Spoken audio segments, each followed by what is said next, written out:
Fox Sports presentation of B.A.S.S. With the end of the season well in sight, get ready for a big-time day of bass fishing at a lake and a river that defines the term big-time bass fishing, the St. Lawrence and Lake Ontario. Tommy Sanders here with Mark Zona.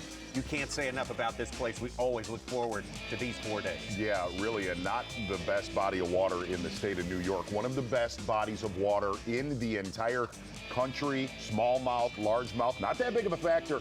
This is a smallmouth paradise. And really, here's the best way to put it. Looking at your rules of the game, 4-day tournament, your 5 heaviest bass a day. And here's the one thing, you can have a good, solid day here and absolutely get lapped by the field. You have to have a perfect day to hold the trophy on Championship Sunday. Well, 45 anglers have separated themselves from the pack, qualified for this third semifinal day of fishing here. They're going for 10 spots in the final tomorrow. Great storyline at the top of the leaderboard. A lot of other business to settle at the end of the season. Some of that's already settled. We'll get to that in just a minute. Yeah, and this is really a game plan of, do you stay in that river? Do you stay in the St. Lawrence River right around Waddington, say within 20 miles of your takeoff, or do you make that massive run to Lake Ontario, where traditionally, well, and this week included, always holds better quality than that river?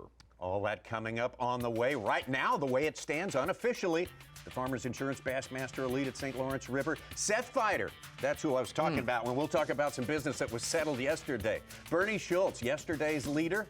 Brandon Cobb and Cory Johnston. Day 3. We got a little different conditions. It's overcast, but I'm gonna go out, I'm gonna fish shallow. It's not the best conditions. The fish really like sun, and it allows me to see them better, but I'm going for 21, 22 today. See what happens. If I get lucky, get a couple big ones, we can get more. But regardless, we're going for a boat ride, about an hour and a half run, and we're gonna have some fun, so I'm looking forward to it. Day 3, it's been a good tournament so far here on the St. Lawrence River. We're sitting in 3rd place right now. We're 2.5 pounds back in the lead, and today's going to be a bit of a different day. It's overcast, it's calm, it's going to rain, so it's definitely going to switch things up.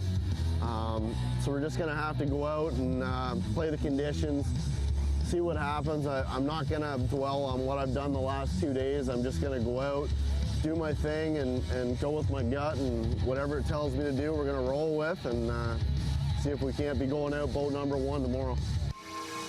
Bunch of anglers getting ready to go earlier this morning. Welcome to the Bassmaster Studios, sponsored by Marathon. Tommy Sanders, Mark Zona. We got 3 hours of the semifinal round action, and boy, the story's been the same all 3 days. 4-decade veteran on top, Bernie Schulz, against those 2 fellas, 2 Canadians, the Johnston brothers, Chris and Cory. Yeah, we still have a tournament going on here right now. You talk about it, Bernie Schulz never winning a Bassmaster tournament in 4 decades. And really, to win this tournament, those 2 Canadians, Chris and Cory Johnston, are going to have to slip up. And I'm going to call Cory Johnston out right now, saying, I'm not going to live by what I've done the last 2 days. He found something late yesterday afternoon that we're going to see this morning. Yeah, he is going to live by what he found yesterday. He looked a little pumped up when we just heard from him a few minutes ago. Of course, we talked about business settled at the end of the season. One of the biggest angler of the year. That is a huge, one of 2 giant recognition places in the world of bass fishing. And Seth Fighter put it away in one of the most magnificent years ever put down. Man, gosh, if you're watching this morning on FS1 and you have followed some of the Bassmaster Elite Series this year, Seth Fighter basically has been in the top 10 50% of the season. One of the best seasons we have ever covered on the Bassmaster Elite Series. Through the past 5 years, of course, going to the top tier status here. And let's look at this season where he didn't expect to do well. Was down south in Florida, in Texas. Look what he did, a 3rd place to start his season at the St. John's. And to put that in perspective for the rest of the field, a lot of guys that fish the Bassmaster Elite Series, man, if you get 1 or 2 top 30s a year, you have done good, and you are going on to the Bassmaster Classic. To look, Angler of the Year, one of the biggest titles in the sport. Not only did he basically win it yesterday, he absolutely lapped 2nd place. Look at how it happened here. He came into this place. Now, everyone said if he's got the lead coming into the northern swing, the New York swing, he should feel great. He did not feel great coming into the first day. No, and really your Mercury move of the day was not a move. Seth Fighter, with hundreds of miles of playing field here, Seth Fighter deciding on day 1 and 2 to stay very close to our takeoff in Waddington, play it safe, don't risk anything, and it started off awful on Thursday morning, losing his first 4 bites. But the Mercury move of the day is when Seth Fighter went shallow, because basically when he went up shallow and caught this bass right here on Thursday, it kind of led him to the rest of the week, and he absolutely has knocked their lights out. And here's the one thing to look at his season. Oh my God, yeah. In an era of high power electronics, guys that fish deep, fish for bass that nobody else can find, really, you look at Seth Fighter fishing shallow here and the rest of the year, about 95% of what this guy has put on the scale, shallow, 5 foot of water and less, old school, and by far the biggest title of any Minnesota angler in the history Absolutely, great of point. tournaments. Every Angler of the Year winner is good at making something out of nothing during his special season. Boy, he has done that multiple times. Yeah, and he made the comment coming into this tournament Thursday morning, man, I am nauseated. I am not catching a lot, which we have heard him say throughout this season. Seth Fighter making a lot out of a little in this tournament and still in contention to win this event. Absolutely. Still looking for his first full field win with the Bassmaster Elite Series. We talk about his Angler of the Year finishes through the years, 12th last year, 5th place in 2019. He's never been out of the top 20 since for the past 5 years. Take a look at this right here, your Skeeter Angler of the Year watch. Well, you don't have to watch it anymore. It is the Skeeter Angler of the Year done. Seth Fighter with a massive, massive lead over Canada's Cory Johnston. Sorry, I'm so excited about this Angler of the Year watch. And here, it's over. There is no way for Cory Johnston, Brandon Pollinet, Patrick Walters to come back. And really, your top 5 have all had historic years this year. But what Seth Fighter has done, the likes we've never seen on the Elite Series. The pressure is off Seth Fighter. Now he's been feeling it all season long. Rightfully so, but man, oh man, what a year he has put down. Potentially the best ever performance in Angler of the Year, and now he's got a tournament to try to win.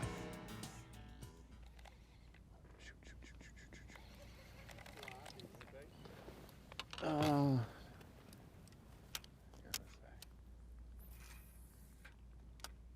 a decent one coming, I don't know where he went.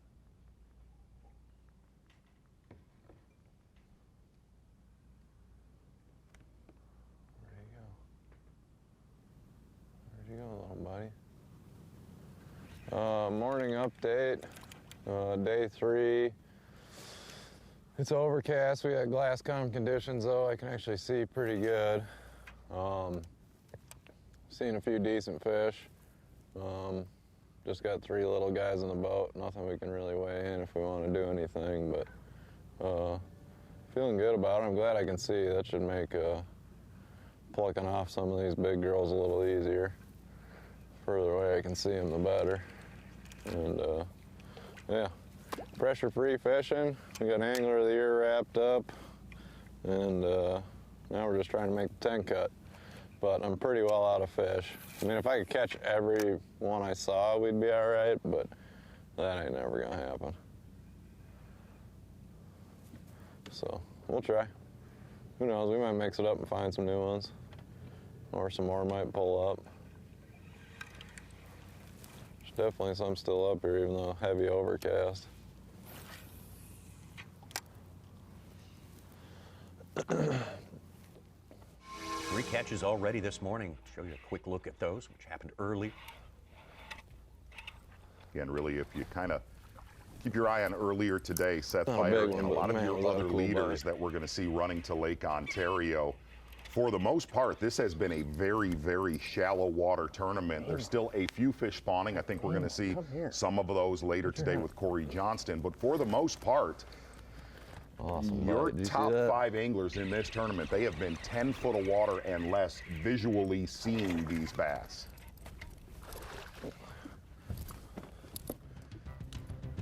Doesn't look exactly like a guy who's out of fish. No, not so much, but he's basically said that for the last 3 months with us, Tommy Sanders. And literally right around the corner, one of the anglers that is focusing deep from North Carolina, Brandon Cobb, really fishing only a couple miles away from Seth Fighter, looking at your Humminbird bird's eye view, concentrating a lot, well, on the exact spot that Seth Fighter started on day number 1.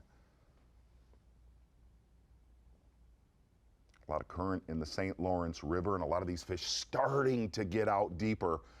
But really, that's been the biggest problem in this tournament, is staying with the deep water smallmouth that usually we see every time we come here, but still a little bit early in the season. Brandon Cobb with already 2 fish in the boat. I feel like at the St. Lawrence River, you spend half your day retying stuff. I remember that. Like, no matter what you're throwing, where you're fishing, you're going to spend.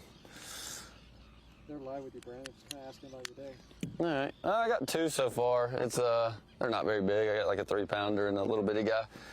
But the current actually is kind of weird that, like, if you look towards this point here, it was rolling like whitewater rapids over it yesterday. And today it's just not rolling near as hard. I don't know. The fish a lot were positioned behind things yesterday. It's kind of might take a little bit to figure out where they're going to position today, because I don't think they have to hide from the current like they did yesterday. So I don't know. So it'll be a little different, I think. We got 2 though, a little bitty one and a 3-pounder. Just keep catching them and see what we end up with. This is the first time I've tied Carolina rigs in probably 6 years. 2-time winner on the Bassmaster Elite Series in his 3rd year of competition. This guy, he can catch them anywhere, Mark Zona, and he's caught 2 already today. Here's one of them. Yeah, earlier today, and really one of the main players in this tournament, throwing a Carolina rig, a big weight to get it down in that current with a leader behind it with a soft plastic trailer. A lot of the guys that have made the cut here to semifinal Saturday using a Carolina rig, but you heard him say current is a lot softer. We have a low water condition this year on the Great Lakes, unlike last year where we have 2 to 3 mile per hour current right here where Brandon Cobb is fishing. This time around, very, very soft current. You're able to actually hold a lot better. So weird. And looking at a bass like that you see Brandon Cobb catch and Seth Fighter that we saw him catch earlier today, those are fish in this tournament that you absolutely do not want to bring to the weigh-in.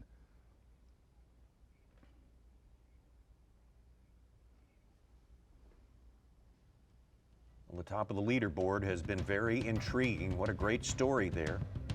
4 decades of competition with the Bassmasters. Bernie Schulz of Florida, a Florida angler who has a special affinity for this place, lots of experience and lots of success he's had here. Really for his entire career, every time we've come here, which is every few years, Bernie Schulz is always in your top 30, but 0 wins on the Bassmaster Elite Series. Consistent week, well, more than a consistent week, has almost a 5-pound average, not catching a ton of fish. Quality is there. Well, I made a quick stop on a spot, and it didn't pay off. I didn't even see a fish there, and it looked so good. I thought for sure I'd get a bite, but I'm where I started the last 2 mornings, finally, and we just got here. I've made like 3 casts, and hoping things go good. It's quiet, peaceful, not a lot of boat traffic yet, and that's a good thing.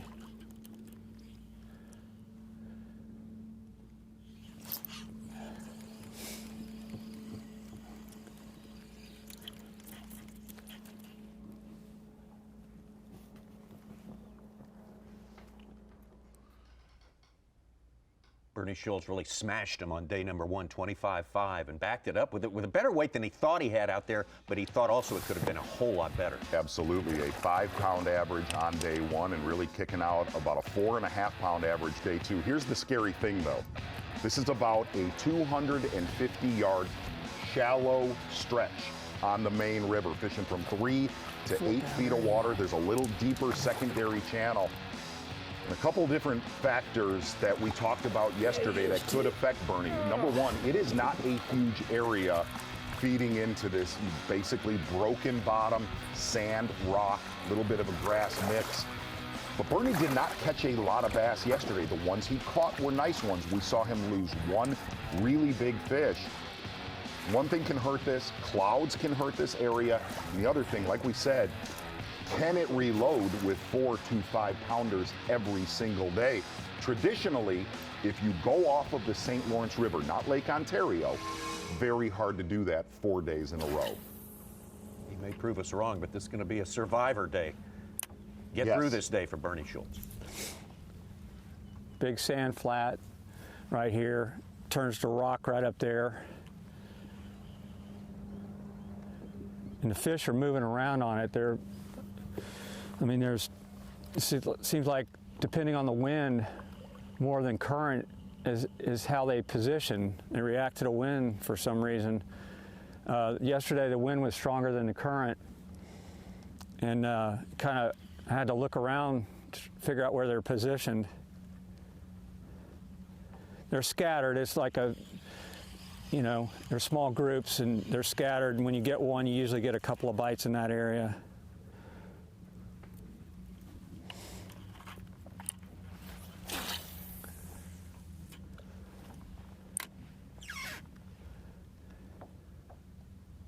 In the first 2 days of this tournament, this 250-yard stretch that Bernie's on really has fired the first 2 hours. And we made the comment late yesterday on Bassmaster Live. You're going to know the first 120 minutes today if this spot is a winning area.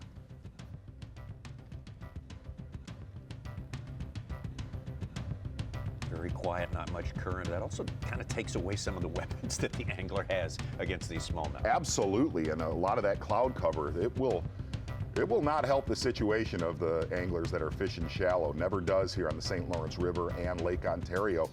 Caleb Summerall having another big tournament here, and really had a big afternoon yesterday after a horrible morning of fishing. Looking at it.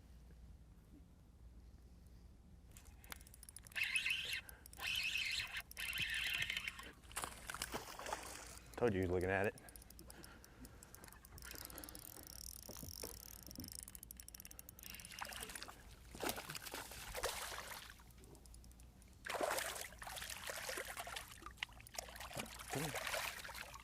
No chunker. That's a start. Hey, and if you've never been to the St. Lawrence River or Lake Ontario, it's that calm pretty much never in the history of that body of water. 1/8 of 1% of the time. No, this body of water definitely makes baby cry about 99% of the summer and fall. Caleb Summerall starting off pretty shaky yesterday, losing a big one on camera, then slow, steady fish catches and upgrades throughout day number 2. That time, baby. Let's go. Yeah, he was on his way to a 13 to 15 pound day and absolutely reeled it back in. Got over 18 to gain the top 10 today. There's a boat.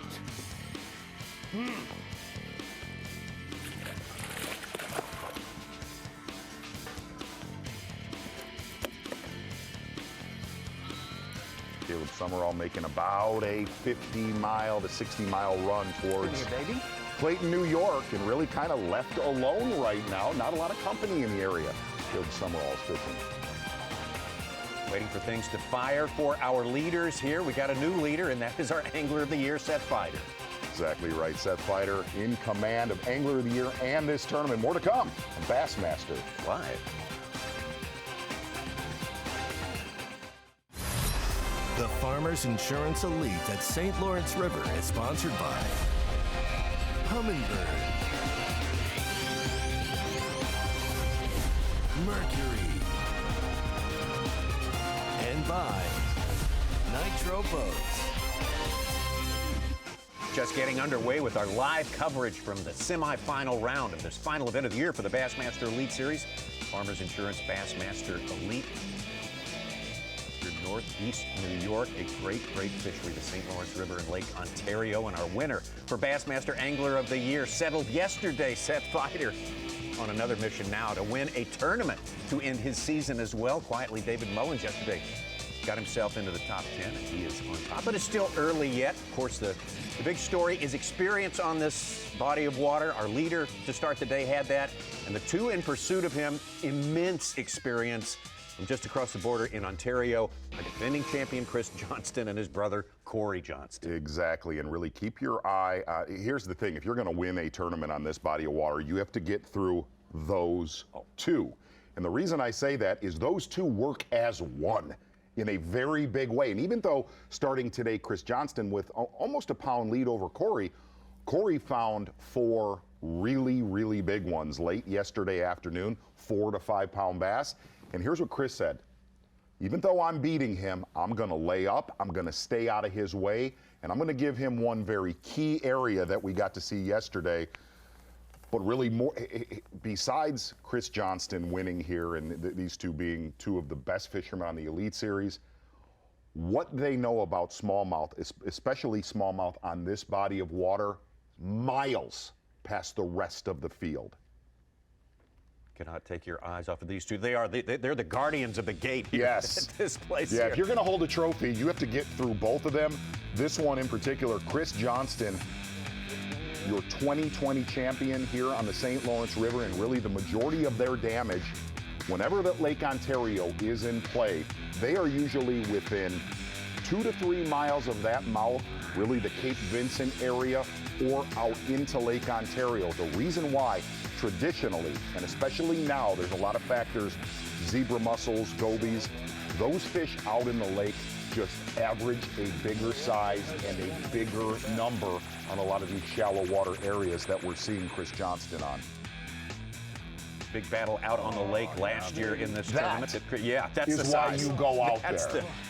Just phenomenal, oversized smallmouth bass. And really the dynamic with these two, taking a look at Chris Johnston from there, you really look at Cory Johnston, who started off slow yesterday and then caught a big stringer. And it was from finding some bigger spawners late yesterday. The dynamic with these two, unlike your leader, Bernie Schulz concentrating on a 250-yard stretch. These two are concentrating on a 30-mile area that they know like the back of their hand.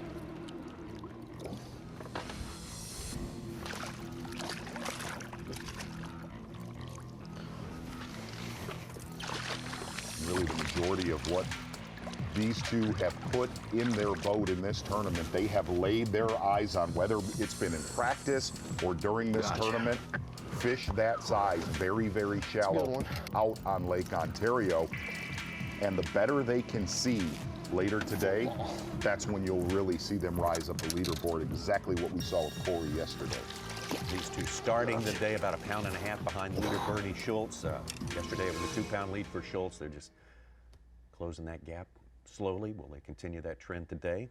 Just really getting started. These two now, a lot of traveling schedule. About a 70 to 80 mile run, and you'll start to see them go into the lake as the day moves on. Hitting a couple quick spots here, try and get lucky and get a bonus big one. And I just hooked one suspended. But I lost them, and it kind of scattered them all. There was probably about 10 of them down there. So we're just gonna give it another minute. See if we can get one of these to bite. And then we're gonna get out of here.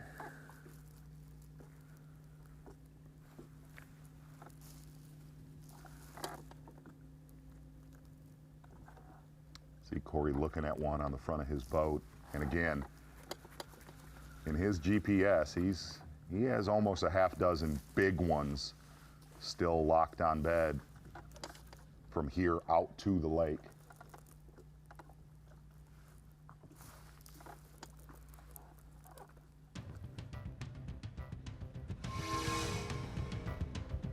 You mentioned David Mullins. Another angler getting a quicker start today. Too far from our leader, Bernie Schulz. Our leader to start anyway, Bernie Schulz. Tennessee angler, very keen on smallmouth. Fighting hard though. You get up in here.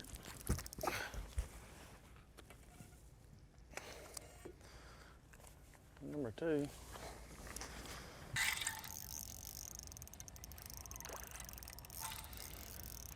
And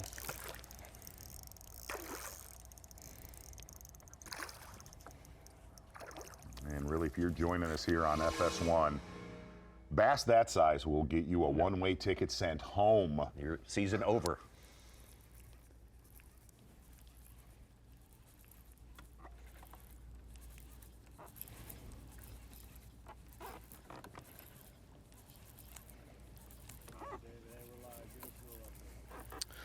A little update. Well, we've this, you know, for me it's typical here. A lot of times you'll catch small ones in the morning, and you know, as the day progresses, especially fishing shallow, I've been catching all mine shallow. I caught 2 deep yesterday and the rest of them shallow. And as morning progresses, it seems like later in the day, if the sun gets up, you know, these fish really start biting shallow. That's been the case the first 2 days. Yesterday I only had like 2 fish at noon, and then, you know, crushed them yesterday evening. So I haven't fished any of this yet in the tournament. This is stuff that I just got confidence I can catch them here, and I've caught 3 little ones this morning. But you know, I know my role on this river. I mean, you got to know it to win it, and I mean, I know it. I don't know it like Johnston's know it, but I know it, and even Bernie knows it real well. And my goal today is to catch me about 13 to 14 pounds, and that puts me in the Classic.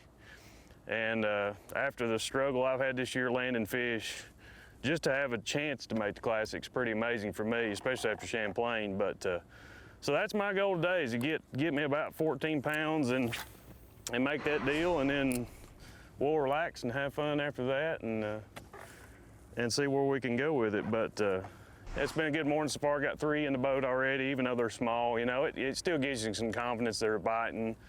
I don't know what this weather's going to do later, but I just wanted to start down here and work my way up, and so far it's working out pretty good. We just need to get a couple quality bites and we'll be fine. Game plan for David Mullins right there. Hear him say he's really only concentrating on making the Bassmaster Classic, yet still in our top 10. Going to head back towards Waddington, east of Waddington, a couple miles. Brandon Cobb, 2 fish in his live well. The big thing for David Mullins is coming to the day 6th. If he stays in the top 35 and doesn't just completely melt down and finish in the bottom 10 today, he'll be fine for the Classic. They weren't big, 3-pounders, but it was fun.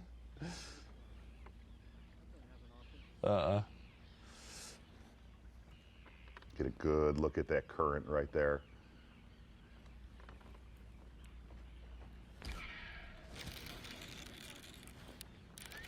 I hope he didn't swallow it. I think I let him have it a little too long.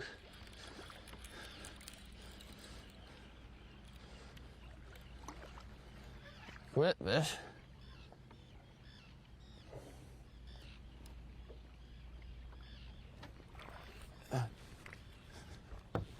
Black one. Not very big. Black though. Feel like it's the calm before the storm. Yeah. Because that's basically what it has been every day of this event so far. Takes about an hour and a half, better part of that, fishing to get everyone set up where they are. All of the guys running to Lake Ontario takes them an hour and a half to get. That's the way the math works around here. Brandon Cobb, though, taking advantage of a good early start. Zooming right up top of the lead. Seth Fighter, your Angler of the Year, in 2nd place. We just visited with David Mullins, trying to qualify for next year's World Championship. So many great stories today, live. Live coverage of the Farmers Insurance Elite at St. Lawrence River is sponsored by Skeeter Boats. One more championship trophy available this year for these 95 anglers. You got to beat the best in the world to get one of those. Shows how hard it is to get done. It's going to be hard to get done for one of our anglers, or all of our anglers here, as we take a look at our unofficial leaderboard. South Carolina's Brandon Cobb. Good early start right there. Seth Fighter, our Angler of the Year, newly crowned. In 2nd place, David Mullins, Bernie Schulz, the leader to start the day. Down in 4th, he's waiting for his first keeper to come in. And Mark Zona, of course, we've talked about the Johnston brothers, Chris and Cory Johnston. That's like climbing Everest and K2. You got to do that if you want to hold that trophy at the end of the day. We got a lot of other guys with interesting stories as well. That's not the only story out there. Well, really, one of the big stories for this event right here, it's a win this tournament and you qualify for the Bassmaster Classic, unlike any other tournament throughout our season. And really, two anglers to watch that are still making their runs into Lake Ontario. Justin Atkins, your 2020 Angler of the Year, Clark Wendlandt, who have to win this tournament to get into the Bassmaster Classic because they have had brutal seasons. And here's the best way to put it. Both of them on big deep water schools in Lake Ontario. Wendlandt with the best limit yesterday of all the anglers out there. Turn it over right now to our colleague Ronnie Moore at the screen of knowledge. We can't hold off that knowledge. It's bursting out and ready to go. Well, I wanted to get situated this morning, Tommy Z, with some Rapala Bassmaster Fantasy Fishing, setting the tone a little bit. I've given my picks the last few days. Half of my team's made the cut, half hasn't made the cut. But I wanted to go to the man, the guy who has won here before, Brandon Polinick, doing very well in this event too. He made a couple pre-tournament picks as well. Here was his lineup: Seth Fighter, Taku Ito, Carl Jocumsen, Clifford Perch, and Garrett Paquette. All of these guys have had a good day at least, but putting 2 days in a row together has been very difficult. Fighter has done that. Taku Ito with a big day yesterday. His 3 other picks barely missing the cut. It's one of those deals. It's hard to be consistent on the St. Lawrence River this year compared to previous years. Now, the consistency factor affects all of our races. Angler of the Year, Rookie of the Year, Classic cut lines as well. And for Bassmaster Rookie of the Year, we have seen a complete flip-flop. There were 5 anglers within 55 points coming into this event. 4th and 5th, really long shots for winning it. They are now at the top of the Rookie of the Year leaderboard. Everything they needed to happen, storylines-wise, for KJ Queen, Brian New, and the rest has happened. Josh Strassner, Justin Hamner control their destiny. 2 points separate Strassner and Hamner in our Rookie of the Year. KJ Queen's only 18 points behind, but even if Hamner finishes last today, he will still beat Queen. So Queen cannot win. Strassner needs to stay 12 spots ahead of Hamner in the standings in this event to win Rookie of the Year. Now, when we go to the Classic cut line, we've got 41 unofficially in the Classic is the mark that we're looking at, and Matt Airy is the last man in. A great day for him yesterday, got some extra points, did not make the cut to fish today, but he gained enough points to get inside that cut line. Stetson Blaylock inside the cut by 12 points, but he is in 15th in this event. There's 45 anglers fishing today. 15th means he can lose 30 points. He just needs to stay in the top 28, and he will make the Classic after today. Meanwhile, John Cox, sitting at home watching this, was not allowed to fish this event, so he is sitting on the sidelines watching, 1 point out of the Classic cut. One thing that's crazy, Tommy Z, below Matt Airy, the next 7 anglers in the Classic cut line did not make the cut to fish today. So they're sitting at home, points from the Classic, and cannot help themselves. So Stetson, Blaylock, a couple other people are fishing today. They just don't want to fall too far, and they'll be just fine for the 2022 Super Bowl of bass fishing. You absolutely nailed that. I will call you out on one thing. You called at the beginning of this year Josh Strassner was going to win Rookie of the Year. And 2 days ago, 2 days ago, you left him at the side of the road. I did not. You did. I said it was a long shot, 55 points behind. So you're back on the horse. I've been on the horse. I just was, one leg was dragging the ground, but I've pulled myself back up. Brandon Strassner Cobb live in the lead.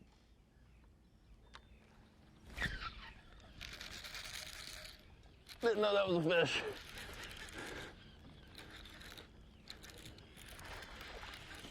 Fishing between 15 to out to 25 foot of water, just off the main river. Shook him off. A little bit better. And this is kind of what we've seen throughout this tournament. Guys that stay near our takeoff in Waddington, really within a half hour, they kind of have a tendency to rise up the leaderboard while the rest of the field or the rest of your leaders are making their way to Lake Ontario. Half, maybe.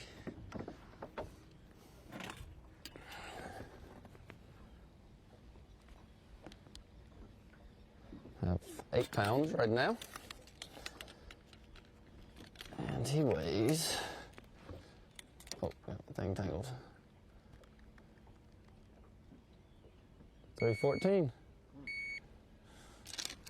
Put him in the better side. He might make a ride.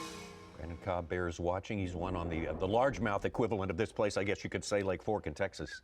Yeah, and really, if you kind of watch Seth Fighter compared to Brandon Cobb. They're fishing within a couple miles of each other. Humminbird bird's eye view with Seth Fighter.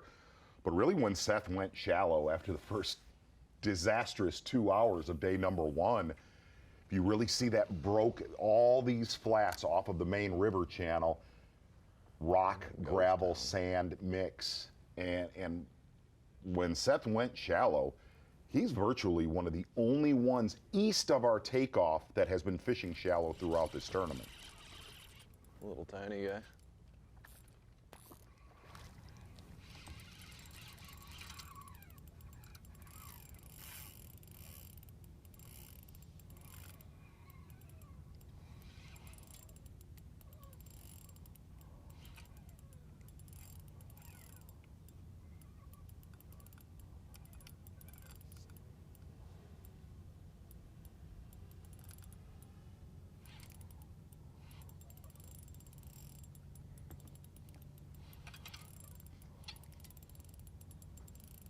Nobody's even coming to look at him.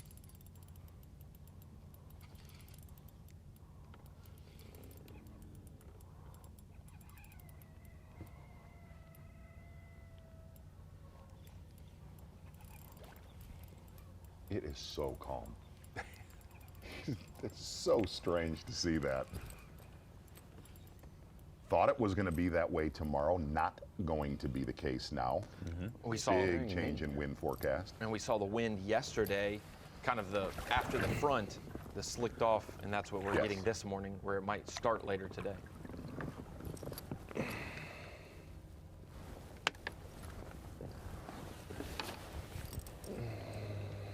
Okay, now let's get out of here before we scare the rest of them.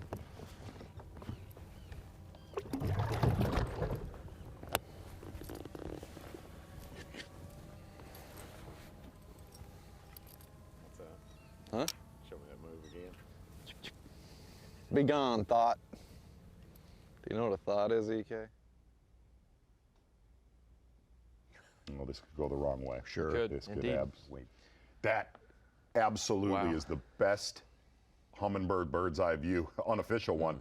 Whenever you have the mix, sand, grass, gravel, boulders, and rock, really a lot of these shallow water fish, if you only have one of those combinations, not the gig, whether it's in the river or out in the lake, that is what you want to see when you have all of those combinations.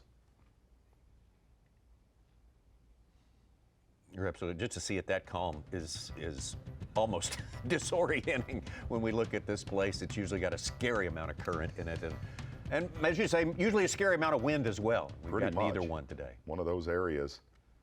Justin Atkins said he is on an enormous school of 4 to 4.5 pound fish.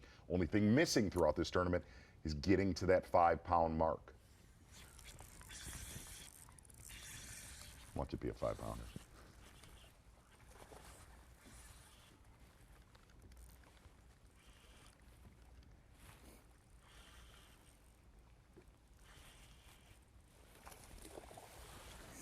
Not real big, but he'll get us started.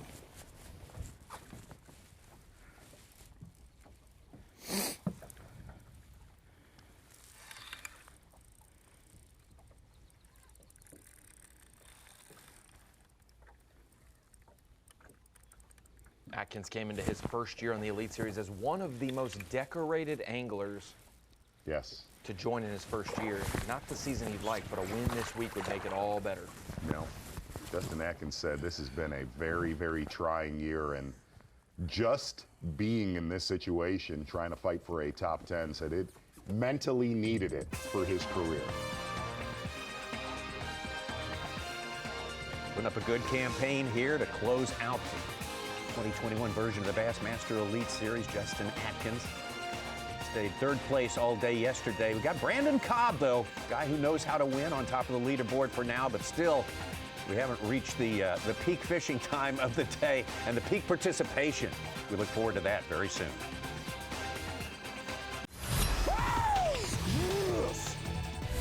Live coverage of the Farmers Insurance Elite at St. Lawrence River is sponsored by Skeeter Boats. Well, tonight, rivals collide as J.D. Martinez and the Red Sox take on Giancarlo Stanton and the Yankees. The Giants look to keep rolling as they take on the Cardinals, or Altuve and the Astros take on the White Sox tonight. 7 Eastern on Fox and the Fox Sports app. Check local listings for the game in your area. Tommy Sanders, a wonderful all-star game, home run derby. Yeah. Big week in Major League Baseball. Big week in Bassmasters. Elite Series final event. There's something very bittersweet about it being the final event of the year, right? Absolutely. We have to say goodbye to all our friends for a certain number of months here, and we don't look forward to that, but we appreciate, thank goodness for all these guys out there competing. Thank goodness for our associate, Davey Hyde, who has competed so many times on this body of water and very successfully. And Davey, each day looks the same if you look at the top of the leaderboard at the end of the day, but obviously every day is different. This one's different. What stands out to you? Well, the big thing that stands out to me being here on the St. Lawrence River and Lake Ontario is how calm it is. If you've never been on this waterway, you can't appreciate how beautiful this is. Slick, calm conditions here today. So the anglers that are running to Lake Ontario, about an 80-mile run, 70 or 80-mile run, they did it a lot quicker than they have been able to the last few days. The only thing that we need to make it a perfect smallmouth fishing day is a little more sunlight. But being able to run around, being able to move around once you get out on that lake means everything for those anglers. The one thing I want to talk to you about, Tommy and Z, is the leaders are doing similar things but very different.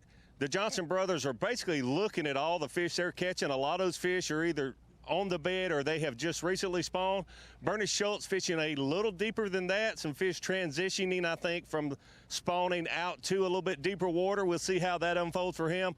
And someone like Wendlandt fishing deeper. He said where he was catching shallow fish, they have all left, they have all spawned, and they're coming out deep. He said, and this is something to take note of because Wendlandt has fished here a lot. He said, I'm on more fish than I've ever been on here on the St. Lawrence River.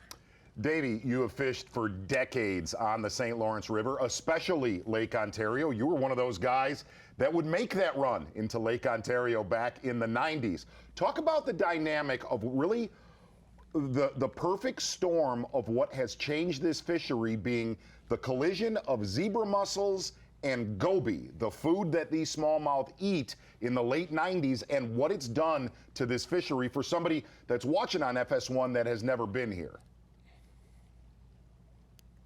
Yeah, Mark Zona, you know, you and I met here in the early 90s, starting our Bassmaster careers, and the fishing was good. There were a lot of numbers, but, man, you caught a lot of 1.5 to 2 pound smallmouth, a 2.5 to 3.5 pound smallmouth, and if you could average, especially the 3 to 3.5 average, you could win.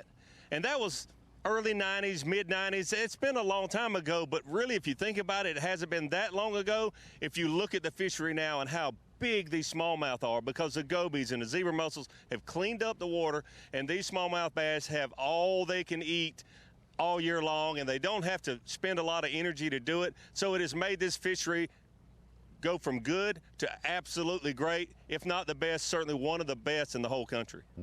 Davey, thanks for being out there. Your perspective is essential to our efforts here to cover what's happening here. Davey knows all about this place for sure. Exactly right. It just feels like it's going to be the Johnston show today. Chris and Cory Johnston. Cory starting a little bit shy of the lake, said he found some late spawners that we talked about early in the show. Still sitting on 0 fish right now, similar to yesterday.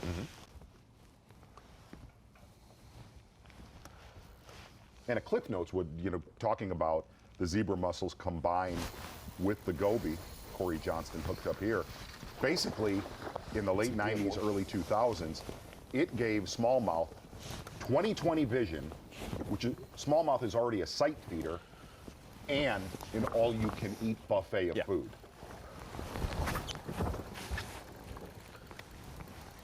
Oh, God! Kidding me.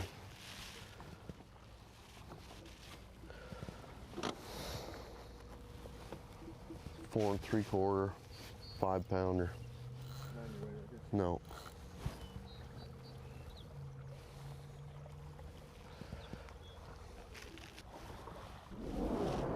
Cory fished for that fish for about 45 minutes. Hard to make up a 4 3/4 to 5 pounder. one of the ones that he found late yesterday afternoon.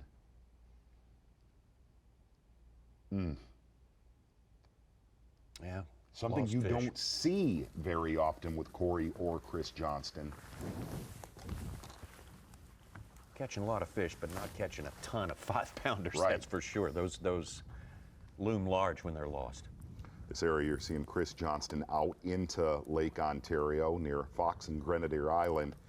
Big player yesterday afternoon for Chris Johnston, a couple other anglers that were carrying big bags to the weigh-in with Dave Mercer.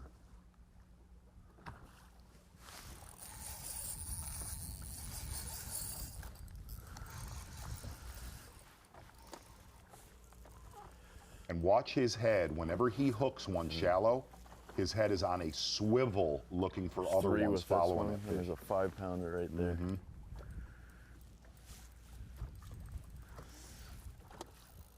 Come on, baby. I got the small one.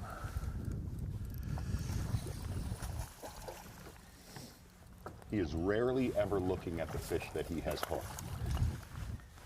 I want the big one.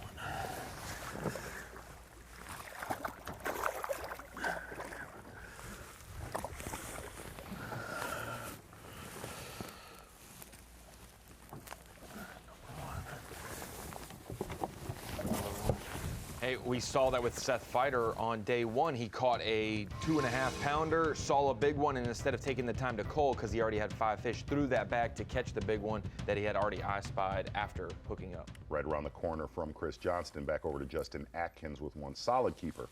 His live well.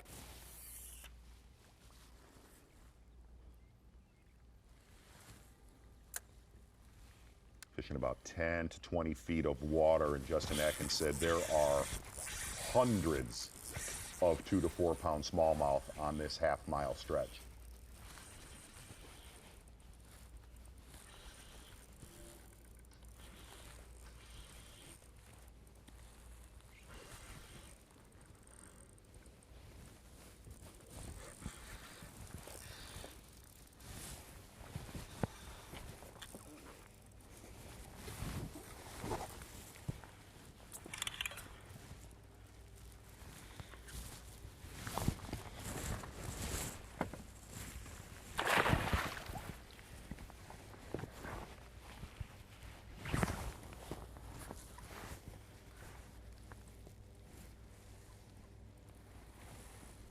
Come on.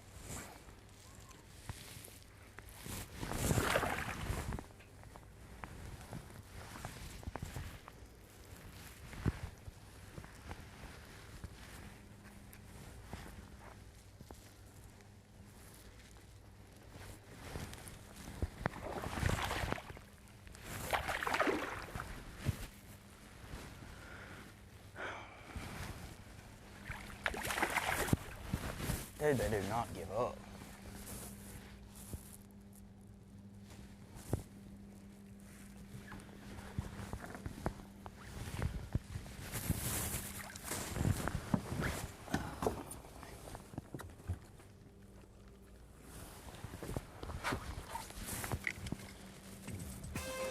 It's so cool seeing them in that clear water. You can see down 20 to 30 feet of water. And one thing to note right now in this tournament, we talked about it, your leader, Bernie Schulz, still sitting on 0 fish.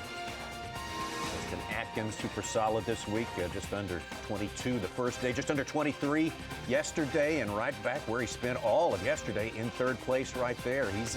He's someone who can see the lead from there. Watch out for Justin Atkins.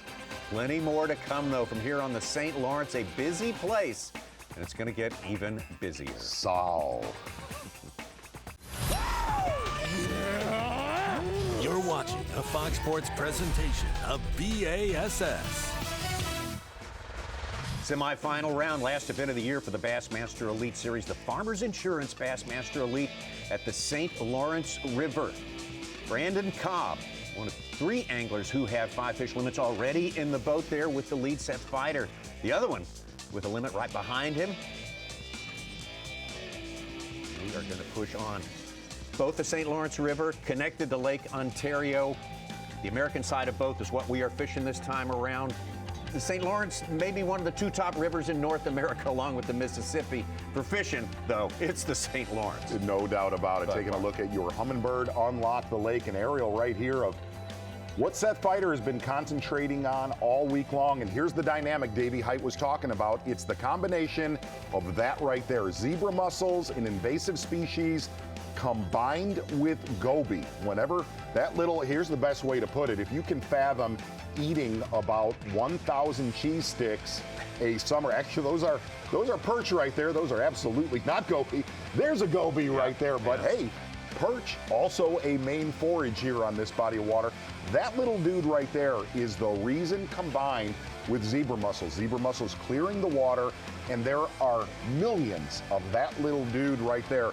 That combination, eyesight, forage, is why this place is so special, is why really the entire Great Lakes region is so special. All of those invasive species coming out of the ballast of one of those freighters that we saw coming right from before over the in break. Asia Minor. Yes. Yes, absolutely. As we get out to Cory Johnston. Saw him lose a good one earlier.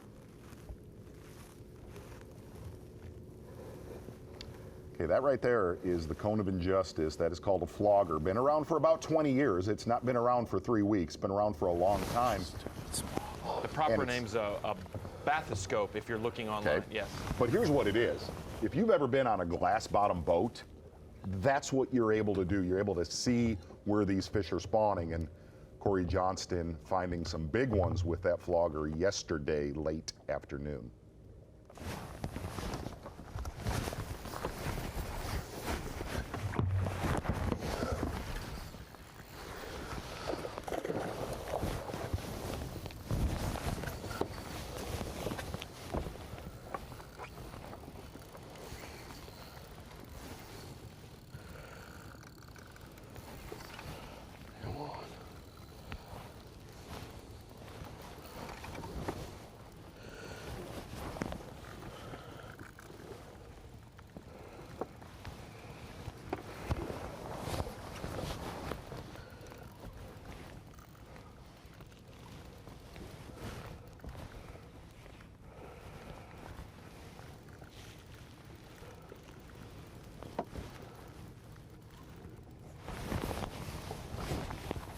You're good. You're good.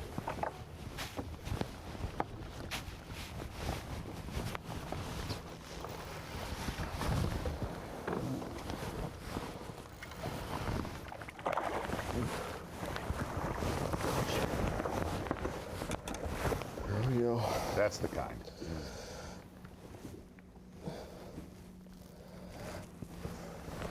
Decent one to start the day. Good one right there for Cory Johnston. It might be a little hard to comprehend for some of our southern viewers. Fish absolutely still spawn in July up here. And they do so much deeper because it's so much clearer, sun penetrates much farther, and that's why they need a flogger to be able to see them properly. Seth Fighter currently in second. Got a limit in the boat. Good one. There's one EK. I think that's that other one I seen here in practice. Junk. Oh, Christ, I got my wells plugged. You see that color lure he's throwing called Siren. Those smallmouth, they do not like that thing at all. Back over to Justin Atkins. 2 good ones in his live well so far.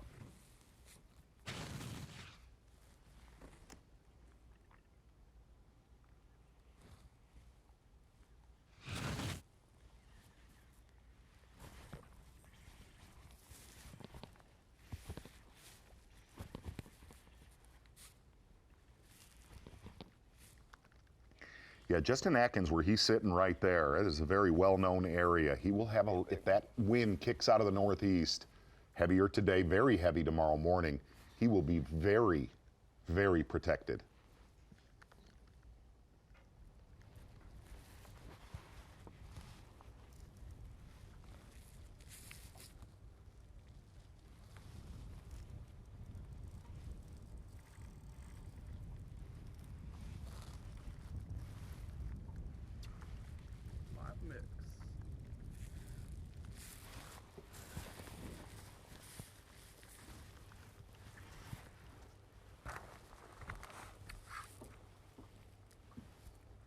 I'm gonna be so disappointed if this ain't a big one.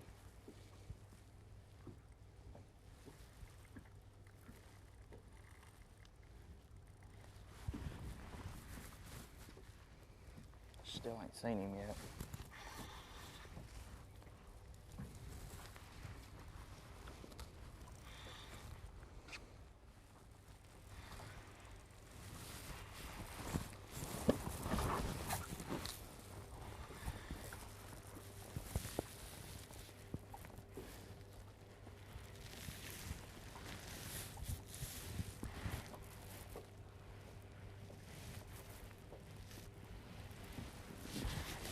I don't think he's that big. I think he's just mean.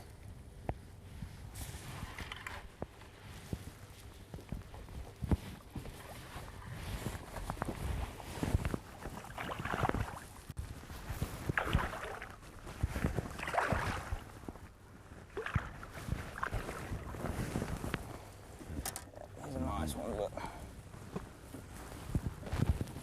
still ain't got that giant we're looking for.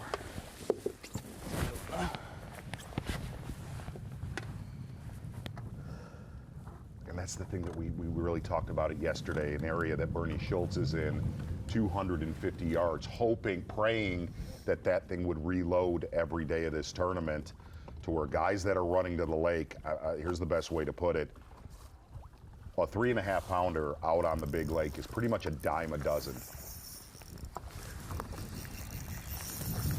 Can't catch up to him. It's not giant, but take him.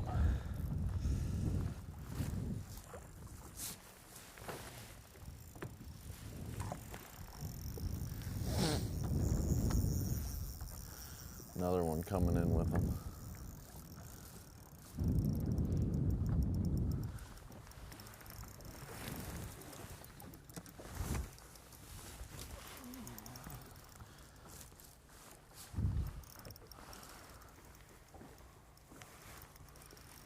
Drop a sweet stat on you?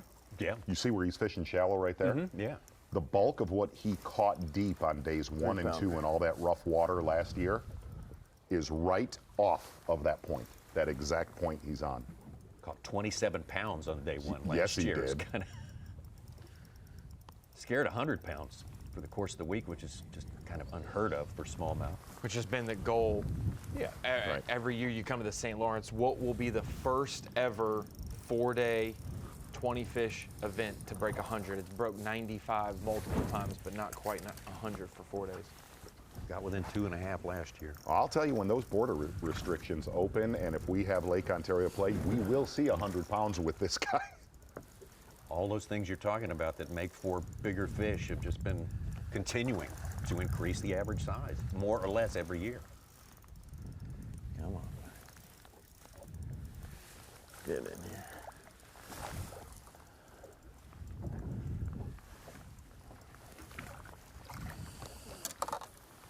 Cory Johnston said he was going to lay up a little, give his brother a little bit of love for today. How does this happen? Uh-oh. This is the second one that I've caught like this. It's like they go for a closer look. Fish is Right not on their eyeball. hooked inside the mouth, and Chris was looking at that. Technically, That's one you got to let go. No, I didn't see him eat it. For bass rules. A sight fish one because I threw at him. That sucks. Second one this week that he's Second done, one. which is great. Following a rule that no one can disprove or prove, but he knows in the deep part what transpired. Brandon Cobb, early start for him today, on top of the leaderboard with a couple of pounds ahead of Seth Fighter. Justin Atkins, Cory and Cory Johnston have each caught one, but they've lost one too. We'll be right back.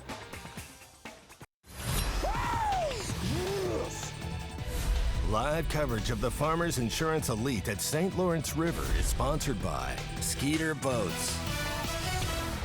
Such an important day, semifinal day.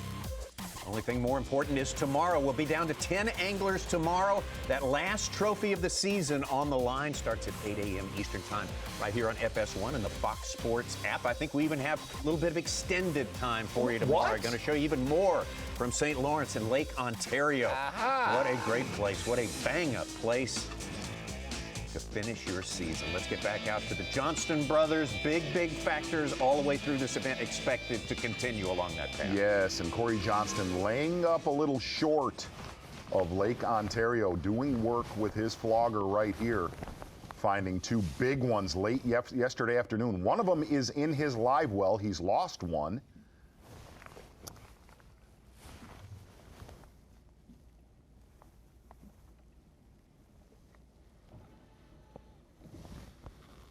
See how he's able to look through that and adjust his bait to where that fish is spawning. Fish on Cory Johnston, and one big one in his live well.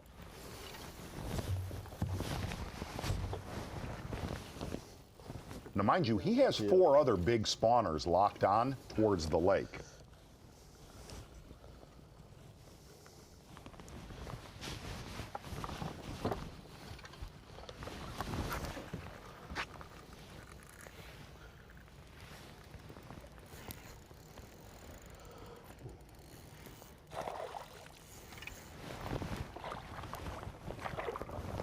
Ooh. A good one. Now, we talked about how a 2-pounder here means nothing. That fish right there means a ton. You know what that music means, Tommy Sanders. Yes, I do. I do indeed. Chris Johnston, his brother, your defending champion, said, hey, I'm going to kind of lay up a little and give my brother some love, giving Cory Johnston a spot that we're going to see here probably in the next 2 hours. The flogger, cone of injustice, cone of impurity. Can I give it to you, Tommy Sanders? Okay. Cone of injustice, cone of impurity. Cory Johnston, 2 big ones in the live well with a lot of room to grow. Talked about it early and often with these Canadian anglers. If you're going to hold the trophy of the Bassmaster Elite Series anytime you're on a smallmouth body of water, that is a dude you have to get past. Cory Johnston, you are the power pole replay of the day, my friend. It's kind of all over the map. Well, I like the sort of the medieval music there. That was good, yeah. It's always a treat, though.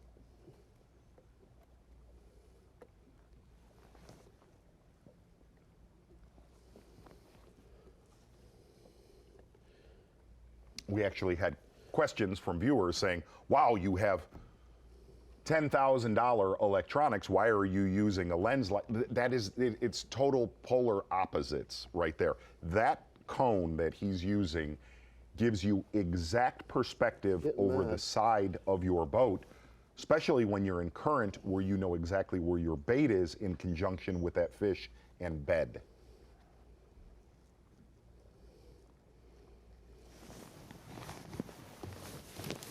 It's just like when you take a photo on your phone of a cool sunrise, sunset, or whatever. It looks much better with your eyes than when you look back at it on the phone later. You're like, man, I thought it was cooler than that. That's the same thing here. It looks good on your graph and it may help you, but when you see it with your own eyes, it helps you give more perspective. Well, most of these fish virtually in this river or on the lake, the way they spawn here, different from other areas, you cannot see them on your electronics. But you can with that, especially a lot of these beds are in 8 to 20 feet of water, like you were talking about earlier, Justin Atkins live, 3 fish in his live well.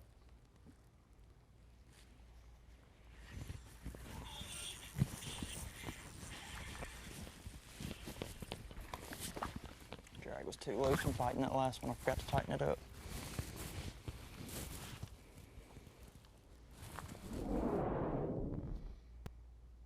A lot of these guys fighting fish kind of loosen their drag throughout the fight.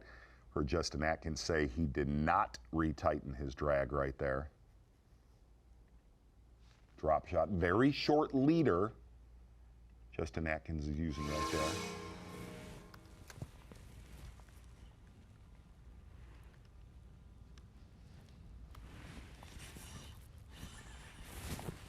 That's a big one. Oh yeah, it's a giant.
You looked a lot bigger when you jumped out there. But you still a real good one. I'm proud to have you.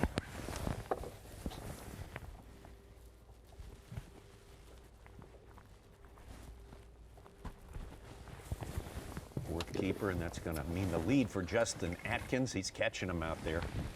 If he can do that all day long, mix in some 4- and 5-pounders. Angler that absolutely needs to win this tournament to get into the Bassmaster Classic. From there, we're going to head back into the river just outside of Chippewa Bay. David Mullins.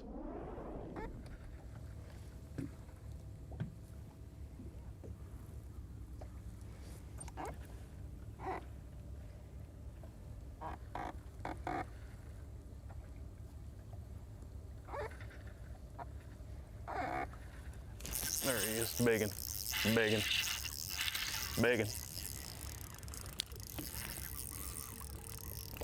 Biggin'. Real big one.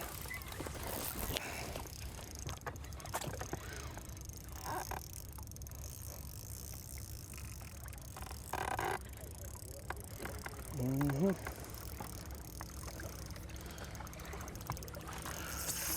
Golly.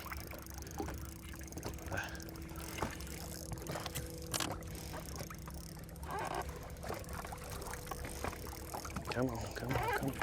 Come on, come on. Where you at? Where you at? There you are. Real big one. I mean, big, big.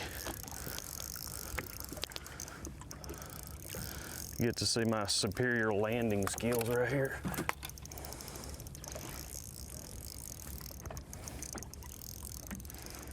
God, that's a giant.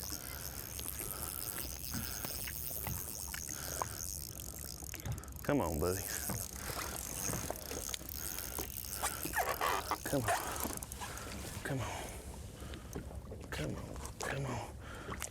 Come on. Yes! That is a nice one. Huh? Hey, Z-Train. Tennessee can catch some smallmouth too. Go on now. Go on, boy. Woo. Well, the river fishermen not going to quite give this one away, whether it's been Brandon Cobb, Seth Fighter, or David Mullins. Come on now. That's kind of need. All right, let's slink on over to Cory Johnston. 2 big ones in his live well. Got to note this, your day 2 leader, Bernie Schulz, has fallen out of the top 10 unofficially right now. 0 fish in his live well.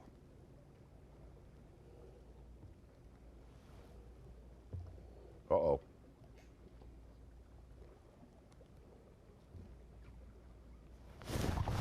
That is so cool.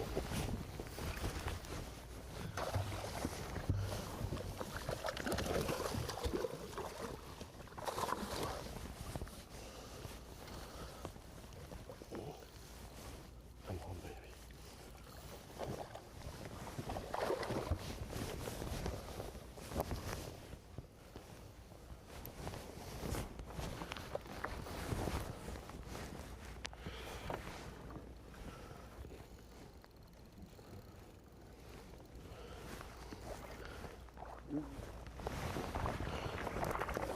Oh, gotcha.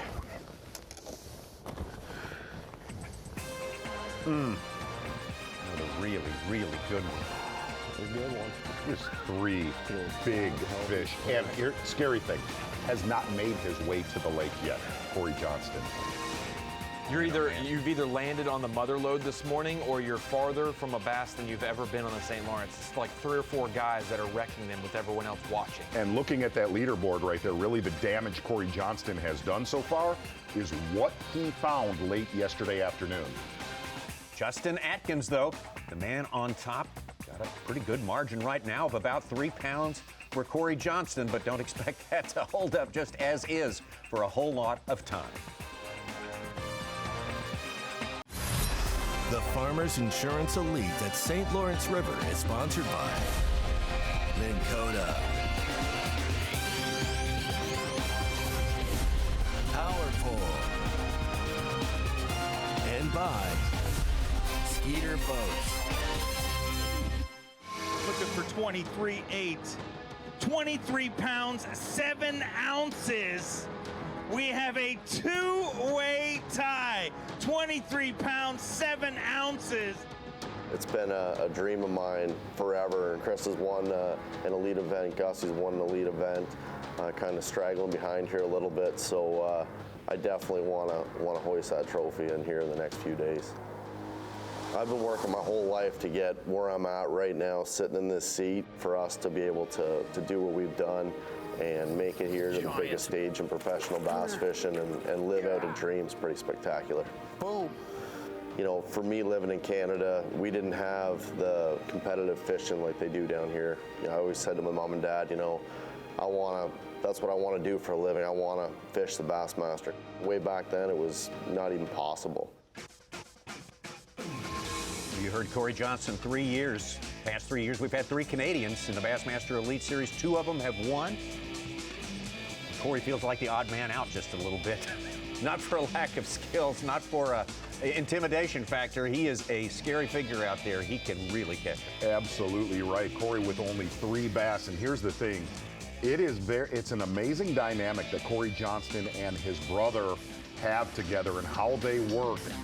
Really coming into this 3rd day, Chris Johnston said, look, I will back off. I will also give a little bit of love to Cory Johnston. And it's how really watching the years that we have had them on camera off the water is how they manage their fish, and in some way, shape, or form, they do not cannibalize each other.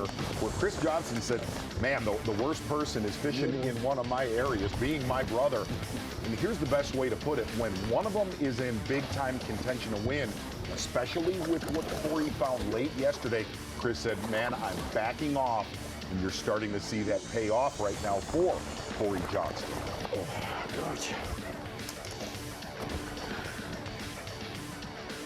3 fish, almost 14 pounds. That's a pretty good average for Cory Johnston. Yet he is behind Justin Atkins as it stands right now. There were 3 anglers coming into our top 10 on camera today that if they won this event, they would make the Classic, and this is their only shot. Bernie Schulz, our day 2 leader and day 1 leader. Justin Atkins and Clark Wendlandt, 4th and 5th in this event. So yes. The urgency is there for them. And we do have cameras with Clark Wendlandt, Austin Felix. They are way out into the lake. Hopefully check in with them.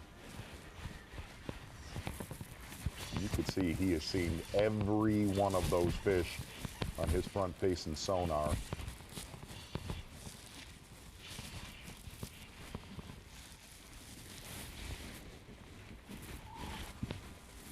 Promise you, a lot of these fish he is throwing at absolutely spawning where he's fishing.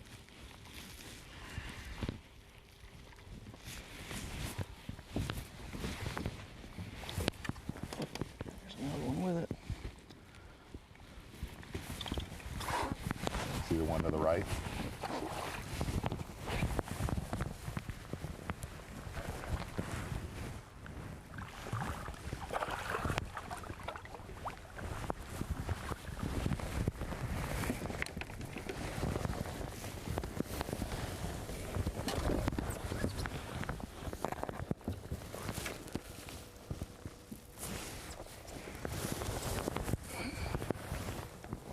Good one right there for Justin Atkins.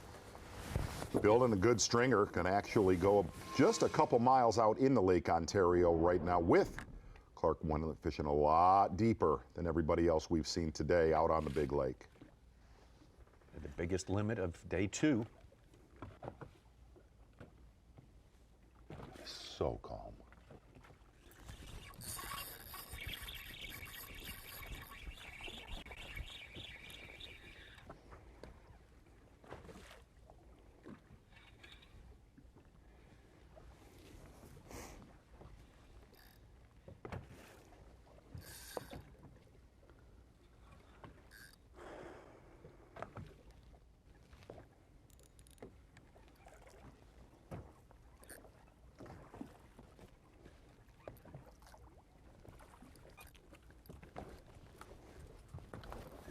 More than likely a bass that is pretty much meaningless for Clark Wendlandt. That one, have a feeling, won't make its way to the weigh-in later today.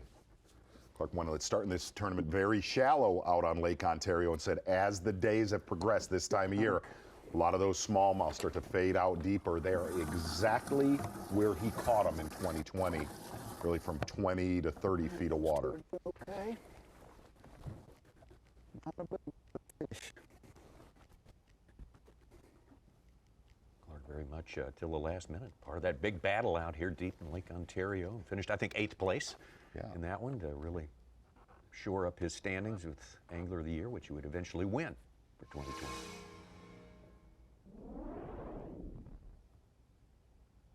Back to Brandon Cobb.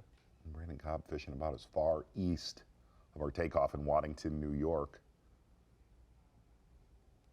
See Brandon Cobb out there kind of all by himself. And one of the interesting dynamics in this tournament right now is a lot of your leaders are alone. A lot of tournaments that we cover here, you see pods of boats fishing very close to each other. That really not is the case this time around.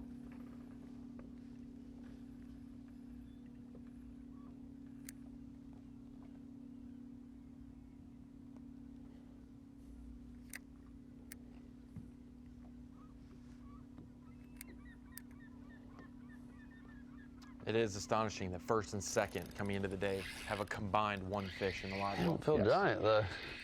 All them big ones here. That's a little big one.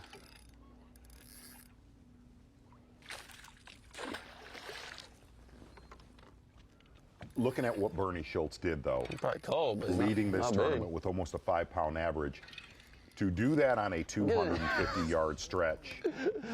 Keep it right there for Brandon Cobb.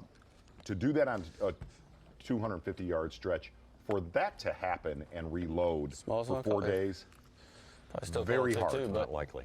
Very hard. Thick.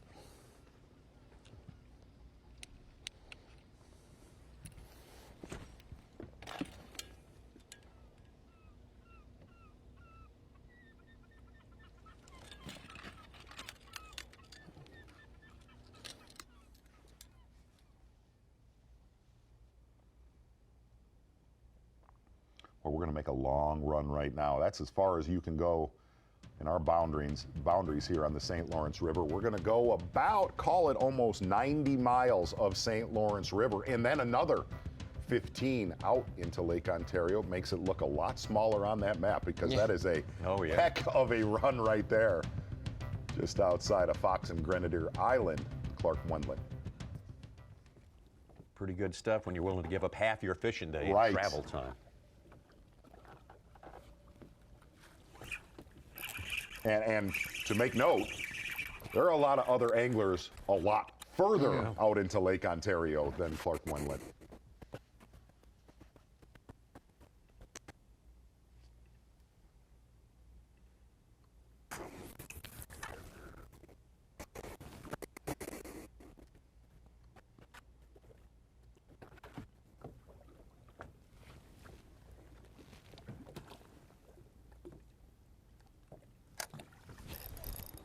Fish hit it on the initial drop. That's awesome.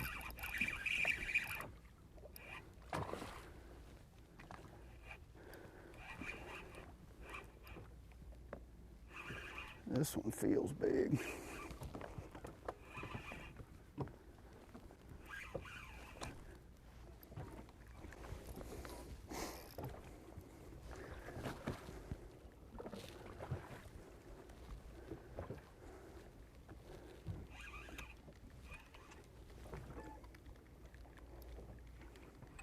Still not real big.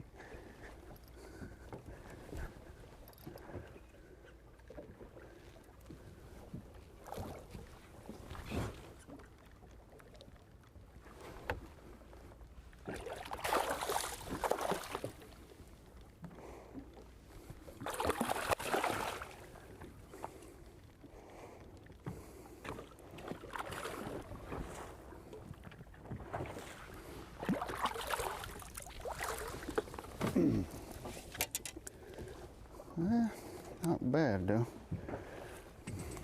Boy, and what we have seen every day of this tournament so far, guys fishing in the river, they will stack chips early, but when time starts to move on throughout the morning, The guys fishing out in the lake are a big problem. You will see that with Clark Wendlandt today. Yep, they are giving up some time to go down there and do that, but when they get going, it seems hard to stop. Justin Atkins is one of those guys. Fishing in the lake, he's got the lead right now and a good one, too.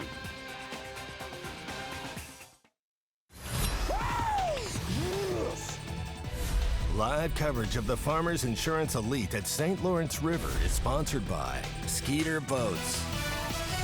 Last shot of the year for one of the trophies on the Bassmaster Elite Series Season 2021 only tournament where you can win a trophy and immediately automatically punch your ticket to the World Championship, the Bassmaster Classic. Yes, Justin sir. Atkins, a person who could very much benefit from that, his only pathway to the Classic, and he's so far getting the job done.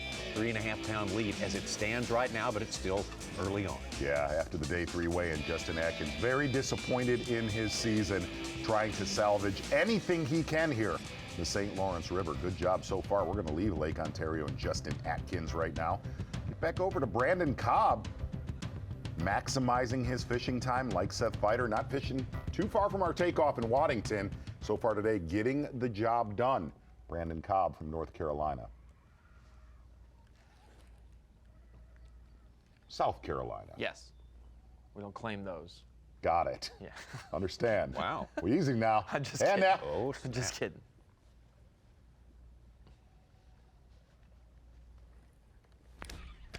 Oh, I got too much slack. A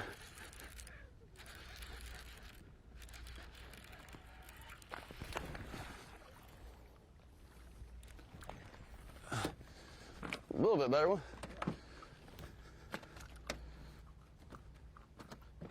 That was a weird hook set. I had nothing. My first hook set, I had nothing. Just whiff. It's gotta be a 3 something.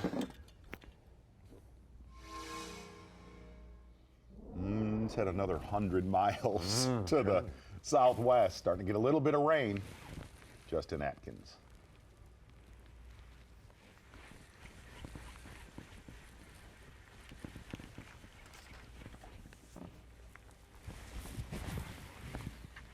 You see him staring at that sonar. He said, really, he feels like he is making a cast at an individual fish every single throw.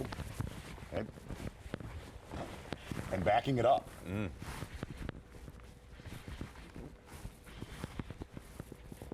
God, they're so strong. I can never tell how big they are. They just all feel big.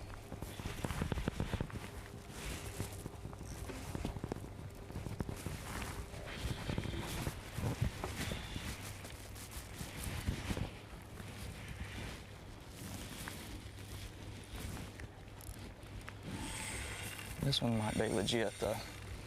He just figured out he's hooked.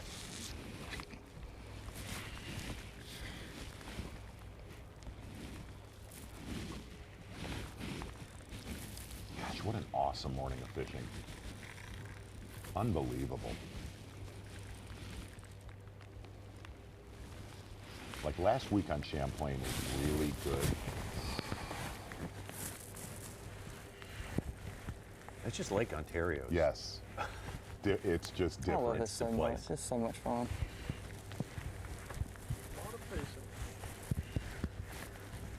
I mean, my arm is just dogging right now. Gosh, I'm tired. Please be big. I think you are. I really need a 6-pounder.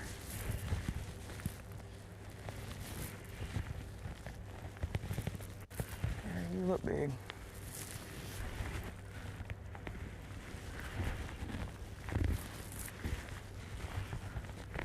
Maybe it's just because you're really white. Yeah, because you're not that big. Make him cool. Come on.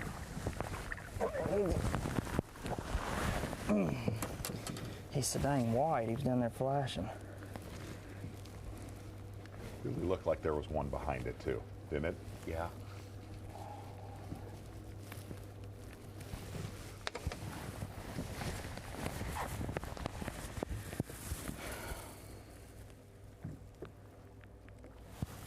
Right.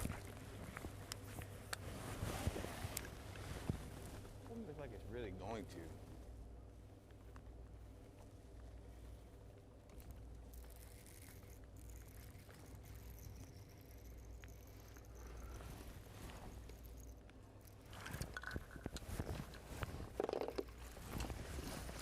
Man, that one not going to help Atkins. That's a testament to how big his average is. Good problem to have, Yeah. Justin Atkins.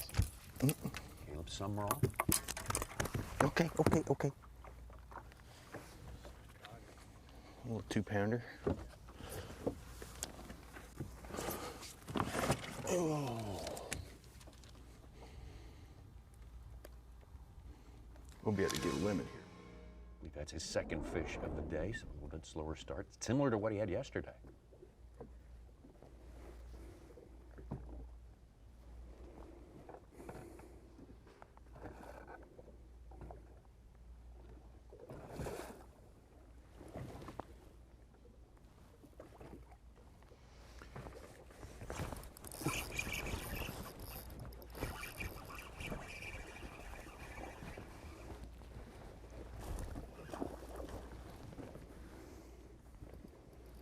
And traditionally, out on Lake Ontario, that cloud cover affects a lot of those shallow ones that want to get on those long points like Chris Johnston's on. Does not affect that deeper bite quite as much when it's cloudy. Actually, we've seen tournaments, Brandon Polinick, where cloud cover did not affect it at all in years past.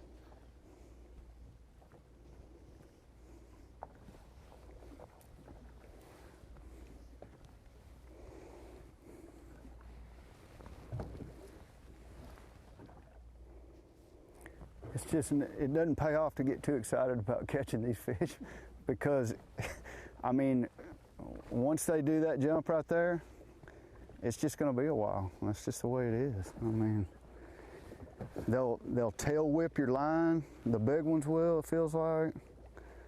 I mean, your basic heart goes into your throat like 10 times during every fight. So I've just found you just got to stay as calm as you can. This isn't a giant one, but he's a nice one.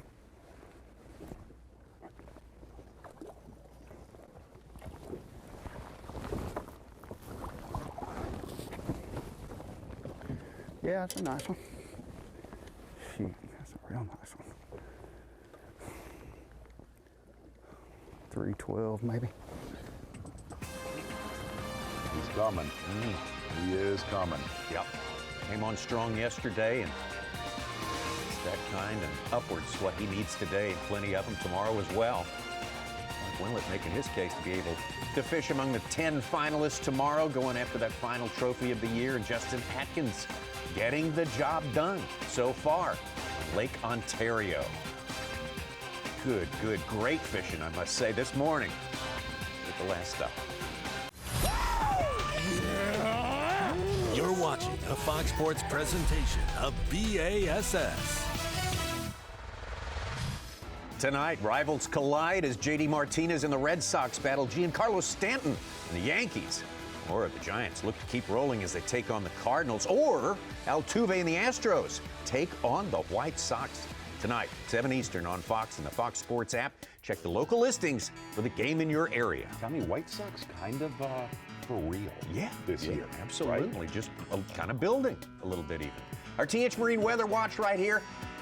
Breathtakingly quiet. Dazzling. For this place. Just beautiful, perfect room temperature Chamber of Commerce day yet again for the third day in a row. In this beautiful part of the country, the wind calm.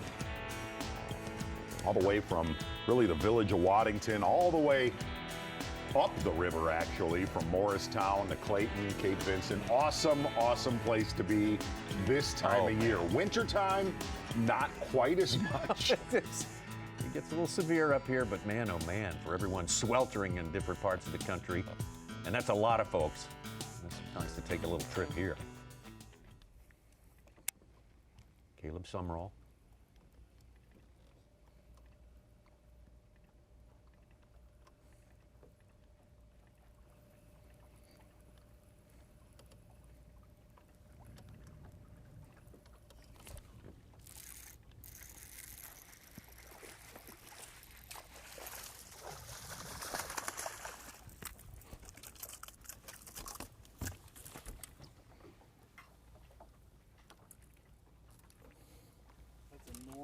looking smallmouth. Yeah. Isn't it?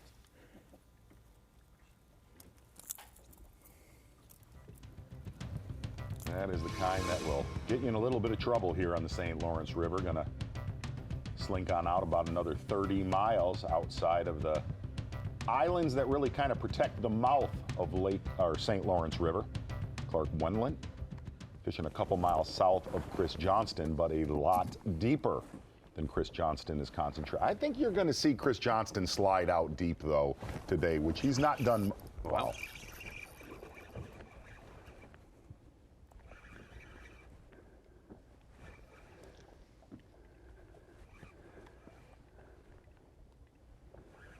Oh.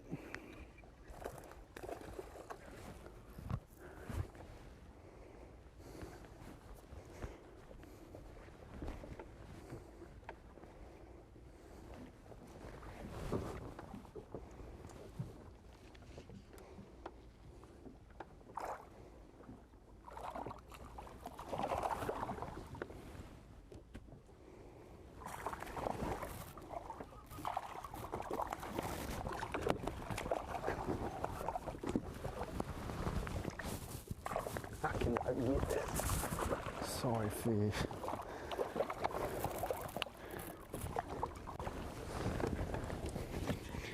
It looks like it'd be easy probably, but it's just not. 2.5.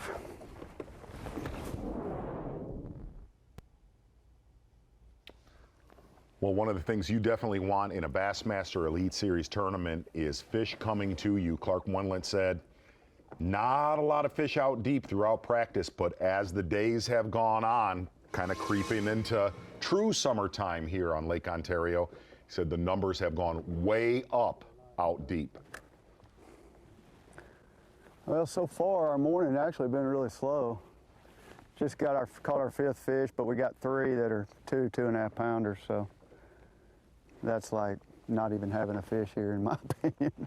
I mean, literally, you gotta have big ones. It's not like you're gonna get by with, you know, going and catching a 6 or 7 pounder and, you know, having some 2 pounders. You gotta have all big ones. And so we've got one. Gosh, dog it. My reverse got tripped. Not very big.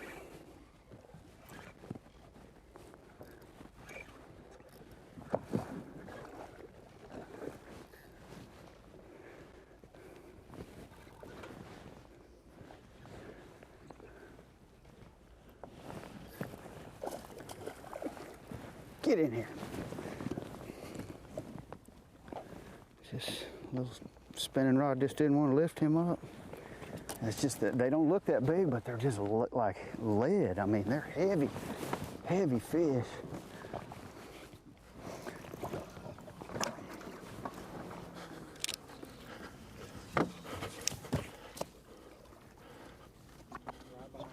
Oh, you good, bub?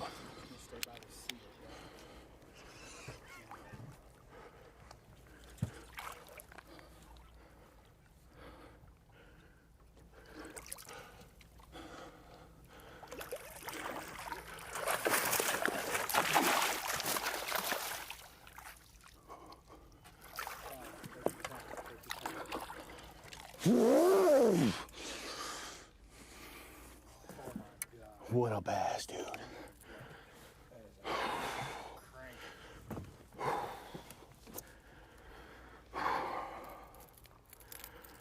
Come on, guys, you G finesses. You can't throw them, Bubba. Dude, what a tank. Oh my God. Dude, I can't catch my breath. Ooh. We're gonna leave that one a mystery.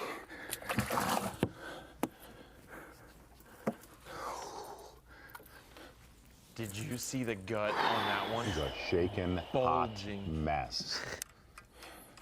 Started in 10th, fell down to 17th. That'll get him back up there pretty good.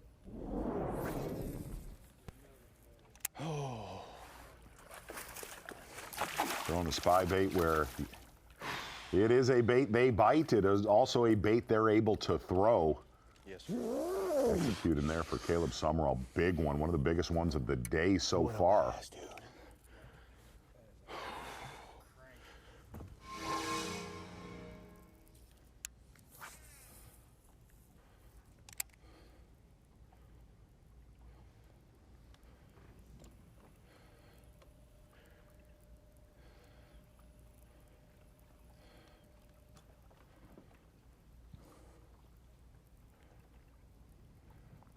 Gonna hit.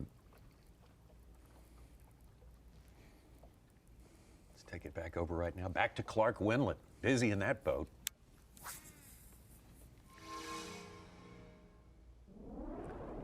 Well, so far our morning actually been really slow. Just caught our fifth fish, but we got 3 that are 2.5 pounders. So that's like not even having a fish here, in my opinion. I mean, literally, you got to have big ones. It's not like you're going to get by with, you know, going and catching a 6 or 7 pounder and, you know, having some 2 pounders. You got to have all big ones. And so we've got one. Gosh, dog it. Fun to watch twice. Yeah. My reverse got tripped. Not very big. Z, what's the deal with Clark and some of these guys fishing near each other, but Clark is much deeper? Are these fish pre-spawned and haven't spawned? Do they spawn that deep, or have they already spawned a month ago and got out to where they'll be all summer? I would say a little bit of everything you just said. I don't think you're dealing with many pre-spawn fish right now at all. But like those big fish that we saw with Cory Johnston, those are big, old males. A lot of the fish that stick around on beds, they look like females because they're 5 pounders. Those are big, old males.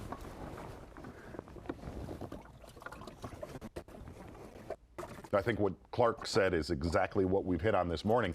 You catch a 3 to 3.5 pound bass here, it doesn't even count. It's fun. Missed him again.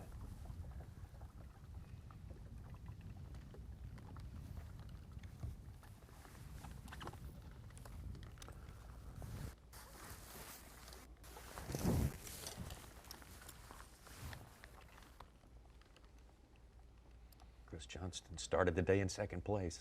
See where he is now.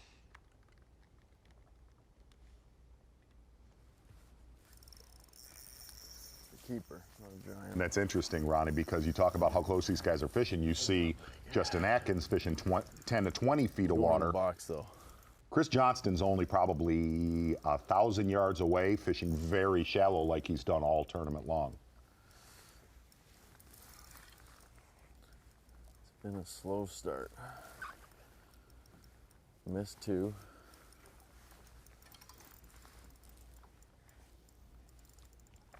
And this overcast is not helping what I'm fishing here.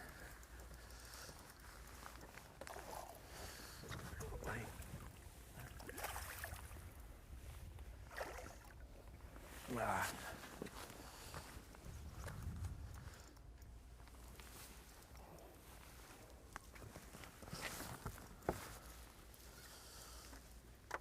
The bottom lip.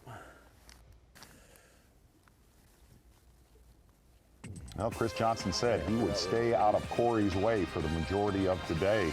He's done that so far, only 2 fish in his library. Yeah, he can make it happen very, very quickly, as we have seen him do so many times before. Clark Wendlandt now up 3rd place, and Justin Atkins holding on to a 3-pound lead here. Still early on, still in the first half of the semifinal day.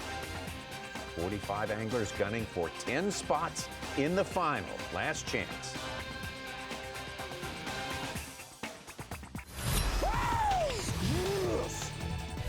Live coverage of the Farmers Insurance Elite at St. Lawrence River is sponsored by Skeeter Boats.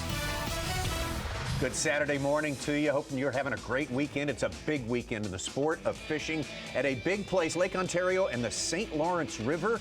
This is the semifinal round, the last event of the year. Big task for all anglers on the Elite Series. Qualify for next year's World Championship, the Bassmaster Classic. The only thing higher than that, qualify for Angler of the Year. As we look at our Skeeter Boats Angler of the Year watch.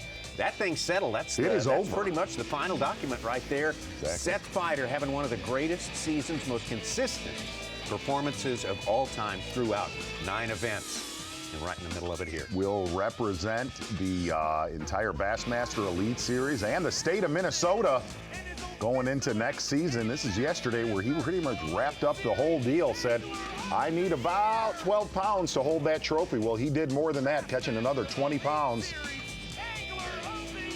Big title in the sport of professional bass fishing. Seth Fighter made a comment at the beginning of the year, man, I don't win titles like this. Not only did he win it, he absolutely blew it away.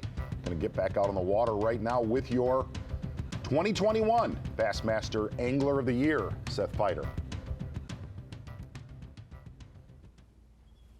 It's just such a sharp break. I mean, they slide out 2 feet and they're gone. Oh. I got him. Not as big as I thought.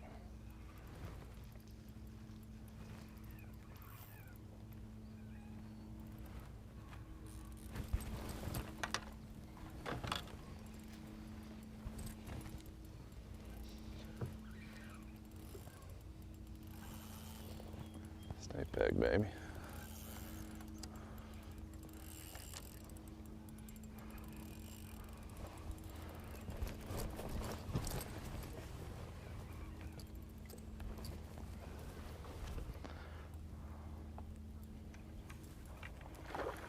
Not that big at all. I mean, he'll call, but he ain't big.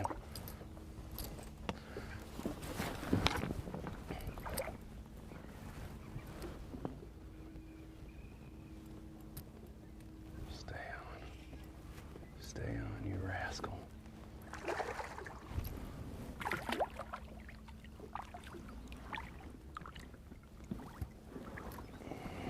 Not big at all.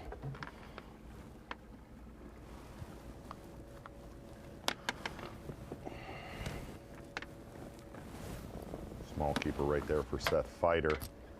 Just kind of feel like he has shredded what he was on, all those 3.5 to 4 pounders throughout this tournament. Get back out to inside of Grenadier Island.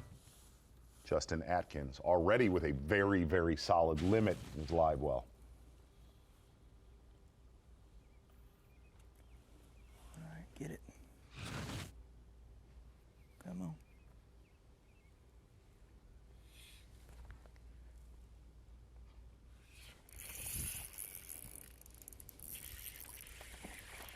That is not a bad one.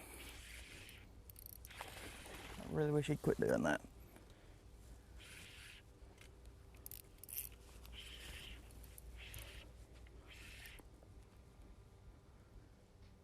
It just felt right. It's too slick. I could see too good. Fish were going down on it, not getting it. Put that hair jig out there on them. Like I'm a northerner or something. You know the game.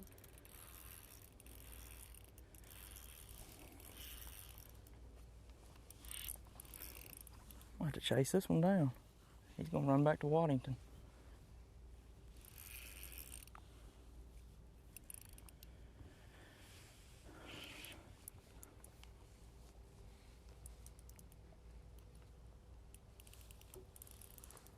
Yeah, you just gotta wait on them. Just tire them out.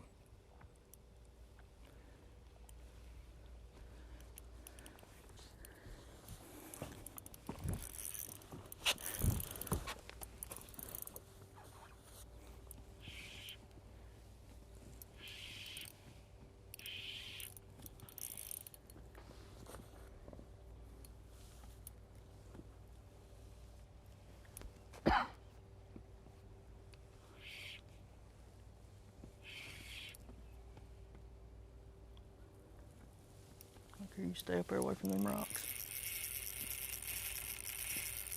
Good gosh.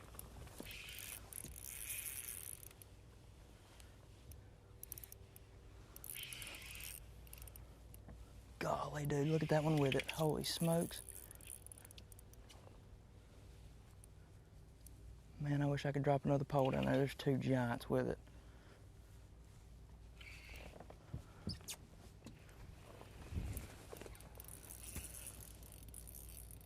They're like, what is this fella doing? See all of these anglers looking behind their hook fish. A lot of big followers, and it's fair to say he is on the mother lode of smallmouth right now in Lake Ontario. That's got to be a That's 5. A hammer, dude.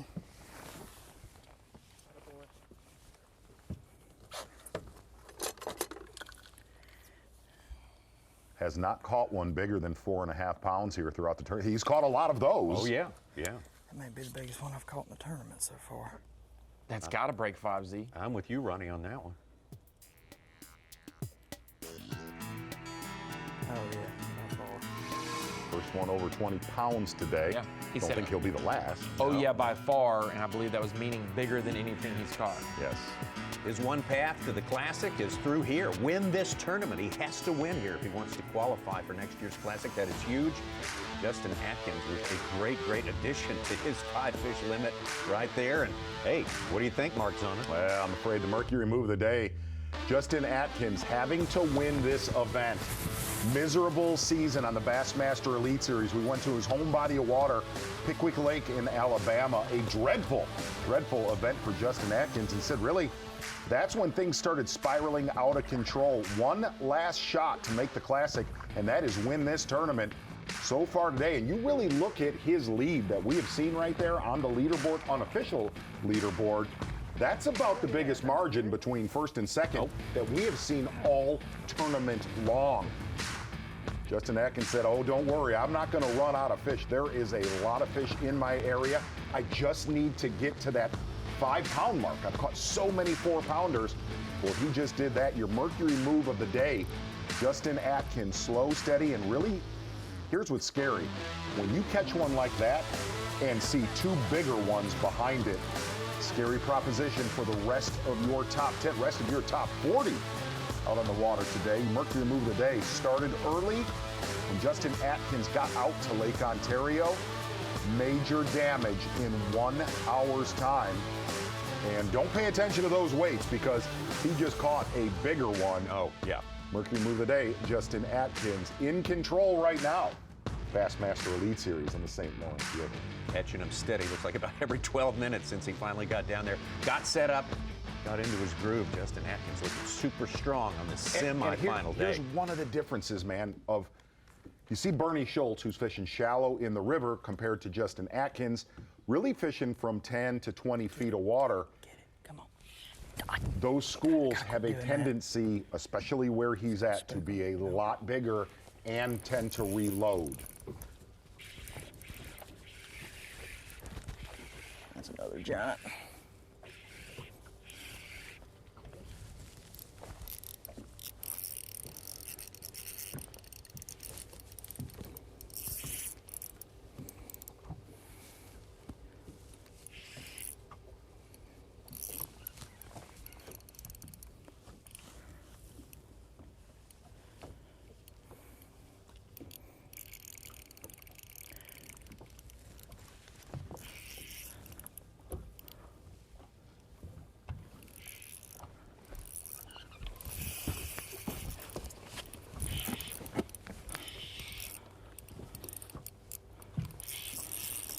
Having fun yet?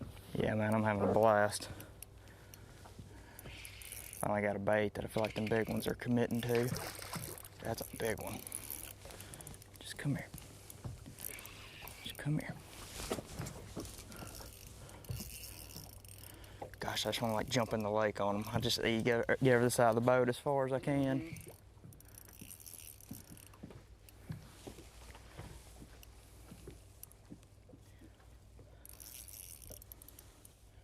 Play him down.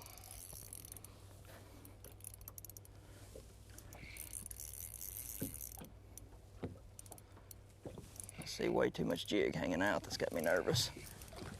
Come here. Come here. Wow. Boom! Man.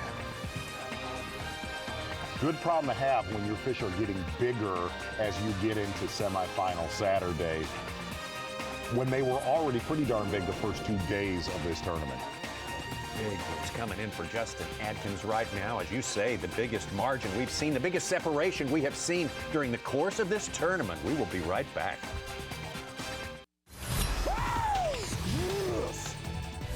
Live coverage of the Farmers Insurance Elite at St. Lawrence River is sponsored by Skeeter Boats. Getting closer to midday in our live coverage of this semi-final Saturday. 45 anglers shooting for 10 spots in the final. Only those 10 will be able to compete for the big trophy, the last one of the season. And Justin Atkins, who has not been close to that trophy this season, that is for sure, despite his great, really stellar record as a pro angler. Putting on a big show here today so far. Biggest lead we have seen so far, Mark. Exactly. Somebody coming in with the lead, day number 2, Bernie Schulz from Florida, in command of this tournament, dropping all the way down to about 20th place. 0 fish in Bernie's live well and had almost a 5-pound average coming into day number 3. Bernie Schulz live.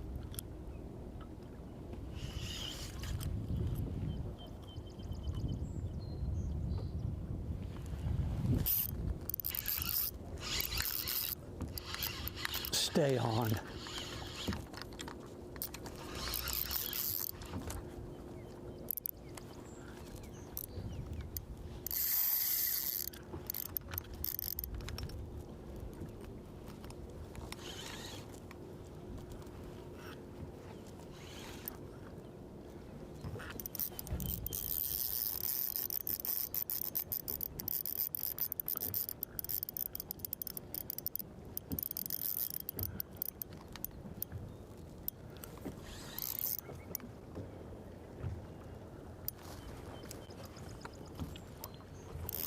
Tommy, look at that point to the right. I believe we have seen some bass caught there in years past. Yes, we have. Bassmaster Elite Series events that were dominating. Not very big.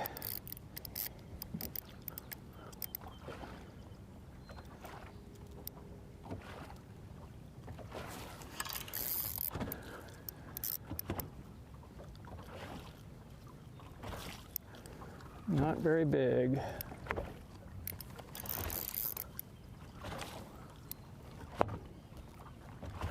First 2 days, Bernie Schulz would have had his limit and about 20 pounds by this point in the day. Absolutely.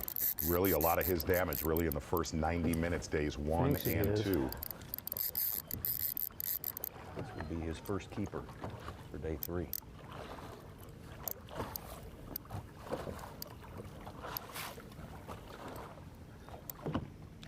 Come on.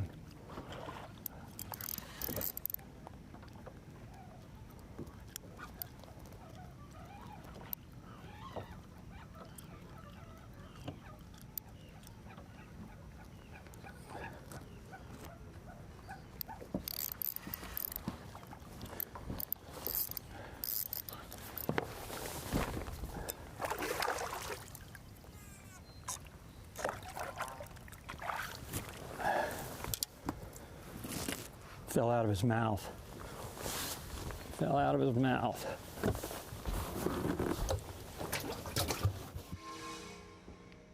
Super slow start for our man leader after the first 2 days of fishing here. Cory Johnston's made his way. He's got 3 big ones in his live well. He's made his way from Clayton, kind of getting around the Cape Vincent area.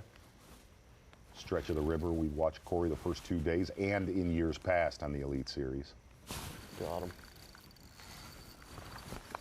Yeah, he's not that big.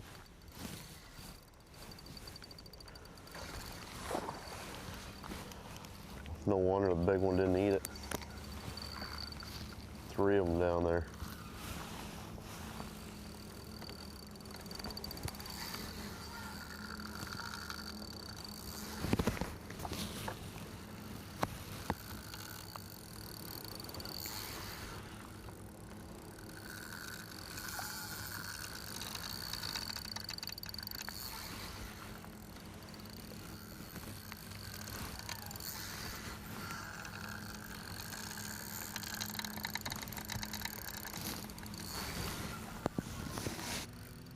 Come on.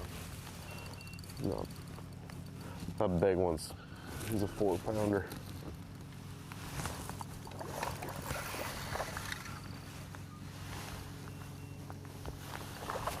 Come here, you old rat.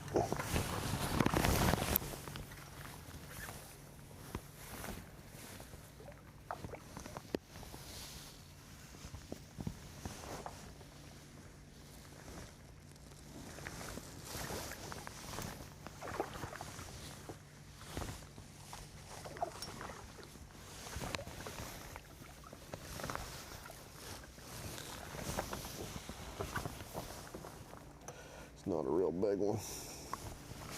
2 3/4.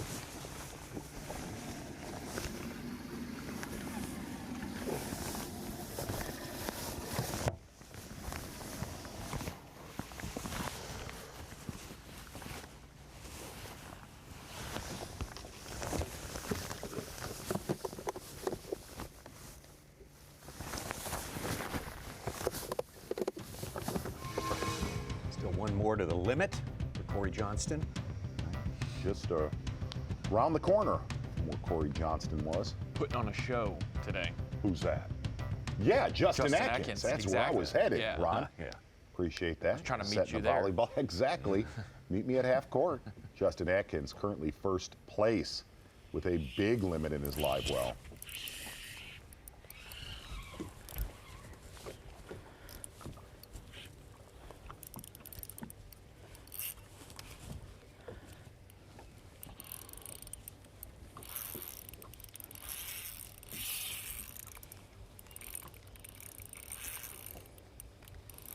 I never even felt him bite. I just sitting there letting it pendulum to me. I could see him out there on live.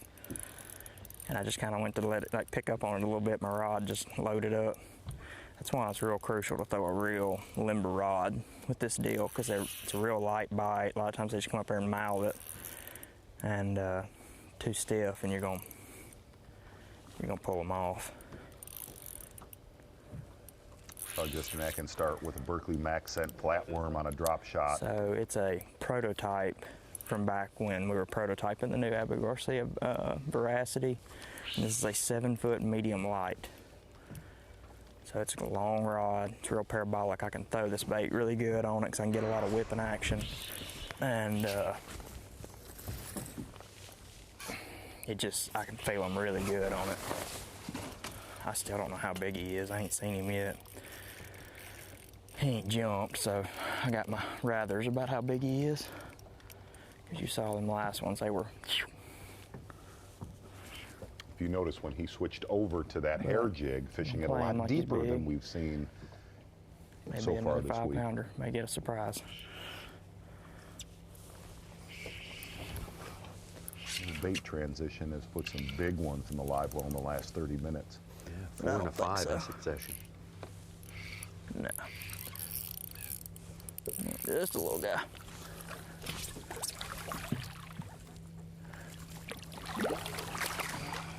Come here.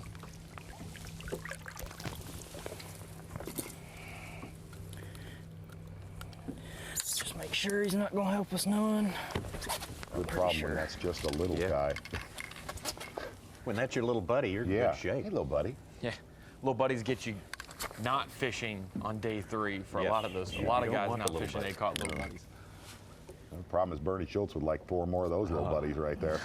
True.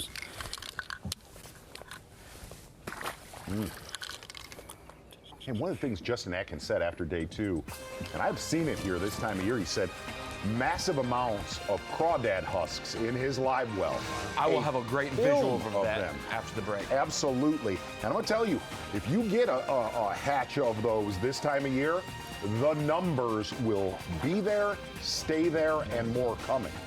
Justin Atkins holding on to that good lead ahead of Cory Johnston. More to come in the St. Lawrence River. This is the second one.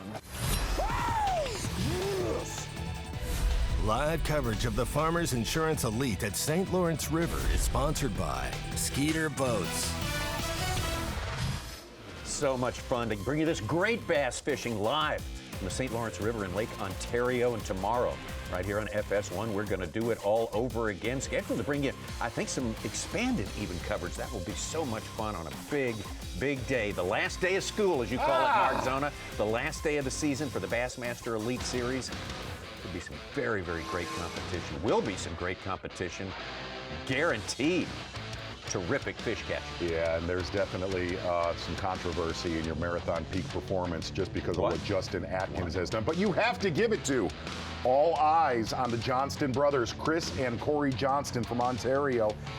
Here's the other thing, taking a look at what he has done with that, what people call a flogger. Ronnie, you call it a bathoscope. I don't like that name, not going to use it. I don't going like to it stay with the flogger. A lot of these fish will spawn all the way into late July, sometimes August, on this body of water and all the way into Lake Ontario. And got to talk about it. These are big, big old males. Cory Johnston said he found 4 of these late yesterday, exploiting 3 of them earlier today. Saw him lose 1. Marathon peak performance does not have a limit yet, Cory Johnston. 3 big ones in his live well, 1 just keeper, about 2 3/4 pounds. Kind of feel like Cory Johnston, frighteningly similar to yesterday, not catching numbers, but as the day has gone along, really as this tournament's gone along, you've watched Cory Johnston very consistent from midday on. Those are 3 of the right ones to have. A 4 1/4, 4 1/2, backed up with a 5-pounder. Your marathon peak performance, day number 3 so far. Cory Johnston, here, this is from a Zona show. For anybody that's never used a flogger, okay? This is from like 1988, okay? Did this with Byron Velvick, did it with Aaron Martins. That's what you're able to see, okay? That fish is looking for the bait, doop, just got the bait right there. It is staggering to watch that. It is just like, it's basically putting on a scuba mask, but you're also you can see when that fish bites. So Cory was seeing him eat every time 100%. he's caught one of those, yeah. Marathon peak performance, Cory Johnston. That Zona show was from like 1994. I used to listen to Warrant. No, it was not. Warrant. No. That was great. Ago. That was great high-def television for 1994, wasn't it?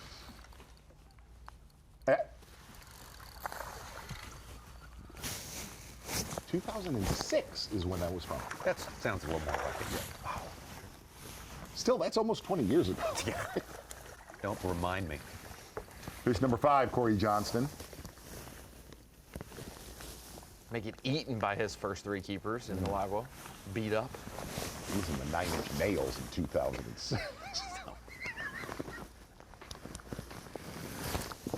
Oh, no more for now, I guess.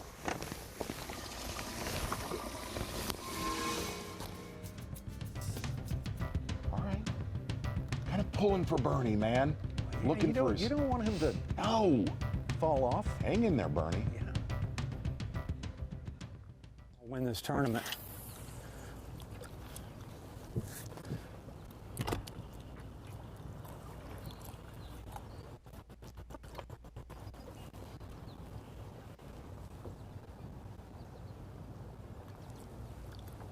Should be fish up here. I mean, nothing's disturbed this flat. All the boats have been going out there or over there.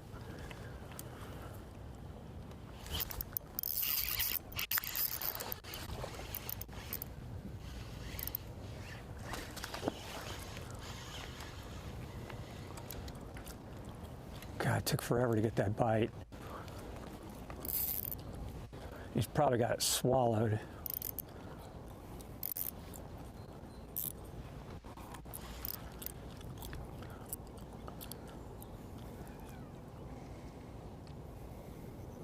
Another one with him.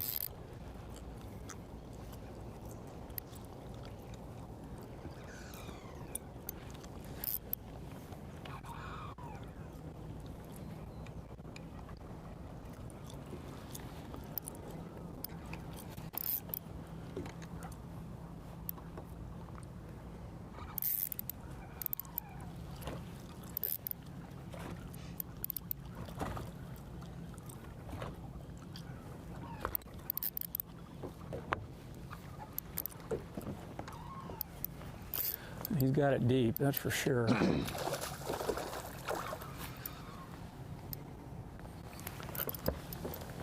Come here.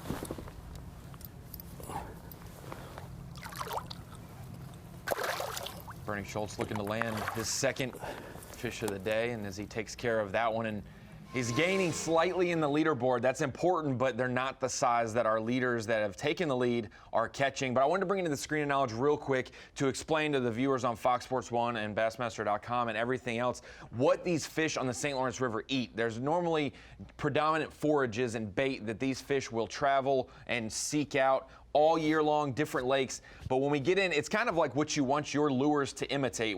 So in our little top lure segment, when it comes to some of the baits, crawfish is what you were talking about, predominant for some of those hatches. When they pop up, it can get right in a hurry. And one of our guys who has 20 pounds today, Steve Kennedy, posted that this morning in his live well. And these are some big pinchers. These are like mini lobsters. Yeah, langostinos. Yeah. Crawfish skirt along the bottom, just like gobies do. We saw a little visual underwater of those gobies. These are all like 100% muscle and just go straight to the bottom line of a fish's weight that they gain. And those are bottom-dwelling baits that they chase after. But perch are ones that'll swim higher in the water column, mid-depth. They'll even hang out on the bottom. But they obviously have these predominant stripes, orange as well. And a lot of these baits you'll imitate with your colors on that. But definitely the moving baits might resemble perch, whereas the bottom-dwelling baits may resemble a goby and a crawfish much more. That was a big perch. That was like a European. That one, that one was, yes, that one will bite your toes in the water. What is today's special, Ronnie? Do you know? Crawfish etouffee, especially in the boat of Caleb Summerall, if we get to see him catch some more. Ronnie, you absolutely nailed that. Screen of injustice, screen of impurity. Clark Wendlandt. Huh?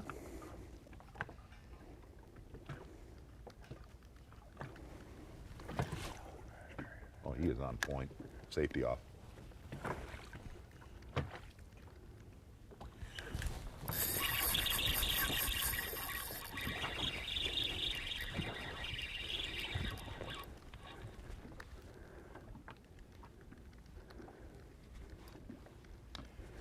Now over his right-hand shoulder, that goes all the way to Buffalo. Yeah. Okay, to the Niagara River. I don't think a lot of room for waves to build. It is so rare to have conditions like this right here. It's unrecognizable. Clark Wendlandt with a limit in his live well, but says he has 4 bass that are totally useless.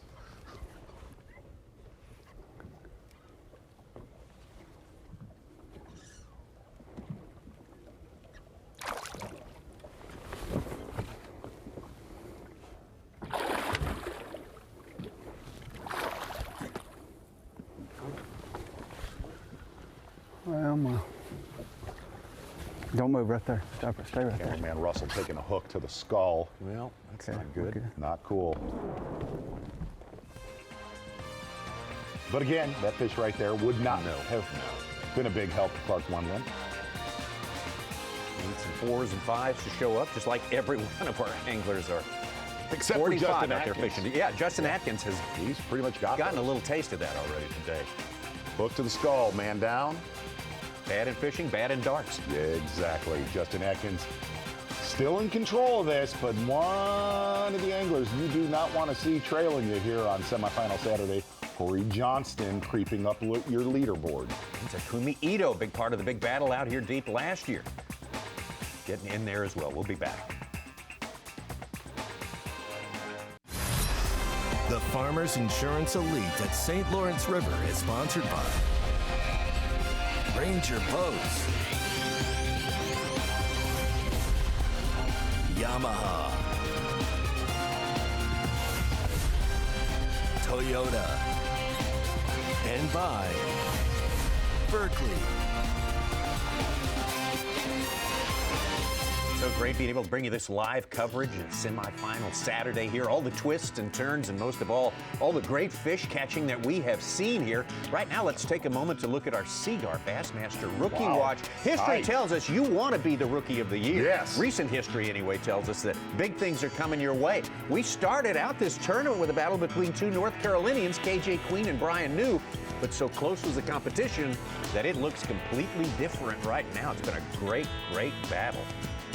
Joshua Strassner and Justin Hamner have not settled yet by any means. That's the key today is if you look at the leaderboard at the end of day 3, Strassner has to beat Hamner by over 12 spots. Wow, good stuff.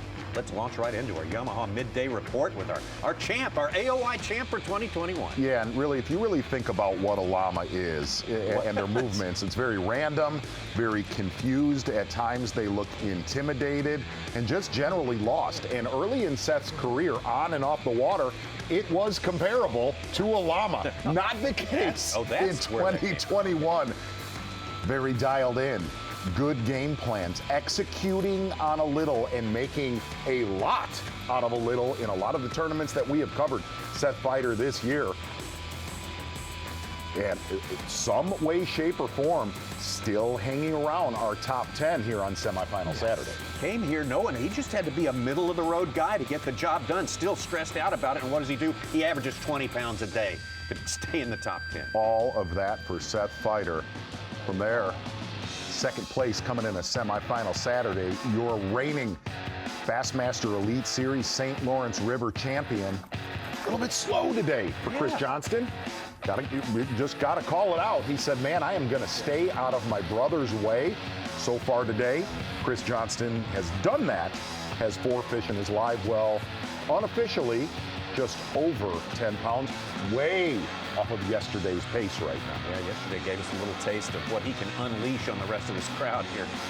And it was pretty impressive, A little behind schedule today, but still time to right the ship, that's for sure. At a certain point, will he encroach a little bit if he's not at nearly the weight he needs? I say no.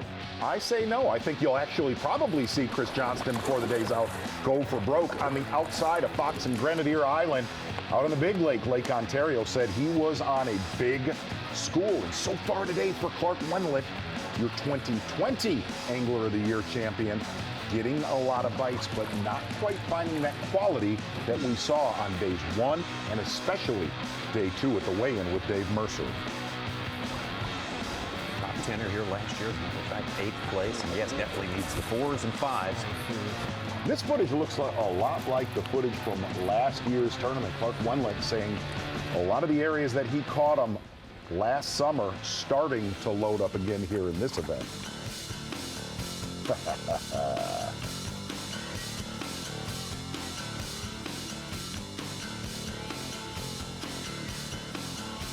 Getting our first really bathoscope edition of Bassmaster Live today with Cory Johnston. Yeah, Cory Johnston getting it done with the flogger early today.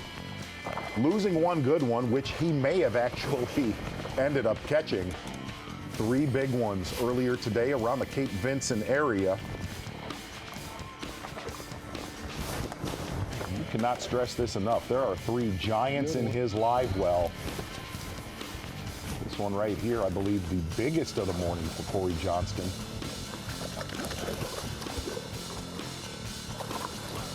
Has a 5 bass limit right around, call it 18.5 pounds. Might be a little bit light on that. Still a lot of room to grow, but all of Cory Johnston's damage today, really about 10 foot of water and less. Big start today. This man right here, kind of fishing for his one and only shot at next year's World Championship, Justin Atkins. Miserable season for Justin Atkins. You nailed it, Ron Moore. Justin Atkins coming to the Bassmaster Elite Series with titles, big reputation, sport of professional bass fishing. And it does seem like he has landed on the mother lode. He said, I don't think I'm going to run out of 4-pounders, but I need to catch some of those 4 3/4 to 5.5 pounders. Making a little bait switch, starting with a Berkeley Max Scent flatworm on a drop shot, going to that small hair jig, fishing 10 to 20 feet of water, put on a show. And here's the thing with Justin Atkins right now. It is going to be hard for him to make any upgrades already with a massive 5 bass limit. pushing on 21.5 pounds as it stands right now. Justin Atkins, let's get back out on the water. Back out to Cory Johnston. It was a sick Yamaha midday report. Cory Johnston. Yeah. Got him.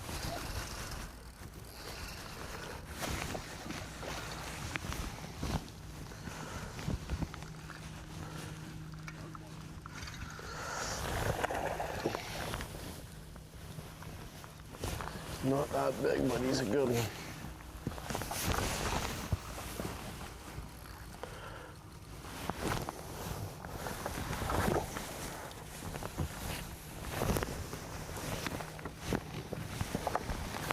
Thought he was a lot bigger.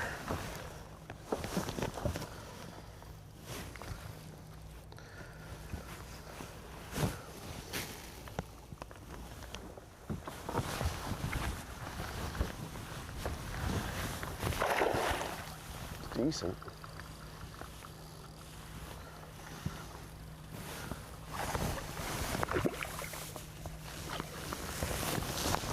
That will call. Smallest fish, only 2 pounds. Throw him up about another 1.5 pounds on that call right there. Skin hook.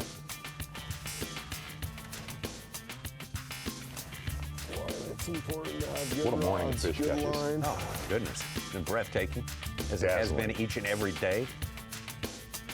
Look at that. Got us a tournament. Yeah, got us a tie at the top of the leaderboard there. Those are unofficial weights, so just call it a tie now. Cory Johnston able to catch Justin Atkins. Atkins on a heavy fish catching schedule, though. Look for that one to go back and forth.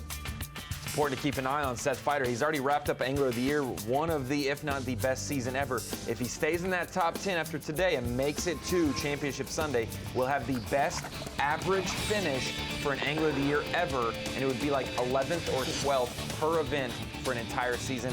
Average. Wow. That would lock it Averaging down. a top Just 12. stay in the top 10. Stay in the top 10. That is interesting.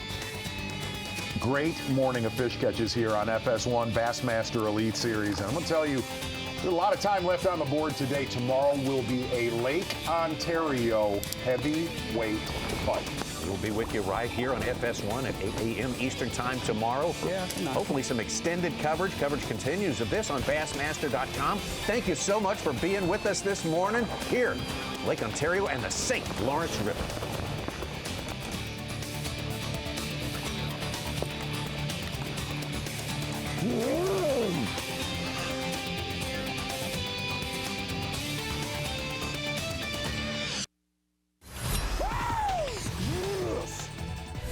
Live coverage of the Farmers Insurance Elite at St. Lawrence River is sponsored by Skeeter Boats. I want to welcome in all our viewers that have been enjoying the final semifinal Saturday of the 2021 Bassmaster Elite Series on FS1 all morning long. Continued coverage online here, Bassmaster.com. And that is where we are. Beautiful Waddington, New York. Hard to believe we've been here 6 times, but what a way to finish off the 2021 season in New York. 2 back-to-back events, and this the final one on the mighty St. Lawrence River. And man, every single time we come here, it is absolutely amazing. And just when you think it can't get any better, I mean, you look at a generational battle. You look at this morning when you were looking at Bernie Schulz and the Johnston brothers right behind him, Davey Height.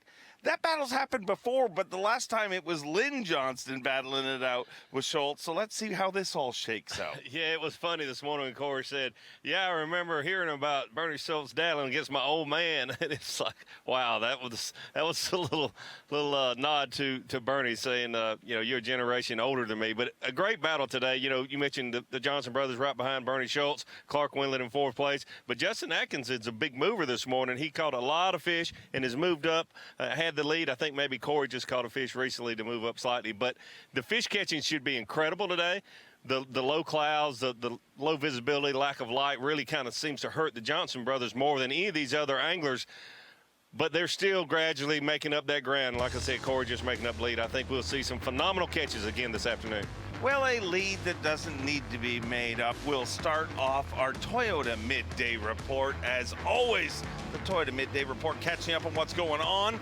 And that is what's going on right there. Seth Fighter already has sealed the deal on our 2021 Elite Series Angler of the Year, becoming the first angler from Minnesota to ever be a Bassmaster Elite Series Angler of the Year.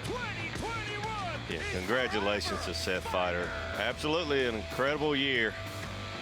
A little nervous here these last few tournaments. He said, I'm just glad it's over yesterday afternoon. He said, I've had the weight of the world on my shoulders for about 2 months now. And you can tell a little bit, but hey, that's to be expected for Seth Fighter. He's had a great final 2 tournaments here at the New York Swing. We pretty much expected Seth Fighter to do that. He typically does well up here. I think he really won Angler Year in the beginning of the season when he did so well down south. One thing stood out about him all season long, not only an excellent angler, but incredible at reading what he has. Because yesterday, as soon as he won it, we kind of joked with him right away, you know, you're in 8th and you've played it safe. He's like, but I have burned the house down with everything I have. And watching him today, it does seem like things are a lot tougher for him. Yeah, one of the many things, but certainly one thing that I think all of Seth Fighter's fans, including me, like about Seth Fighter, he says what he thinks. And what you see is what you get, and you appreciate that so much. And he was being honest with us. He caught everything he could catch in those first 2 days. Here's a guy who doesn't do a lot of talking. He does his talking on the scales, and what a track record he has on this incredible body of water. The worst he's ever done here in the Elite Series competition is 2nd place, and once again, sitting in 2nd place, trying to defend his title. Yeah, Cory Johnston having a great tournament once again. It's really incredible. We talked about it a little bit yesterday. If you look at what he's done on the St. Lawrence River, Lake Ontario, not just in the Bassmaster Elite tournaments, but if you keep up with bass fishing, you know that the Johnston brothers have been just incredibly great. And I don't even mean good, incredibly great here at this fishery. Well, speaking of great, we might as well have a look at a guy who just finished his reign, his 4th reign as an Angler of the Year. The first one as a Bassmaster Angler of the Year, but Clark Wendlandt in the thick of things, and he's not just fishing for a W, he's fishing to get to the Bassmaster Classic. Yeah, exactly, and I think it means so much to Clark to try to qualify for the Bassmaster Classic. Last year was typical Clark Wendlandt, either winning AOY or being in contention. This year, a little off for Clark, but here he has opportunity on one of his favorite, if not his favorite, fishery in the whole country here at Lake Ontario. Last year when we were here, after we left, finished up the season, went to Champlain, he and his wife Patty came back over here and spent like 10 days, I think, fishing out on Lake Ontario. He loves this place, and it shows each and every time he comes here in these events. He is always somebody that you have to look out for. Well, he is our reigning Angler of the Year, and congrats to a great reign he has had. But another guy, great resume, but has put himself in a position where he needs to take advantage of that win, and you're in here this week. A win here, and he fixes everything that went wrong this season. Absolutely. Not very often, I think, will you ever hear Clark Wendlandt and Justin Atkins having a year where they're trying to get in the Classic, the last event, a win, and you're in kind of situation. Justin Atkins, one of the brightest young stars in our sport. Clark Wendlandt, certainly one of the greatest. You know, he's legendary. He's been so successful through so many years. So both of these guys are battling it, giving it 110%. And this is going to be very interesting because Justin Atkins is on a big school of fish, and they all seem to be 4 pounds, 4.5. That one even looks bigger than that. So it'll be so interesting. We're between the Johnstons, and I'm not saying Burring's out of it, but Cory, Chris, Clark Wendlandt, going to be absolutely incredible today and tomorrow. How about some Cory Johnston? I mean, who doesn't want to see him shed that title? But he's not very proud of it, being the only Canadian never to win an Elite Series event. Yeah, I've talked to him the last 2 days after you weighed in and fished, Dave Mercer, and he's got a little chip on his shoulder, you can tell. But I think maybe Cory does his best work when he's got a little chip on his shoulder. And you know, he and his brother work together so much, but it's got to be getting to him just a little bit that Gutsy and Chris have already won an Elite. Logging up some fish there, had a painful loss this morning that sure is going to haunt him a little bit. And the crazy thing about that, the backstory on that, when we were talking, I have to confirm with him on the stage to see if it was the same fish, but I believe it was timing-wise. He said he had that fish yesterday bite his bait, swim with it, and he let him spit the bait because he knew, you know, it was close to 5 pounds, only going to add about a half pound yesterday, but he's thought, I'm going to go to that first thing. Went to it, 45-minute investment, finally hooked it, and lost it right beside the boat. And his biggest problem right now is this guy, Justin Atkins, a former Forest Wood Cup champion. The amount of fish that Atkins is catching this morning is amazing. I mean, he's got it. It really is. It's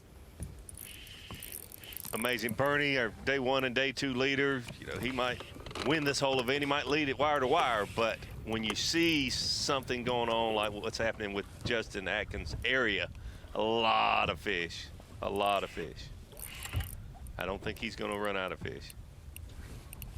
He was concerned more about, I need to catch a 5 to have the weights that, you know, the Bernie Schulz and the Chris Johnson, Clark Wendlandt, Cory Johnston. But he's done it today.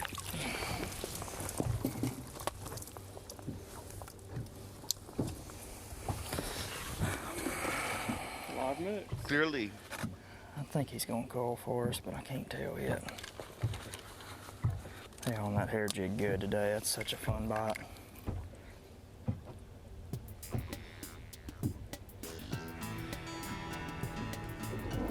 I would say that the secret is officially not a secret. The fluff is out. Everybody's throwing the fluff. I mean, it's slowly got more and more, but Justin Atkins trying to ride that fluff train all the way to the Bassmaster Classic. Another good one for him. Back on top with 66 pounds, 4 ounces right behind him, Cory Johnston. You see 2 and 3 need this W to go to the Bassmaster Classic. Cory Johnston already in there. Takumi Ito once again in the mix, and as he says, smallmouth, love him. And it's cool to see Brandon Cobb in the mix up here. Generally, you know, does not prefer smallmouth events, but having a great week this week. Yeah, Brandon Cobb, a great young fisherman, already a couple of Bassmaster Elite wins. He's had a little tough time up here a few of the trips, but having a great tournament here. Was actually up top of the leaderboard earlier this morning. You see in 7th place there, if the fish gods are taking requests, let's get Chris Grow in that top 10. I mean, an emotional week for him. Wow, what a way to finish it would be, but here's a guy with a whole different goal on his mind, and man, what a fish. This is a beautiful fish.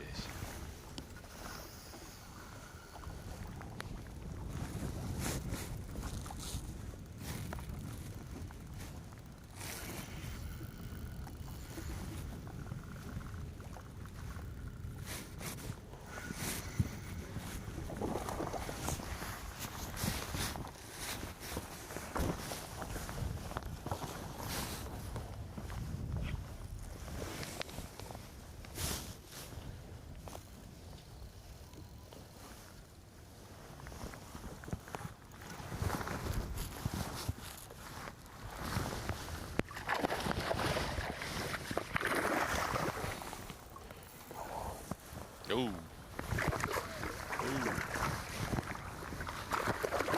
Come here.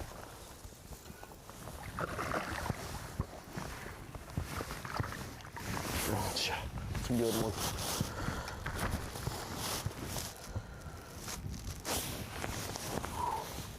Four-pounder anyway.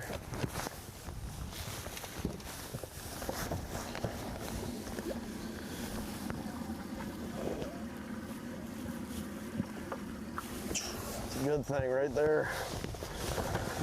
More of those we can catch, the better. Don't have to burn any more beds.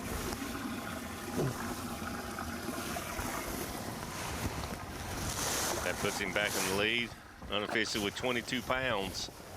You heard him just say, we're not going to burn any more that are spawning. One post spawner, 1 5-pounder. Be looking good. Let's see what that was. Let's hit this spot block here for a second.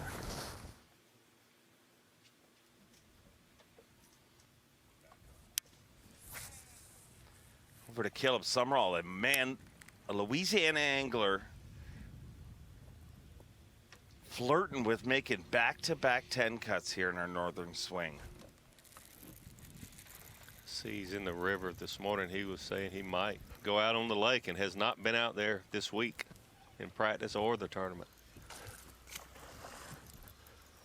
One hook, Jake.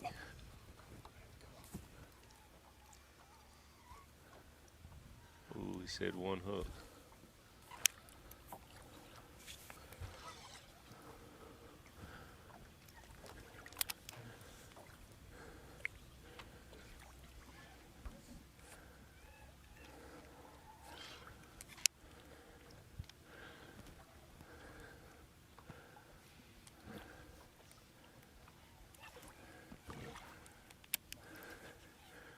I will wear you out.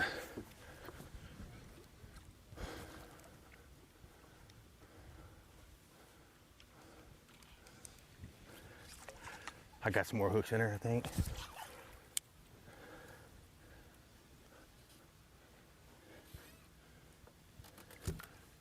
A little tuna. Stop it, stop it. I know we've talked about it 100 times. You see that fish laughing. The boat. They're incredible to catch. Chunker. Sometimes they'll do you a favor like that fish did there. You see it doing the circle. First, when he hooked it, he just had one hook hit it, and he got a few more in it. Yep, yep.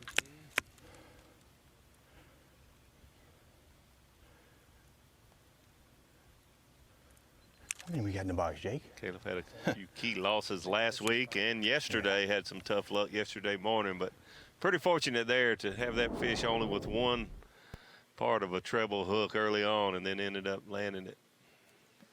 He first hooked it at one hook and does this little pirouette. Once again, here we go. Here we go. Yep. It makes it so interesting when you cannot use a dip net.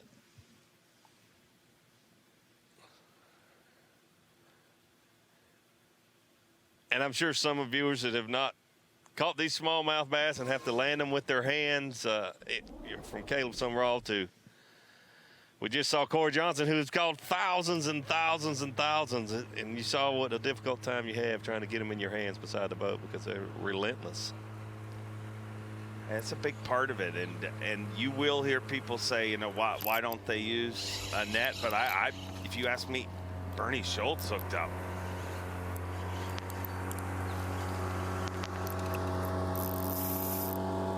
I mean, they don't let them use golf carts, right? In the That's PGA. Right. That's a good comparison. Oh, coming through. Speaking of golf carts.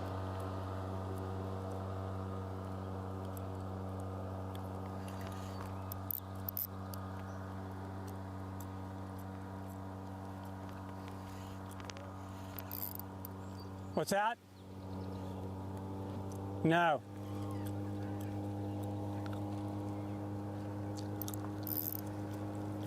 Little.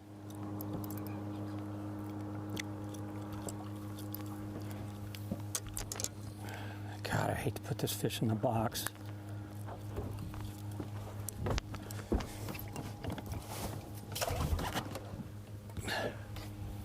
Small keeper there. Bernie has not had to put one that size in the box. He started off on the first morning with a 5 and a 6, and then caught other good solid fish.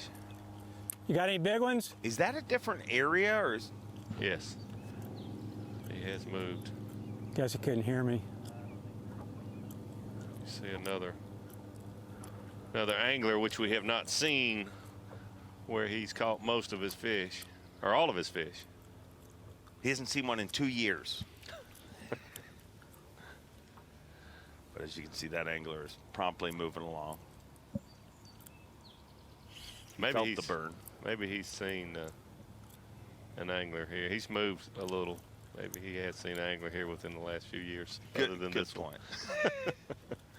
But the other angler, you could tell, promptly moved along.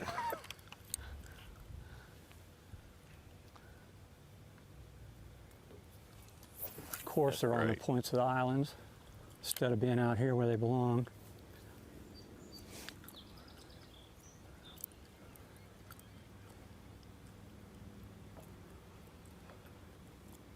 Why would you see a guy that, you know, for the first 2 days of this tournament. Must be a good one. Why are we seeing this change? Why do you think it's gotten so much tougher on him?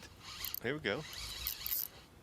I just think they were not replenishing. I was concerned about that. You and I talked a little bit about that. And Zona and I talked about it also. That it's just, man, when you, the tight place he was on, you was hoping it was a transition place. More fish could be moving through there, but you just, man, 2 days of fishing a place so thoroughly like Bernie was doing.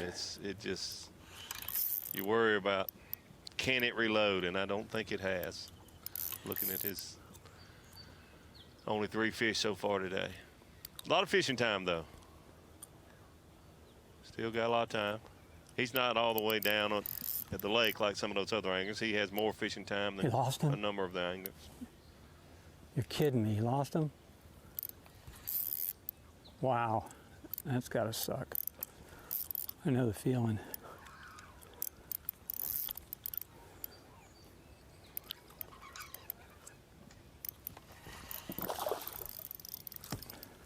Dave, I'll have to admit. Still hasn't got a 2-pounder. You tell me what you do in tournaments, but when I see a competitor lose a fish, I really don't cry. I can't even say I feel bad for him. I might tell him, gosh. I never turn it back on. I know you hate that happened. Or I guess it was me. I don't know. I mean, I know it wasn't you, but I'm just saying that I want, you know, maybe it just went off on its own, but I don't think so. Man, the knowledge of this body of water between those two guys.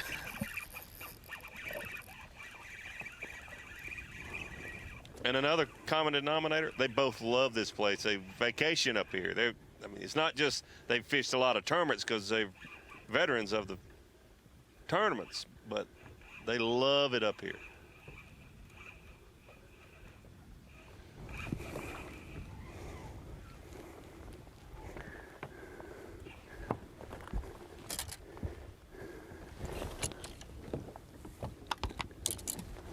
Boy, it was a long time ago, 1992. Clark and I started right here. Started our professional fishing career. B.A.S.S tournament in the fall of '92.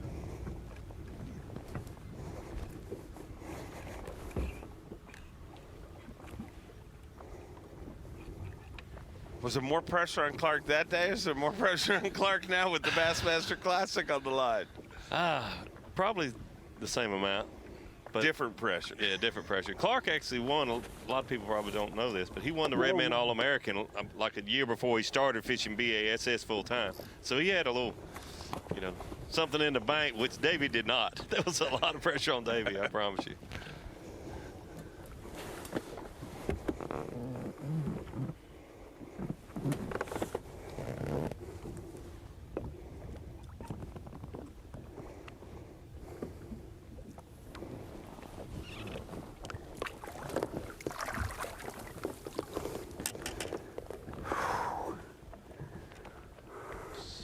Solid. And fish like that are why guys like him love this body of water, whether they're competing for a Bassmaster Classic berth or they're just going out for a fun day fishing. This is truly one of the greatest fisheries in the world when it comes to smallmouth bass. Clark Wendlandt moved up to 3rd place right now, but atop the leaderboard, Cory Johnston with 67 pounds and 9 ounces, and Justin Atkins in 2nd. Chris Groh, look at him in 8th, and Steve Kennedy fishing his 400th Elite Series day of competition today. Wow. Live coverage of the Farmers Insurance Elite at St. Lawrence River is sponsored by Skeeter Boats. Welcome back to the beautiful St. Lawrence River. What an incredible venue this is to finish off our Elite Series season, the Farmers Insurance Bassmaster Elite at the St. Lawrence. And I talked about Steve Kennedy setting a record, the most competition days in history, 400. That is here today. He set that record These guys have got a whole lot less. This is our Seagar Bassmaster Rookie Watch. Josh Stracer is in the lead and 2 points behind him, Justin Hamner. Davey, this is gonna, I would assume, be decided today. It could be. KJ's not fishing, so he is at 5:34. But it'll depend on what Justin and Joshua do today, and it'll be decided. Very, very close. I guess we all knew Seth Fighter was going to win once he weighed those fish in. This will come right down to not only when they weigh in, but the final person, because it could fluctuate the distance between them with only 2 points. Very, very interesting. And a title that I think some people probably overlook, but to me, especially in the last 6 or 8 years, the person that wins that, you can count on is going to be here for a while. That's not just by chance or luck. The Rookie of the Year is a big deal in my opinion. Let's have a look at David Mullins. Great to see him having a great event to finish the season. Currently in 14th place. He's get a charge to get inside that top 10. David Mullins, one of the anglers that after not the performance he wanted at Lake Champlain, I guess I should say, having a great tournament here and needs to have a good, solid day today to qualify for the Bassmaster Classic. I think this is, been a victory for David Mullins here so far this week, and I think he's good to go for the Classic. And having a disappointing week last week, followed up with day 1 and day 2 here, absolutely incredible. And then you can see day 3 is not so bad. That's a stud right there. Absolute giant. Mullins already had a victory in the Opens.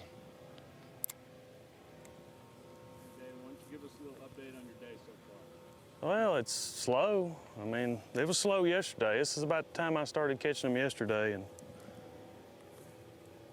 and we don't have much wind today. Everything's slick, and I've had a bunch of them fall it back and not eat it. I just had a good one right there fall it back. I actually seen it. I didn't see it with my eye, but I saw it on live scope. It was falling, it tracking it, didn't eat it. But this is the only way I can catch them. The only way I know to catch them right now. And we're going to stick to it to the end. I just need one more call. If I can catch a 3-pounder, I'll be in the Classic. I'll be happy. I'm close to being in there right now with what I got, but I just need one more call. And hopefully we can get it. I think we can between now and whatever time we come back. There's more grass this year than I've ever seen. It's hard to make these casts, get it back clean. But we're grinding. I know them lake guys are catching them. It seems like there's just so much more out there, and the ones out there are bigger. And the thing about my fishing is I don't see many. Even when I catch one, there's not like a bunch with it. I'm just fishing for singles, and I've been lucky enough to catch 5 big singles a day, but that's it. I mean, I haven't found a group of concentration of fish where there's 10 of them falling one back and you can sit there and pick them off. I haven't seen that yet, and so I know what I'm in for. It's just a lot of work, but once they start biting, it can be rewarding. Like I said, I just had a real good one fall it back here, and hopefully we can get one to bite. But it's been slow, been real slow.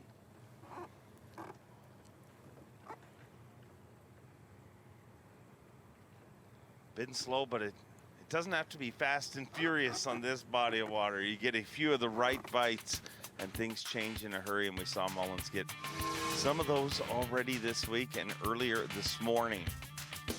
Have a look at our cut line right now, and you see right there our cut. Wait a second, Chris Johnston's in 10th, Caleb Summerall, and our angler of the year is in 12th place, trying to ruin his victory party and sneak inside that top 10. Great to see Chris grow there. Steve Kendi, as we just talked about, going to be the top 10 that moves on. Right now it's 56 pounds 9 ounces. Where do you think that cut weight ends up? Gosh, I didn't think it would be that coming in this event, but it's going to be 60 pounds. That's incredible. Consider, if you got good conditions all 3 days, yeah, you expect it to be that, but typically you're going to have some weather to deal with. This low light is slowing the bite down a little bit, but we really haven't had strong winds. But to catch 20 pounds of smallmouth per day for 3 days, and I think it might take 61 or 60 and 14, 15 ounces. It would be so disappointing to not be able to fish the Championship Sunday top 10 and have 60 pounds of smallmouth in 3 days. But it could happen. Because if I can't find another we've seen it last week and this week. The afternoon is really phenomenal for some of these anglers. Yeah, it's like a 500-yard stretch right down through here that's really had a lot of the fish in it. And surprisingly, I mean, it's staying good every day. I caught as many as I can possibly catch every day, and then I leave. I mean, I guess having a short amount of fishing time probably helps, not burning anything up, but it's just amazing how many fish are in this place.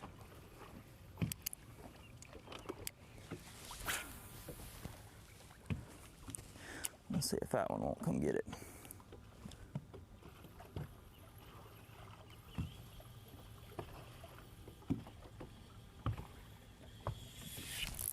He will.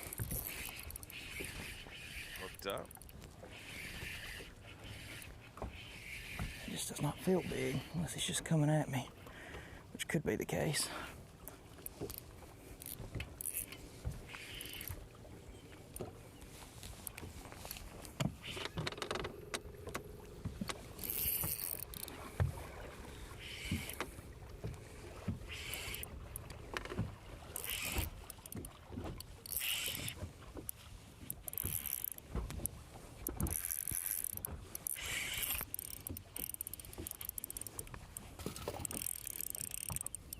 I mean, I can see him right there, but I can't tell how big he is. He goes kind of big, then he doesn't look big.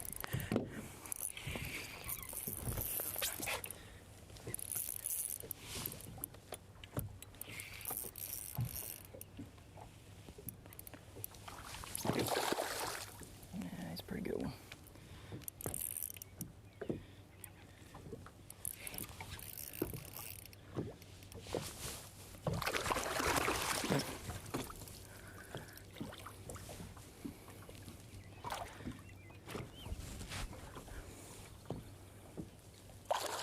Come here.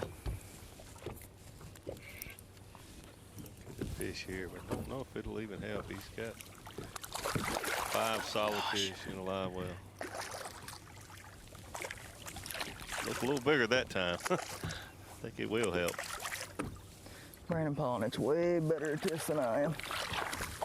I'm gonna screw around and mess this up. Come here. No, I'm not.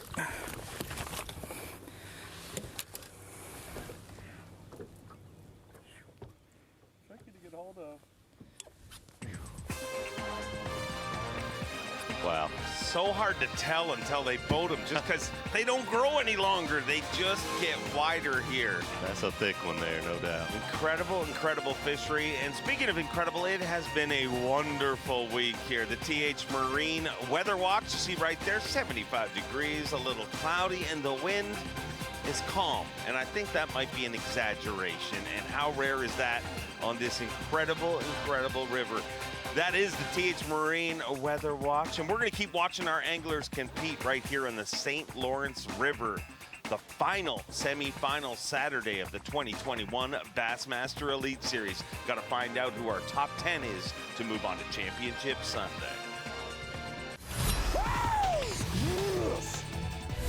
Live coverage of the Farmers Insurance Elite at St. Lawrence River is sponsored by Skeeter Boats. The legendary St. Lawrence River got its name from Jacques Cartier. And this week, we have already named a brand new Angler of the Year. Today, we might name a new Rookie of the Year.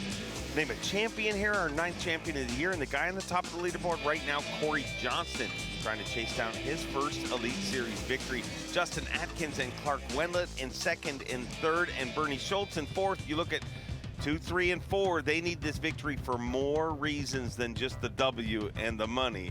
They need this victory for a Bassmaster Classic berth, which is guaranteed at this event. A guaranteed Bassmaster Classic berth goes to our winner. But this is a great look of our Minn Kota unlock the lake, and you see all the way out from Galoo Island, Cape Vincent, and then we enter the river. And Davey, the boats have been spread out all week long. And the nice thing is, this river is an incredibly large river, but becomes a lot smaller when the conditions cooperate like they have this week. It really does, because you have a chance to move around and fish more areas when you have a lot of wind here, especially on the lake. But the river also, if you've never been here, looking at the Minn Kota unlock the lake, this river is a lot wider than it looks through this view. I mean, there's areas where it can get extremely rough in the river, but it's been great so far. We've had a little wind, but it hasn't been so bad that these anglers couldn't get around. And we've seen the anglers basically from Lake Ontario all the way to Messina. There's just only 45 out there today, but they seem to be spread out equally. So it's not like the anglers that didn't make the cut were fishing the wrong end of the river or not in the lake. It seems to be the same general area. Here's another thing about the fishing out of Waddington versus Clayton last year. So many of our anglers, more of our anglers, fished the Clayton area and Lake Ontario last year. We're talking to Steve Wright this morning. The weights are almost identical to what they were last year. So the river really does produce fish almost as big, very similar. If you look at the overall weights going into day 3 from Clayton to Waddington, they're very, very similar. One thing that's not similar is Bernie Schultz's day, having, for the first time in this tournament, hitting a speed bump. He has led this tournament since day number 1. But this fish right here would be his limit fish. We talked about conditions allowing you to be a lot more nimble and move around this river, and Bernie's obviously done some moving today. Yeah, I think it's a good idea to move around today. Looks like, you know, he's spent a lot of time. He's a great fisherman, and you spend 2 days on 250 yards of shallow gravel, rock, sand mix, and a little bit of vegetation, a little bit of grass clumps in there also. But 250 yards, and it's a decent run where Bernie's at, but not a real long run. So he's probably been fishing between 6 and 7 hours a day, at least 6 hours a day. That's 12 hours. If you put an elite angler on 250 yard stretch in 12 hours, there better be some new ones swimming up there at night, because they're going to deplete the population.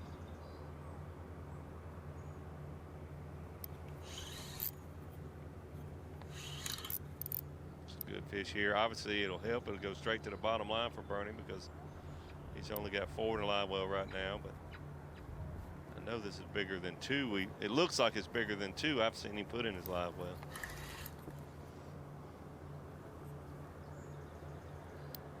He's not big, but right now he is.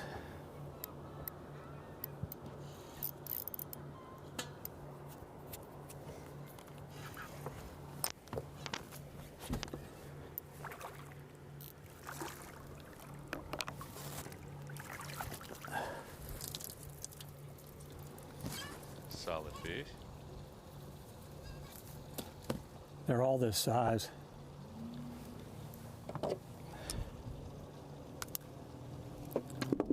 They're all that size. That's 5, right? Thought that smallmouth had a mullet for a second there, Dave Mercer. I didn't know what was going on. I thought, does he have 2? Does it have hair? No, it's vegetation. Seth Fighter's the first angler of the year for Minnesota. Is he the first mullet angler? I mean, mullets were Mullet in angler style of the once year? Before, like an angler of the year that had a mullet. I'm trying to think, was there? There's nobody even close. Come on. Think of one that would even. I mean, Clun had a ponytail. That's not a mullet. Good. Clun didn't win angler of the year when he had a ponytail. That's true. That's true. Not showing off the mullet right now. Seth Fighter destroyed his victory party by putting himself in contention to win this title, but did promise our local crowd that there will be some burning down at the bar. So be honest with me here. Are you hoping that he finishes 11th today? Go ahead and get that burned down. Yeah. I mean, I'm sorry. I mean, for him, no, actually. I believe unofficially, if he gets in the top 10, then he sets the record for the most We'll have to check with Ronnie and Such on this one, but I believe it is the highest average finish of an angler. I heard them talking about that, but is it top 10 or he would have to win to do it? I believe it's top 10. Okay. I believe if he gets anywhere in the top 10. They're not great big ones. We'll find out. But if that is true, my answer changes. Yeah, I agree. I care about him enough as a friend. I agree. We bowed up. Maybe give us a gift card and we'll go without him or something. I have to let him go too.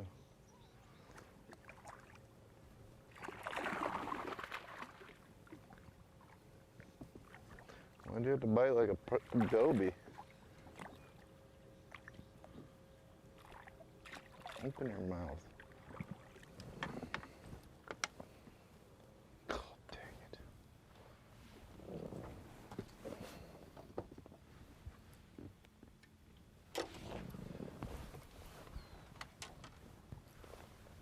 Help me with this. You're a Canadian. Seth Fighter being from Minnesota, wearing rain pants and sweatshirts, and we're out here in shorts and T-shirts.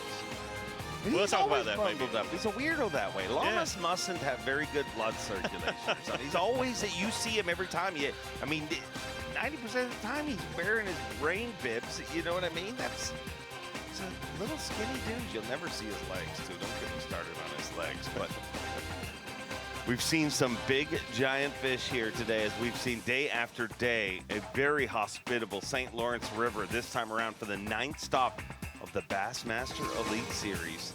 And today, the final semifinal Saturday, the 2021 Elite Series season. And atop the leaderboard, there's your top 10. And if it stays that way, they'll be heading into Championship Sunday. But atop the leaderboard, Cory Johnston, Justin Atkins, and Clark Wendlandt. Here on the Live coverage of the Farmers Insurance Elite at St. Lawrence River is sponsored by Skeeter Boats. A land full of castles, cottages, and Kong-sized smallmouth bass. And that has been the specialty this week in Waddington, New York. Day number 3, here we are, and that is your top 10. Atop the leaderboard, Cory Johnston with 67 pounds and 9 ounces. You see, our leader since day number 1 has slipped to 4th, just filled out his limit. But 2, 3, and 4 battling it out for a Bassmaster Classic berth if they win this event. So much on the line for so many of our anglers. But that is your top 10 right now. You see Brandon Palnick in the mix once again. Austin Felix, who has run, I believe, the furthest out to the lake, said he'd run to the main ducks if he could. But speaking of runs, I know what happens when we hear this music. Things get crazy around here. Davey, what is this? This is the Power Pole replay of the day, and it has to be Cory Johnston doing something not so uncommon for people that fish the St. Lawrence River, fish Lake Ontario, or fish for smallmouth, period, using a flogger. Flogger is short for a cone with a piece of plexiglass at the bottom of it. I don't know how I got the name flogger. I think I've heard you know that, but I don't. So let me give the Power Pole replay of the day to Cory Johnston using the flogger. And Dave, we need you to explain a little bit more about how the flogger got his name. Well, Chad Pipkins, one of our pros, we talked about him and being one of the flog fathers, one of the inventors, one of the guys who founded this whole deal. And his buddy's favorite band was Flog Hat or something, I believe the name of the band was. And he won like 9 tournaments in a row. It was a ridiculous streak he had going. And he said, his buddy turned to him and he said, "We're flogging them today." And he's like, "What does that mean?" He's like, "Well, my favorite band is Flog Hat." So I don't even know if the band has any. Do you think they Flog Hat be Power Pole replay today? What's that? I don't know. Flog Hat? Yeah. Power Pole replay today? I think they sing the song for that. I think they made the music for the Power Pole replay of the day.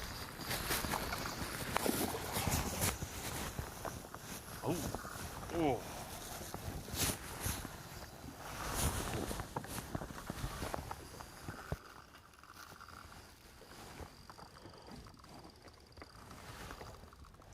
Cory Johnston currently in first place and has a very nice smallmouth on right now. We looked at the top 10 just now, Dave.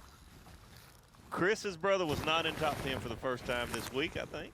You think they have decided, Cory, you can you can have a few of the better places. This early on, I would not think so, but you know them better than I do. Let the day shake out, and then the truth will be told. Let's just say that. Okay. And they very well. I mean, that was one of the chats backstage with a lot of anglers. You know, they said if these dudes would just, I mean, one of them pick, they could dominate this. And I mean, not that they haven't. I actually, I don't know, it was backstage. I don't remember who I was talking to. That for Bernie, for Clark Wendlandt, for any of the guys that are up there in the top 10, the best thing that I thought could happen is Cory and Chris stay right there together and keep pulling hard. Both of them fishing their very best places together.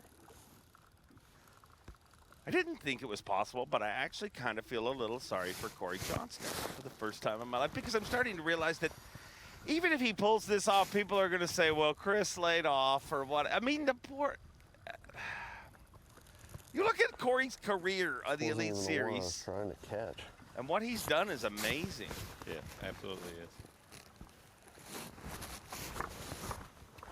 And honestly, stuff happens when you fish tournaments. But a few years ago, some stuff that happened to Cory Johnston, it was unfair. He had a disastrous day here on the St. Lawrence River and still barely missed the cut, 11th place. One that's with it's probably a 4.5.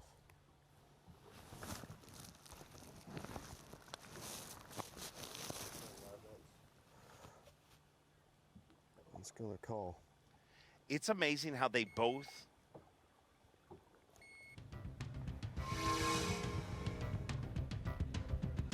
use every single moment of this tournament to advance in this tournament. Yeah. Cory had that fish on yesterday, let it spit the bait, didn't set the hook on it, thinking about the next day. They're fighting fish and they're constantly scanning and identifying other fish. It's amazing how dialed in their game is. But speaking of dialed in, David Mullins. Come on, man. It's fighting fun. Last time we were with David Mullins about 30 minutes ago, he said he thought if he catches one 3-pounder, he will have this classic berth. About time. Just had that big Made, one fall me in. and that definitely is a 3-pounder. Stay up.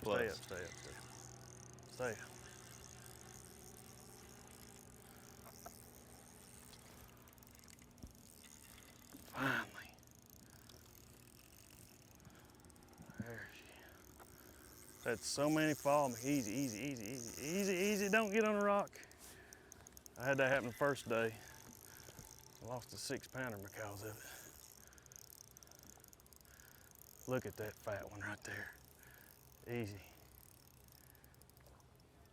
Come on around.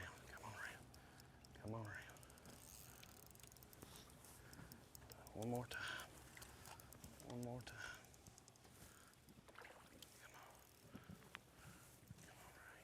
Right here. Yes. Give me some, man. Come on. Gosh. Oh, dude, we needed that. I think that's a classic right there, I'm pretty sure. Oh, man, we needed that. Thank you, God.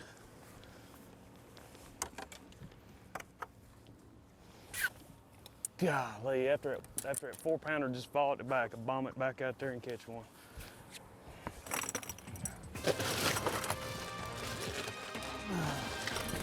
Just a little glimpse of how much it means to qualify for the Bassmaster Classic. You can see it from David Mullins right there. A lot of pressure off with that fish catch right there. Mullins believes that put him in the Bassmaster Classic. For those of you who don't know David Mullins, that is overrun with emotion right there. Yeah, it really is. He held it back a lot there. There's so much on the line. It means everything for your year. The goal of all of these anglers when they start the year, sure, you want to be the angler of the year like Seth Fighter, but the goal is to qualify for the Bassmaster Classic. And David Mullins just did that if he brings those fish he's got in his live well to the scales this afternoon. That's your leaderboard right there. Cory Johnston atop of that leaderboard. David Mullins hasn't quite made it inside our top 10 yet, but he'll continue to charge at our cut line and how tight it is. Steve Kendi has slipped out. Seth Fighter in 12th. Chris Johnson, as you just talked about, in 13th place. Unfamiliar territory for him. Top 10 move on to Championship Sunday.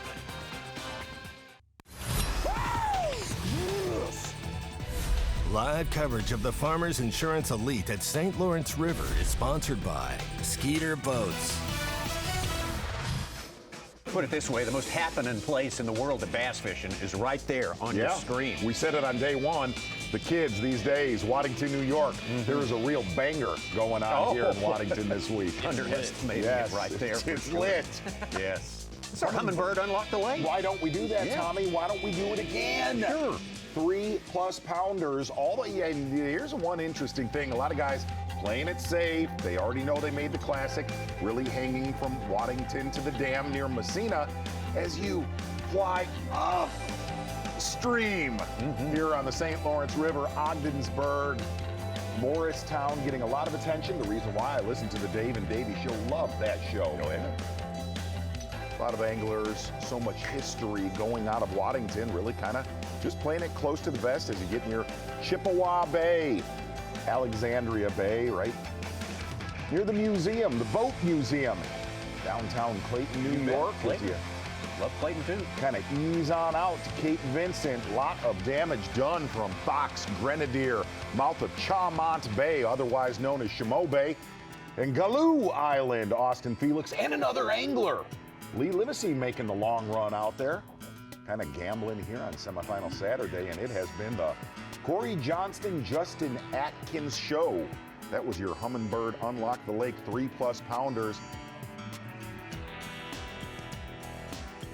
Past 2 days, your leader at the end of the fishing day has I don't been feel like the I veteran. put a period on that thought. Oh, didn't you? I'm sorry. I'm my bad. See, I gotta talk less. I gotta talk less. That was a banger of an Unlock the Lake. Thank you. That was very good. Sorry. You were talking about Bernie. Yeah, Bernie Schulz. I've honestly followed him very closely. First 2 days of this tournament, he blew it out with 25 pounds on day one.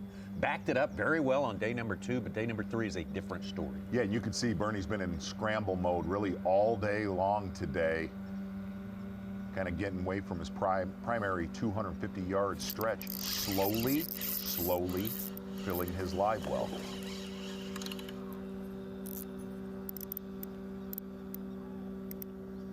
But you really feel, watching Bernie, watching Seth, who have lived in the river the whole tournament, Caleb Summerall, scramble mode. Too small. Scramble mode.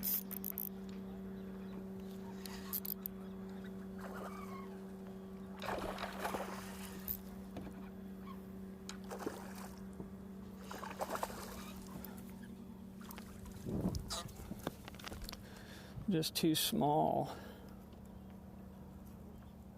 Small one right there for Bernie. Did see him catch a solid one during the Dave and Davey show, and really that 250-yard stretch, we opened up the show yesterday and said, you're going to do a body count on that stretch. Will it reload for 4 days? You had that vibe. We had that vibe early yesterday. That was going to be an issue. Definitely the case here. Yeah. Midway semifinal Saturday. Take a look at Cory Johnston right here. And you almost feel like his last catch, he made a comment, that's a bonus, don't need to use any spawners. Unlike Justin Atkins, who's going through a pile of quality, not big numbers for Cory. It has just been really quality. Got a quality fish from Brad Watley, a 5'11". Oh, wow. Big one, Phoenix Boats Big Bass of the day. Oh, he did. Got him, big one.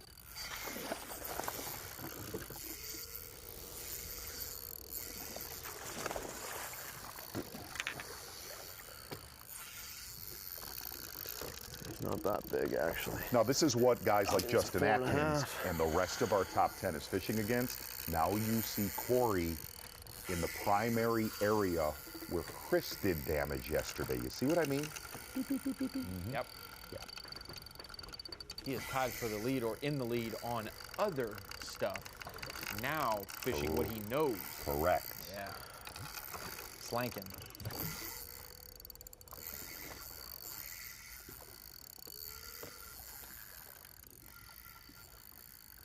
You are not fishing against one smallmouth mind when you're against Cory and Chris. It's just black.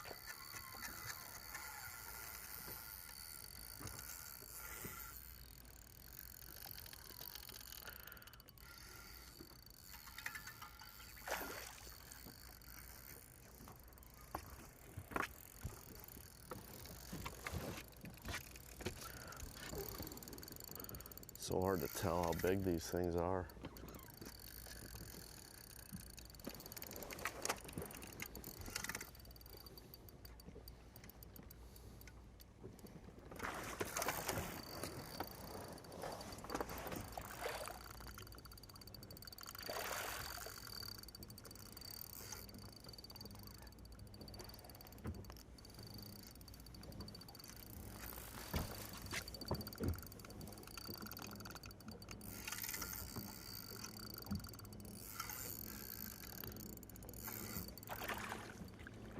You won't even help.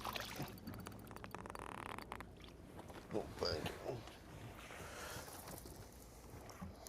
And I guess the other case in point of game planning and fish management, like this guy and his brother are masters at it. You notice who you don't see in that area today.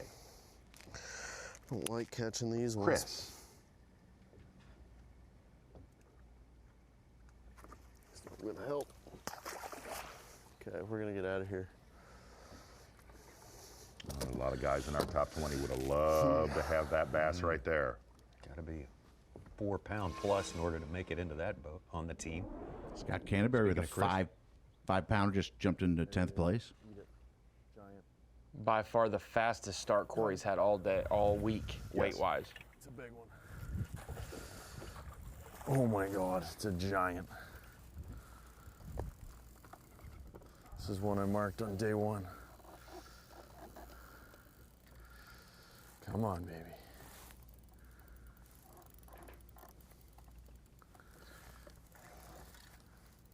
That's a good one. This one alone might put us in the top 10 at least. Oh.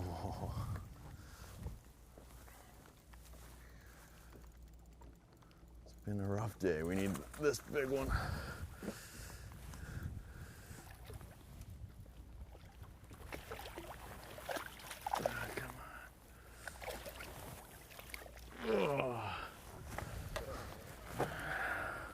Look at that beast. Oh my heavens. Now I need something to go with them.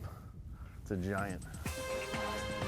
Hunting individual bass shallow. And here's the thing, doing it on known areas, it's not like there's some secret shallow gig that they're on.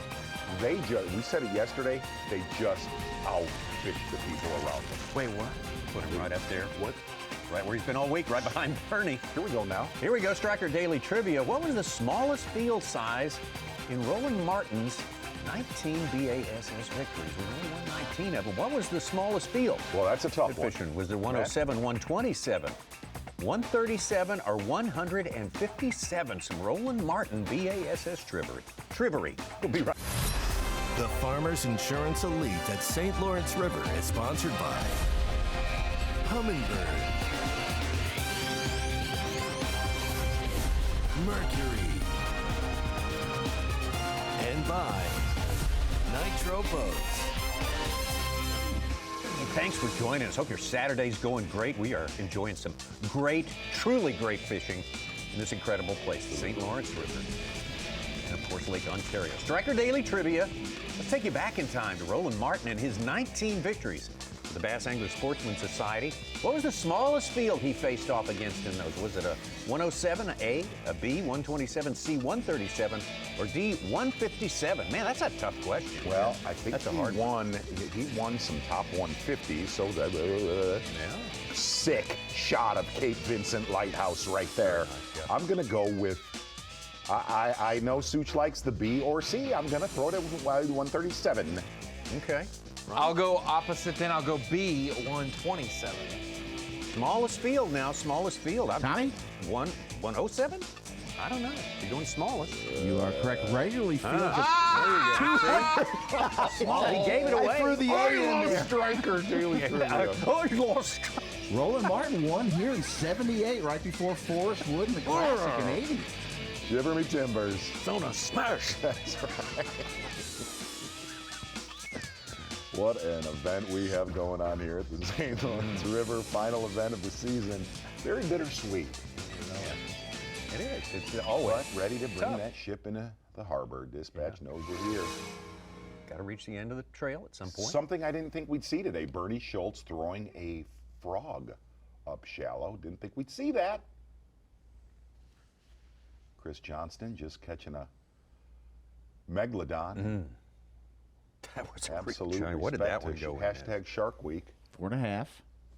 Yeah, it was 4.5. Oh, that's what it went in as, a 4.5. It was absolutely that. Yeah, kilograms. Yeah.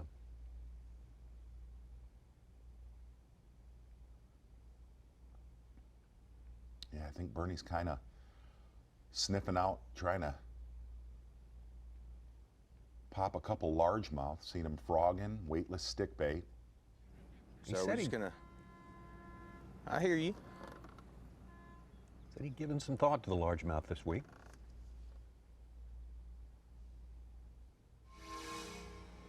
And this was moments ago with Cory Johnston.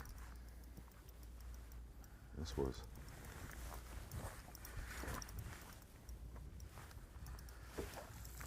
not one we got to see, is it? Wasn't that last one? No, this is a different After one. that foray, yeah.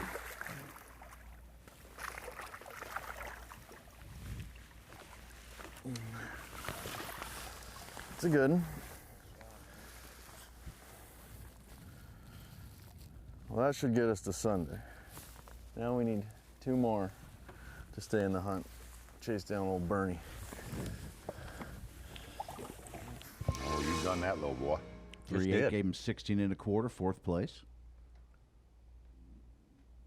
Still got the 2 1/4 and a couple 3-0s.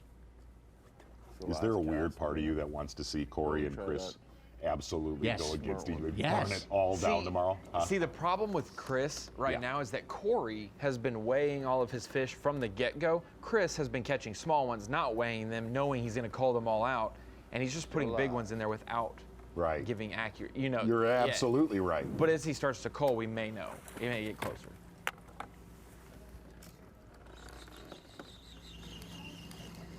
Right now I got a bunch of small fish. I got 4 small ones. Got 2 3/4 and some 2-pounders. I think I got one that's not even 2 pounds, so we really need to get those out. There's going to be a pretty good shot that 7 or 8 out of your top 10 in Championship Sunday And we're gonna running grind to the hard to lake. get it done.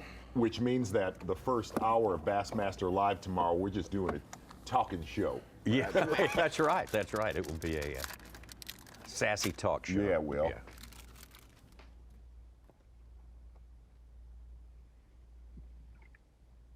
B&W Trailer Hitches bonus coverage right here. Where are we going?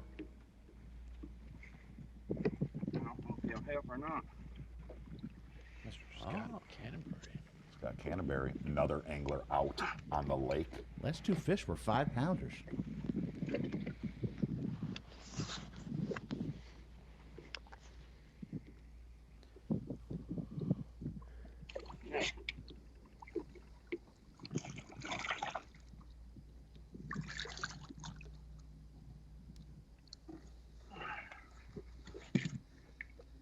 That's a little drifter, man.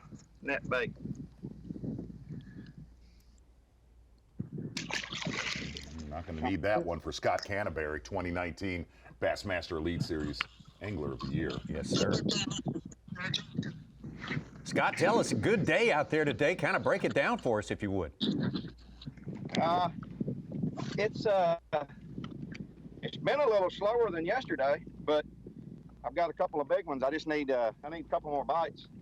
I figured if I caught like 22, I'd have a chance at getting in that top 10. So I think I got about 19 right now. So I need 2 more bites and I'll be there.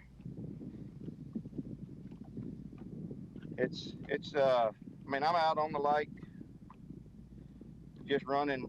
I mean, I only practiced out here one day, which was dumb, but I've spent the whole tournament out here, and I'm just trying to learn more about it each day. Isolated rocks seem to be the key. It's just a matter of getting a big bite. I've caught plenty of fish. It's just hard to catch a big one. Now, you have to show them something different all the time. I mean, I've been swapping around. It's a drifter minnow with net bait, drop shotting it. I've drop shotted some more prototype baits they got. I've thrown everything. I mean, I've thrown 5 baits to wacky rig Senkos. It's just you try to show them something different, and you'll catch one every once in a while. There's a lot of them out here. They're just really smart. Scott, every time we've covered you here, 2019, 2020, you have been in the river. One great finish, a little bit of a grinder after that. Kind of walk us through what is different, and we've talked about it all week long. Talk about what is different out on the lake compared to fishing in that river. Yeah, you know, I mean, I really like the river. I liked it that first was here for sure, but it was later in the year, and they were grouped up really good out deep. And this, I mean, I had one good practice day in the river, but I just wasn't catching the same quality of fish that I catch out here. I mean, you could do either way. I just thought the tournament was going to be won on the lake, and I had to win to go to the Classic, so I gave it all I got out here on the lake. The first day I started in the river on a place for an hour, and it probably cost me because I weighed in 1.5 pound fish that day. I had a 1.5, and I had almost 19 pounds, so every fish I've weighed in's come from the lake. Seth Fighter winning Angler of the Year yesterday, you winning it 2 years ago. Tommy Sanders made the comment, one of the best Angler of the Year speeches ever. Scott Canterbury, how did Angler of the Year change your life, friend? Oh my God. You know, I mean, it just propels you in the sport to for sponsorships, everything that goes along with it. I mean, people still talk about it. It's been pretty amazing to be able to do that. That's something that, you know, I set my goal for each and every year. No matter if I was fishing the Opens or a different tour or whatever, it's just like fishing the Friday night trail back home. Everybody wants to, you know, come out on top with the points at the end of the year. Same thing with NASCAR. It's just the most consistent angler all year. I mean, you know, and I mean, Seth had the most remarkable year I can ever remember. I imagine he broke every record there is as far as total points for a year. He's been fishing great for a long time. You know, he just had 1 or 2 tournaments those other years. It's cost him Angler of the Year. But it's something that, you know, your name can't be erased from that. So something you'll always have, and just a super, super special moment.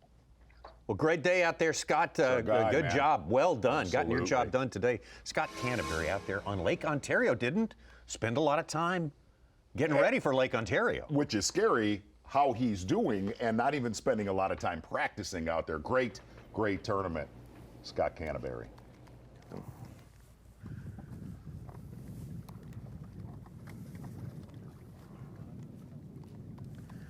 Well, I just found a fish that's acting super weird. It was just sitting on bottom beside a boulder, wouldn't move. It's not on a bed or anything. I'm talking a rock that big in the middle of nowhere. And it's a big one. It's probably a 5-pounder. But he won't look at anything. Almost like there's something wrong with him. But I'm working my way up to a fry garter here.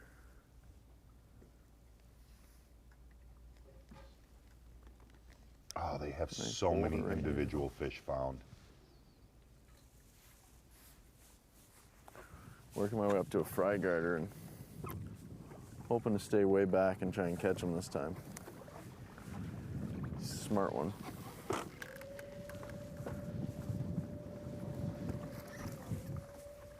Well, you see the wind has done a complete shift starting this tournament from the southwest. Now we're gonna... I need to see the boulder from way out. Looks like it sucked down when it made that transition from direction. You always see that up here, see it actually down here in Arkansas. Whenever it makes a big shift, it will completely die off for an hour or two or half a day. And we're coming right out of the northeast now.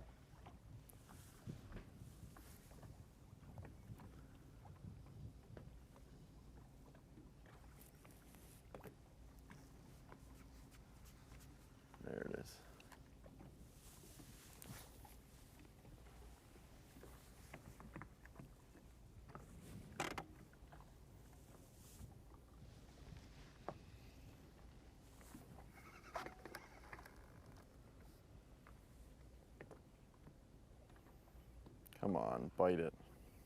I know he's there.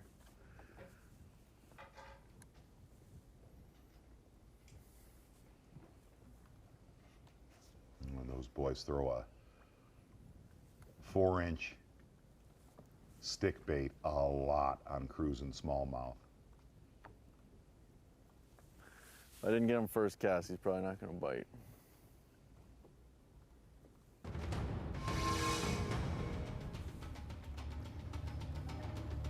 Some more bonus coverage for you. B&W Trailer Hitches on the line. This one would help a lot. Man who owns a victory here, Lake Ontario. Brandon Polnick. Brandon, kind of tell us what the game plan was from the very start on this tournament. I mean, really, my game plan was to stick it out in the lake, but I was really struggling getting those lake fish to bite. And so I ended up having to run back into the river day one and catch them, and I just felt like they were biting a little better on some of the stuff I like to fish. And so day two, I just stuck it out in the river, and so far today I was getting ready to go to the lake, and I pulled up on a spot, and I caught a 440 and a 480, and jumped off a couple 4-pounders, and so I decided I'm just going to stick it out in the river, I guess. Brandon, real quick, one of the things we were actually just talking about here in studio, even when you say the river, you are frighteningly close to the lake. Talk about what the biggest difference is in that region from the first couple miles of the river into Lake Ontario. What is the true difference from there compared to when you get back towards Waddington? I think the biggest thing is current, and then I think that it's got a lot more big flats for those big smallmouth to live on, and I think they like that better. And then the biggest thing is that the lake is right there, so you have that mixture of those big ones that come and go in and out of that lake. Brandon, obviously, we haven't been with you all day long. Are you catching a lot of numbers today, or is it just kind of slow and steady? I was getting on a pretty good roll there for a second, and ended up having a boat come right up on. They drove right up on top of the school, and it kind of dispersed them out, and I'm trying to re-find them again now. Brandon, a lot of times when you get into August here, you start seeing them in the 30s, 40, all the way out to 60 feet of water. What is the deepest you found them this week out on the lake and the river? I mean, there's some starting to get out there in like 30, 35, but I would say the general population is probably shallower than 22. There's a lot of fish that are starting to get deep in that 20 to 25 range, and then there's a lot of those shallow roaming cruising fish. Brandon, it's fair to say we do love that hat, old school trucker style hat. Looking at the win that you gambled every single day and made a wicked run towards Henderson Bay, do you always go back and check that winning area every time we've come back here? I do. Every time the lake is open, I've ran out there and I've checked it. They've never set up on it again since, or at least not the way that I need them to. You don't have a lot of time when you go out there, so you need them to be biting. You need to be able to catch them quick because you don't know what the wind's going to do. We've been really, really lucky this week with the wind, but I've seen it get nasty out there, and it can, you may only have 45 minutes to an hour to fish, so they need to be biting. Brandon, I'll tell you what we're about to do. We're about to run some footage of that victory for you. Set us up for it, how you came into town. What was on your mind as you started to prepare for this one? Well, I had just had a slight culling infraction at the tournament before. Yeah, got disqualified. I was out of the Classic points. We had win and you're in for the Classic in the Elite stuff. And I decided that I had to win. And when I did my research, I looked, and every single tournament that was out of the lake or closer to the lake out of the river, the weights were always higher. And I figured the fish were on average a half-pound bigger.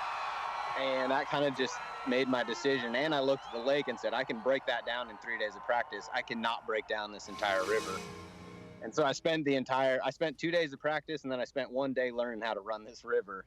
And that's how I set it up. And really, I found them in the first like 20 minutes of the second day of practice. That's incredible. It's a long run from Clayton. It is a really long run from Waddington to where you were fishing.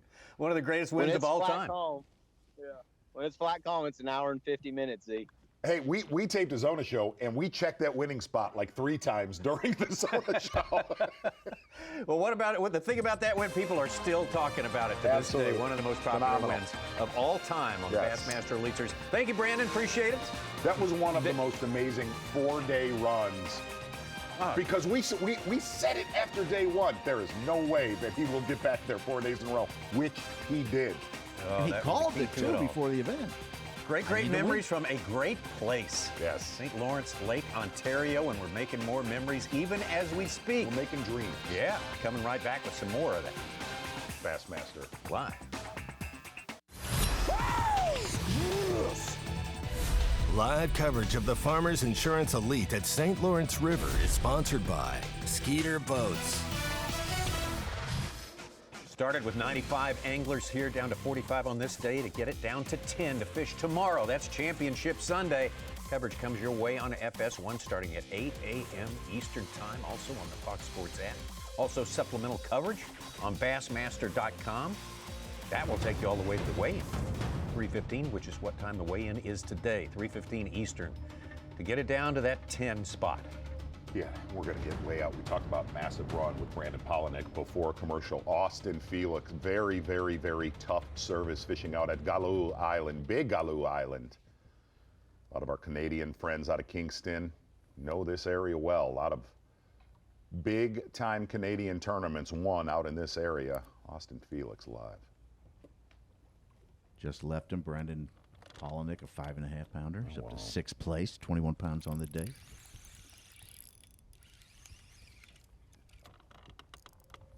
Austin Felix, all of his damage on day 1, 20 to 30 feet of water. Day 2, check it out. Going up very shallow, throwing the hair on that same island.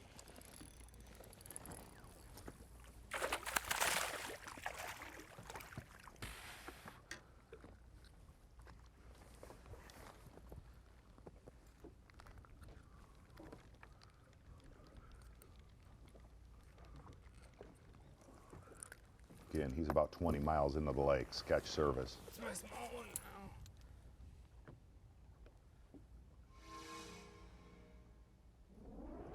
We knew he would be a factor, our 2020 Rookie of the Year when we came up northeast. I don't know where they go. He's 8th now. But when I found this spot in practice, there was so many giants here. It's unbelievable.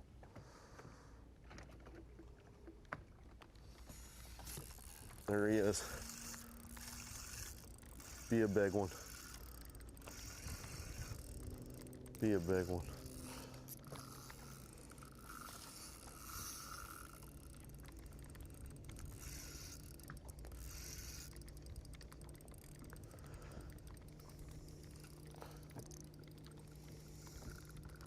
Be a big one.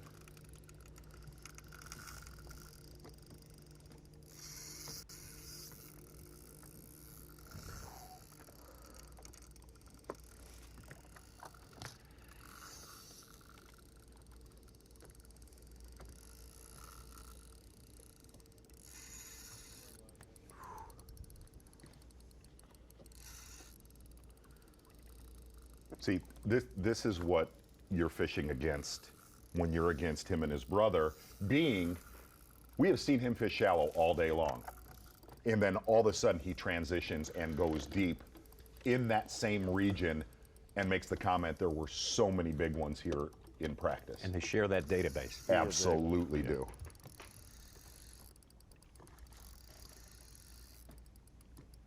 Just a lot up the sleeve. Yeah. You know, really. Yeah. Doesn't look that big. No, little one. Grab them. These ones aren't supposed to live here.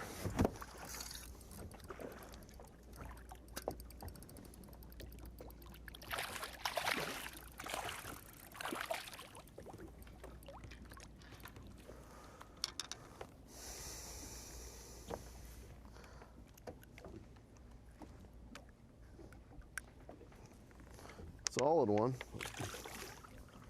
Not what we're after. It's going to have to be a pretty big one for Cory Johnston or Justin Atkins to call. Over 4 for sure to Clark Wendlandt.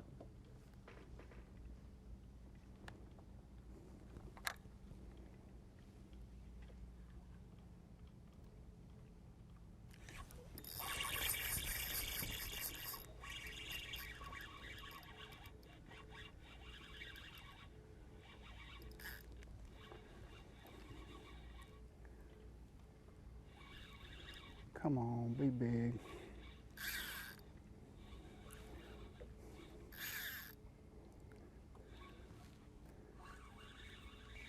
Uh-oh.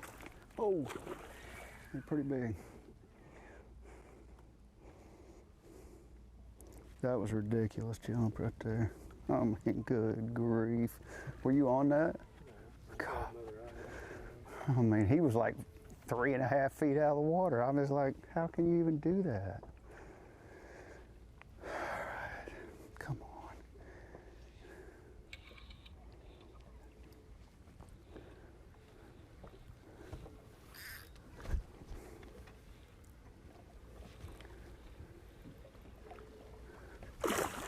He threw it right there.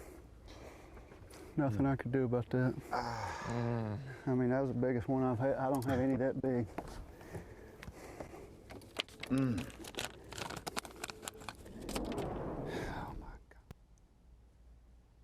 Survived all those jumps out farther from the boat. There it goes. Wow. That was a big one for Clark Wendlandt.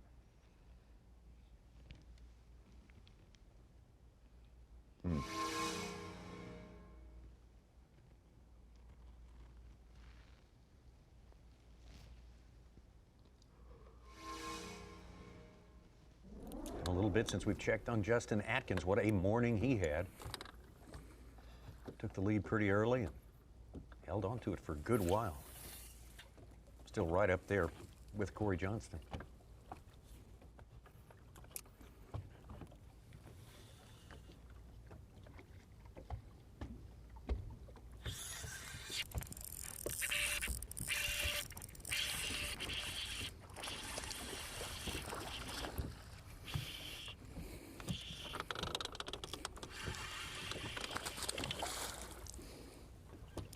I really wish you'd stop all that.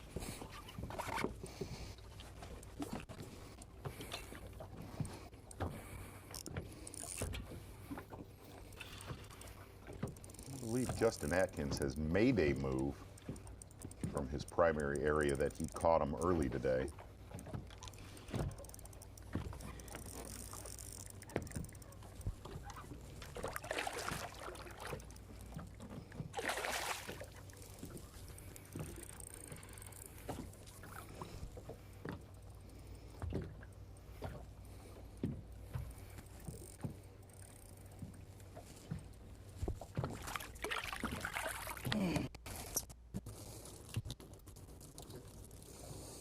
That ought to be a call.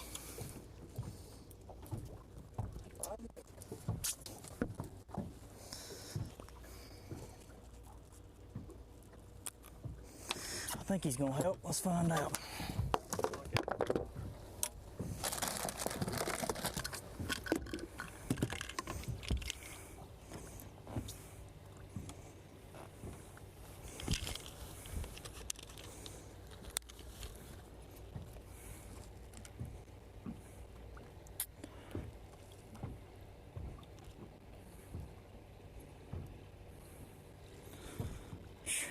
Four-pounder gives him an ounce.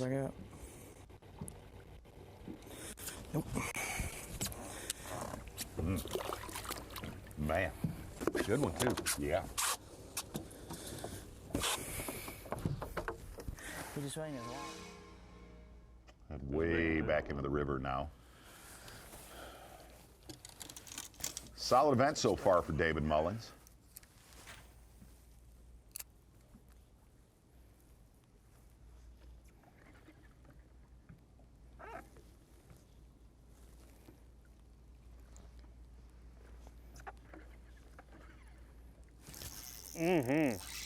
First cast across it.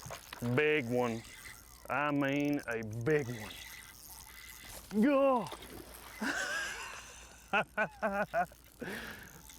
Oh my gosh.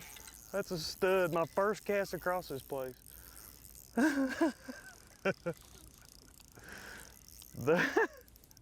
Did you see that thing jump? Jeez.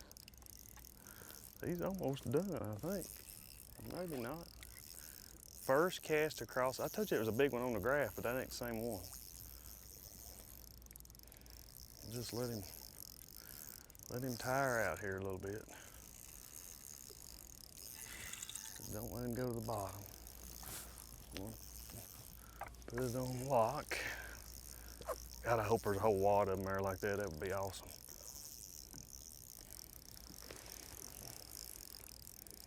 Come here. Come here. Come here. Come here. I got him. Another meat. Oh, no. How high did this thing jump? 4 feet? All right, let's get rid of these squeakers. Telling you, afternoon bite, every afternoon. I'm gonna put your bag right here in case one jumps out. Okay, there's a squeaker right there. That should get Mullins back in the top 10. Well, David Mullins made the comment that yesterday afternoon he did the majority of his damage.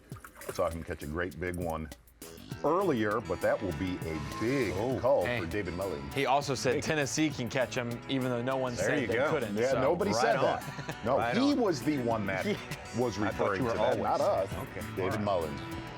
David Mullins getting a big gain out of that right there. Let's take a look at our leaderboard. Again, unofficial weights.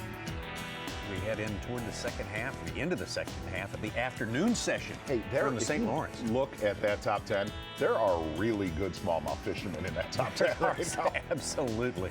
They're all great, especially if you're here on this day. Tomorrow, only 10 will survive. And, you know, lots of things are settled this week. We just settled yesterday. Seth Fighter, our Bassmaster Angler of the Year. Guys right now trying to get settled into whether they're going to qualify for the Classic or not. Yes, Straisner in the Rookie of the Year with Hamner. Other guys trying to make sure they don't drop below. Stetson Blaylock right there, 27th in the leaderboard. So that's out of the Classic Cup right there? He would be in by like a point. Wow. So he does not need to drop any farther than that.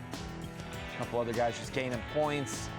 So I'm hoping to stave off elimination, requalification. You got Classic cut lines, Rookie of the Year. Like we mentioned, Hamner has not put in fish for his bass track, so we will only know part of that story with Straisner. We'll be able to see that in the weigh-in. Top 45 made it to Great today. rookie race. Yeah, the fact of life in professional sports is it's fluid. The composition of fields, and you know you have to let in new ones. People need to qualify. That incentive has to be there. Unfortunately, you have to lose people in order to keep that going. And really, we've talked about it all season that there are guys in this event scratching and clawing just to get back to the Bassmaster Elite Series next year. So, Ronnie, the numbers on this right here, how does that work? Well, we haven't made a cut on the Elite Series in 2 or 3 years. That's the deal. And so we made an exception last year and did not cut anybody because of COVID, different difficulties that brought. Or we would have. So, or there would have been a cut. So there wasn't a cut. You have 100 anglers. If we only add 13, it would be 113. The number that they probably want to be around is 90. And so that's why 23 are cut. And what they do is they take 3-year averages. If you've been on the Elites for 3 years, that's when we kind of did this whole deal, 2019, 20, and 21. Those 3 years, you do an average of those. If you've only been on the Elites for 2 seasons, it's an average of 2 years. If you've been on the Elites for longer than 5 years, you get to drop your worst year. So there's a couple averages in play. It's not just based off of this year's standings. And there will be a cut line, the average Angler of the Year finish. You have to finish mid-pack at least for your AOI average to be safe. And that's where that borderline is. There are other medical exemptions and legends exemptions that work out, but the key is, we will not know how many need to exactly be cut to get to 90 until we know how many accept from the opens and qualify. That's the deal. If somebody Accept says their invitation no, for the Elite Series. So even though we're done in mid to late July for the Elites, we will not know till the opens are done in the fall. And people retire too. I mean, yes, that happens along the way. So there's a lot of dynamics, and the other thing is to make sure I'm correct on this. That will not play itself out until the end of the final open this year. Yes, we will know who qualifies, who accepts all of those deals as well. And we will know today, some guys can still impact their AOI standings enough to help themselves stay in or out. It's going to teeter-totter on that line of 22, it's still 23. important today. Every point even up to the last event of the season. Still, and if you're one of those that has to go, you're back with the guy with the incentive to requalify again, just like the guys who are coming in your place this time. It's a cycle, and that's the way it continues. And should be. Should be. Absolutely should be. Got a lot more fishing on the way here. Semi-final Saturday, who's going to be the top 10? We're getting there.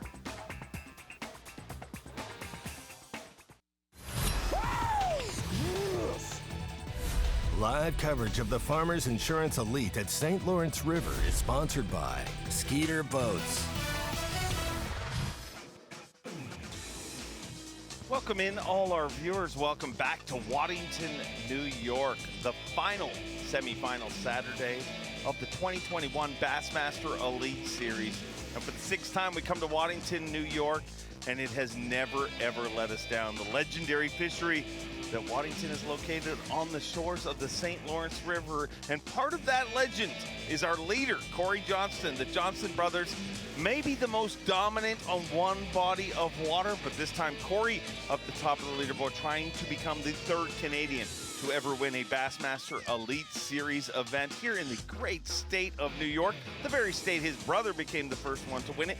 And ironically, if he pulls it off, this will be the 3rd Canadian victory since the Canadian border closed, proving just how weird and strange the world as we live in. There was never a Canadian win a Bassmaster event ever, and since the Canadian border is closed for the first time in, well, ever, we've had 2 and maybe 3 now, Davey. Yeah, it certainly could happen with Cory and Chris both doing very well in this tournament. No surprise to anyone. But we've got some people, Bernie Schulz, who always does fairly well here, you know, consistently makes some top 10s, some top 20s. You know, he did lead day 1 and day 2, having a little struggles today. Things have slowed down. He started to move around a little bit, which I think is a great idea. And then besides Bernie, you got Clark Wendlandt, who has so much history here, started his Bassmaster career here in 1992. So a lot of anglers with a lot of experience, whether they're young like the Johnsons or the older fishermen like Clark Wendlandt and Bernie Schulz. Here's a guy who, an incredible resume already in his young career. But wow, what a tournament he's having after an uncharacteristically tough season for Justin Atkins. Did the incredible job of qualifying through the opens. He's already won a Forest Wood Cup. A lot of people talking about him coming into this and really just has not himself. He said it, you know, it's just not the season I want. But man, this event could be an eraser, erase all that wrong with one right event, and a lot's going right for him, as you see. It certainly is. He definitely caught more fish and has all good quality. I haven't seen him catch a fish under 3 pounds, and he's catching a lot of numbers. So I don't think we've seen the last. Please don't come off fish. We talked about Bernie and Clark and Cory and Chris. The biggest one I've hooked all week. Looks like we're going to be talking a lot about Justin the rest of the day and tomorrow. This would be a great way for him to turn it around. The final event of the year, just get his confidence going in for next year, making the Bassmaster Classic. Well, you know, there's 44 other anglers to be a great way for him to turn around and win today also. So we'll have to see. It's far from over. Now, we've talked a lot about the Classic cut, and the thing to remember is we're going to have some anglers maybe not cheering for Justin Atkins. Nothing against him, but you've got anglers who are right on the cut line, and they're going to be hoping that somebody like a Cory Johnston wins because he's already in the Classic through points, and that'd be a double qualifier, which would knock back a spot, correct? Exactly. That's something we should talk about today and tomorrow, because it's a big deal.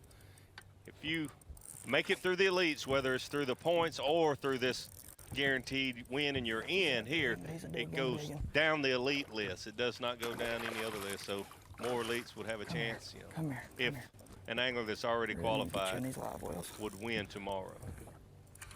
Justin and Clark and Bernie are hoping that doesn't happen.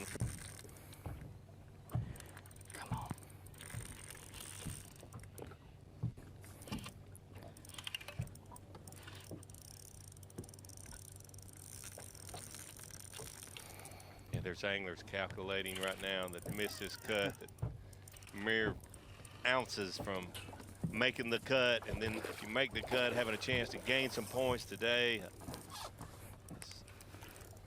it's most difficult when it's out of your control. You can go have a good tournament or a bad tournament, and it is what it is. You give it 100%. But when you're on the sideline, so to speak, and you have to. Ooh. Yeah, that's a big one. Sorry to interrupt. It makes it tough. No, noise. I'll be interrupted by a big smallmouth like that any day of the week. It was involuntary. I was not in control of myself. That's a big fish right there.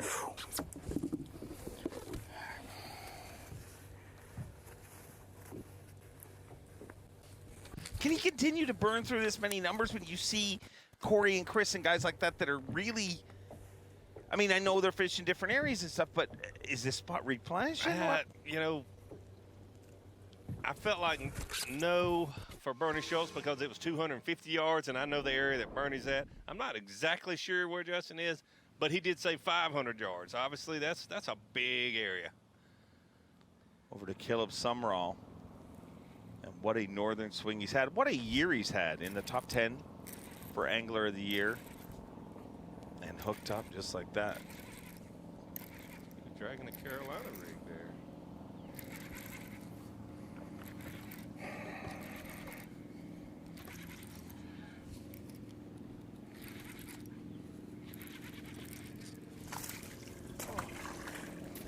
That's one of those techniques on this river that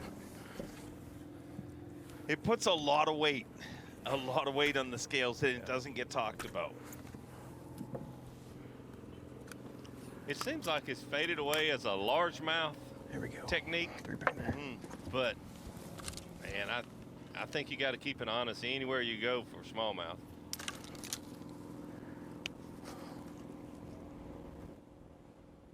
Rick Morris not competing with us here this week, but I remember he top 10'd it doing just that. That's right. Ironically in Morristown.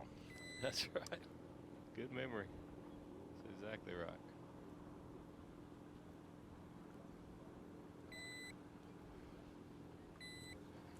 Caleb Summerall still in the river. Talked to him this morning. He was thinking about going for it, going out to the lake and fishing on the third day. Had not been there any of the practice days or in this tournament. That would have been a little bit of a gamble. Looks like he's made the right call. Making a call there. He's just outside of the top 10. Hopefully that'll get him a little closer to that top 10. Interesting conversation between him and Cory this morning. It was pretty neat listening to them talk and it's been a decent day. Watching so far. Caleb and how his game has. Listening to Cory. Scrounged up 5 pretty good ones, so I'm just looking for more stuff for tomorrow right now. 1 5-pounder would be nice though. Got one that's almost 4 1/4 in there. It'd be nice to get rid of, but right at 4. I'm not going to complain. Got a few saved for tomorrow, so that's a good thing.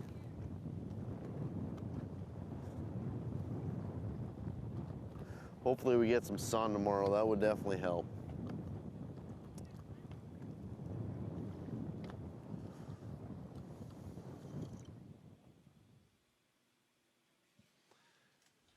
Cory Johnston seems pretty calm, cool, and collected, but an interesting conversation between these two anglers this morning when, you know, a lot of the things that Caleb has embraced, you know, to do as well as he's done. You know, we've obviously seen him fishing with the fluff and things like that, and talking about the flogger and things that are not new here. You know what I mean? And Cory kept just shaking his head. He's like, if you think it's good now, you should have tried this stuff 10, 15 years ago when nobody was doing it. Yeah.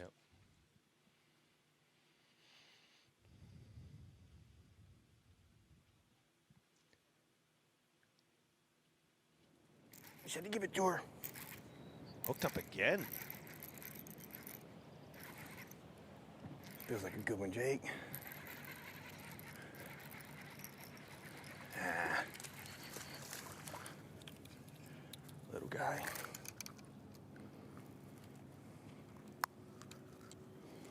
I saw you in there.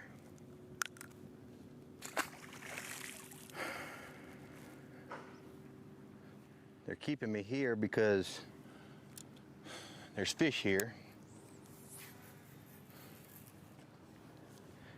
I knew at any given time a 4 or 5 could show up. So I'm torn. I mean, even if I leave right now, I'm only going to give myself 30 minutes to fish by the ramp, which is more than enough if you hit the right spot.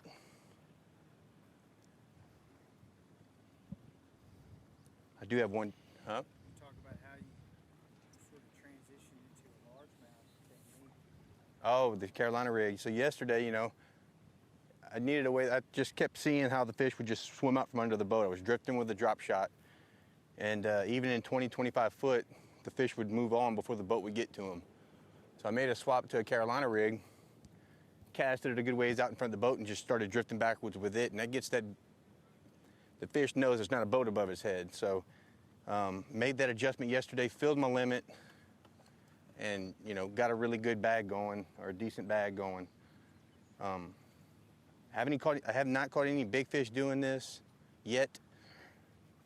I have in the past. I'm just, I'm really trying to target these pressured fish. I mean, they're extremely pressured. Right now, like I said, we're fishing the chute that's got tons of traffic, tons of boat fishing pressure, and these fish feel it. So little adjustments like that can pay off big time if you can make it happen. We got about an hour, maybe about an hour and 5, hour and 10 minutes run back to the ramp. It gives us about 49 minutes of fishing left.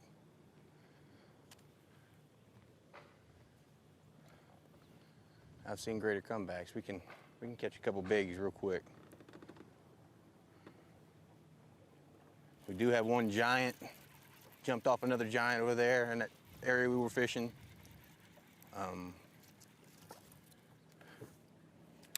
did leave it because I thought we can come over here, and over there was either a really big one or a small keeper, and small keepers weren't going to do much of anything.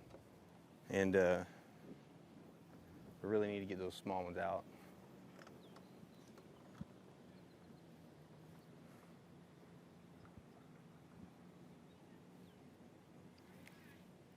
Regardless of how this works out for Caleb Summerall, whether he gets in the top 10 or not, an incredible season and incredible commitment to developing his career. You know, he talked about how important it is. He's like, man, I love my family. And that's the hardest. Every angler agrees. That's the hardest part about their job, you know, leaving their family. And that's a lot of what has driven him to do this. You know, if I'm going to drive 24 hours away from my family, I'm going to make sure I make an impact while I'm away. And he has definitely done that. He certainly has. I talked to him a little bit this morning. You know, congratulations on really putting your head down and focusing on becoming a more well-rounded angler. I love flipping sticks as much as anyone in my hand, but narrow, it's just waves coming from every direction.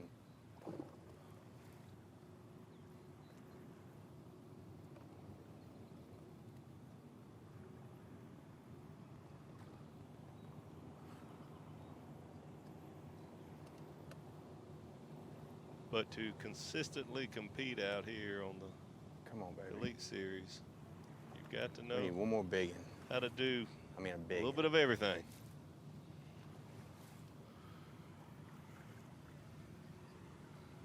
You can do a lot of things. One thing you can't do is play checkers. 30 foot now. Lost 40 games in a row to Lee Livesey, no joke.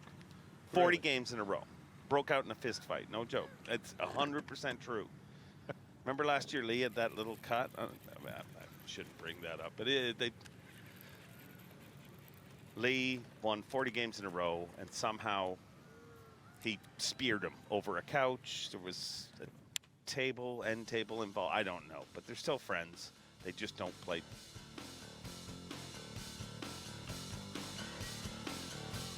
Tour boats flying past. How awesome is that?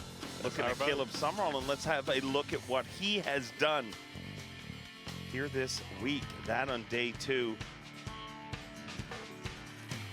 You're looking at Caleb Summerall yesterday, day 2 of this event. I got you that time, baby. With a spinning rod in hand. Let's just start there. To see him with a spinning rod in hand a year or two ago, we didn't see any of that. So just showing he's definitely become more well-rounded angler. catching smallmouth, largemouth, finesse, power fishing. There you see him with a Carolina rig. Send me a baby. Another Carolina rig, drop shot, hair jig, mixing it up. Yesterday he had such a slow start. He lost a fish or two that really hurt him. Today, his landing percentage has been much better. Thought about going to Lake Ontario. Said I haven't been out there during practice or the first 2 days of the event, but I think I might need to roll the dice a little bit, and I think it was a wise move for him not to. He's going to have a good solid finish no matter what. Currently sitting in 13th place. Came from somewhere off there, one on a spot, spin bait. This was my favorite catch of the morning. This fish would not stop going in circles. A lot of fish, but unfortunately, this is why he's unofficially in 13th place. Some of his fish have been 2.5 pounders, and Justin Atkins, Cory Johnston, Clark Wendlandt, the top 3, they're catching 4 and 5 pounders. See it right there, our leaderboard and our top 10 cut line. As you said, Caleb Summerall in 13th place. Chris Grove right outside the cut in 12th place. Everybody wants to see him get in there. And Scott Canterbury right on the line, him and Brandon Cobb. But remember, those weights are unofficial weights. They're not official until the anglers make it back to weigh in this afternoon here at the Farmers Insurance Bassmaster Elite at the St. Lawrence River.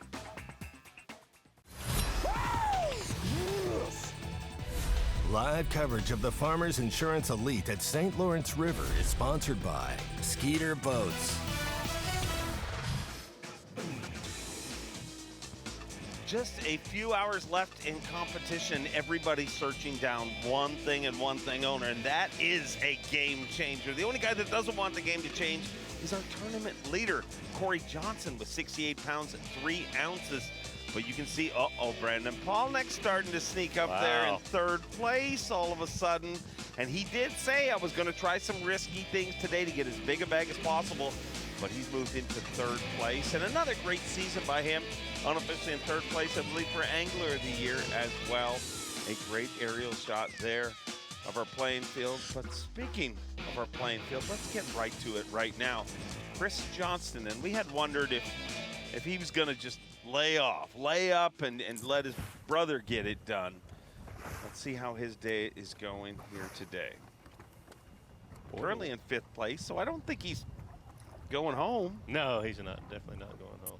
Just when you see him in 13th place at 1 o'clock, you think, wow, maybe he's going to stump his toe, but he's not going to.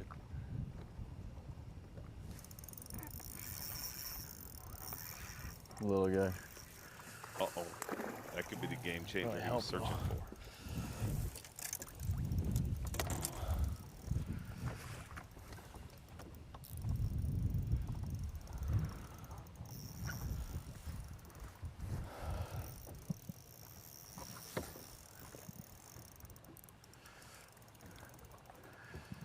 Come on, buddy.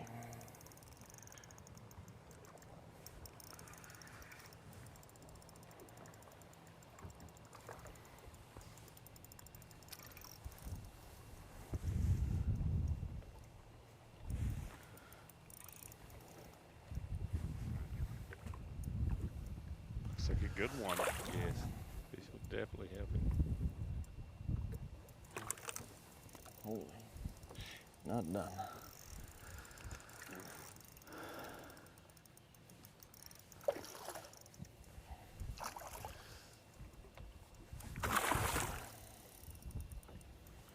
Might be a 3.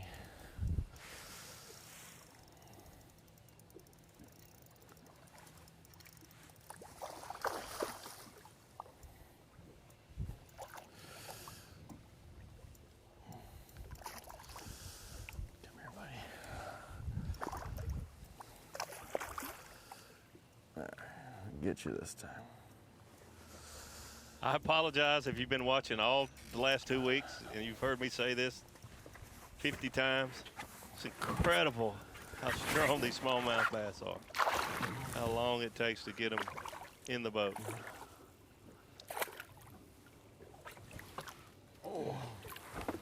Oh God. I suck at landing these things. I think I just heard Lynn Johnson screaming from Canada. There we go. That's a good one. Definitely help.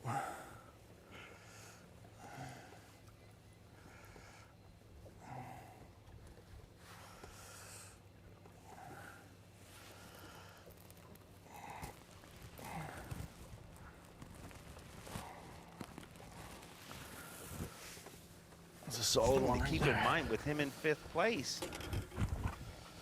he's let 2 go this week that were hooked outside the mouth, so it could be even more. With that fish, he's unofficially in 3rd place. So, Oh, yeah, there you go. 3rd place, Chris Johnson moved up to 3rd place with 63 pounds, 9 ounces. Knocks Brandon Polnick down just 2 ounces below him. But our leaderboard continues to change, and just like that, Davey Hyde, all the visions of Chris Johnston just wrapping up this trophy for his brother Cory can be erased from everybody's mind. Absolutely. Kind of hanging around. This is just a 3-pounder, but I don't think he's there, but we're gonna hit 1 or 2 more. They're not giants, but they should upgrade us. It's just on the way back. And I got 1 spot I want to hit, but we're running out of time. I got about 20 minutes.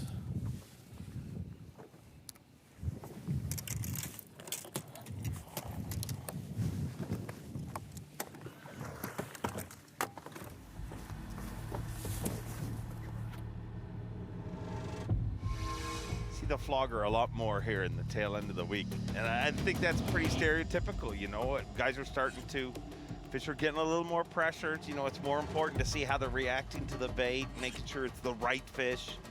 That, and don't you think the more shallow ones, they pick them off early because they think other anglers Those drop easy shot to fish see? weren't there. The whole school of them, and they were easy.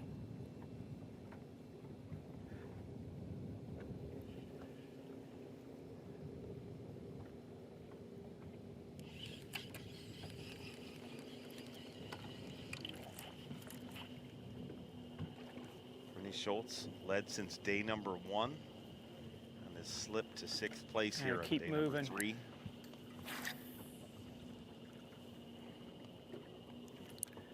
Keep moving.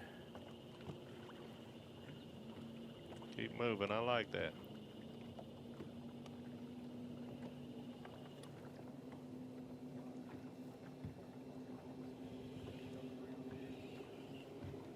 Probably so. I mean, what a difference a day makes. I got a place or 2 that I might hit. It just depends what happens here in the next 20 minutes. Now, we're running out of time. I mean, time is not our friend today.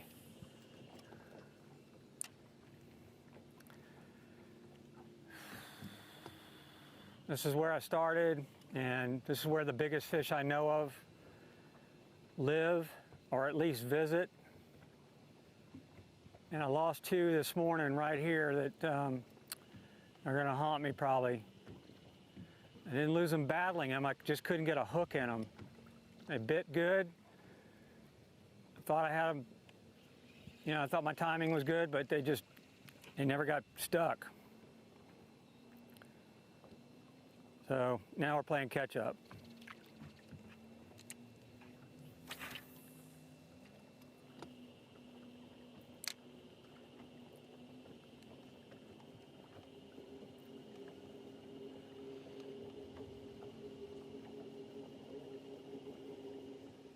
Yesterday's story was, can anyone catch Bernie Schulz? And today he's trying to trace down Cory Johnston, and of course, look just like that, Chris Johnston hooked up live. Thought I might as well catch him and see if you'll help me.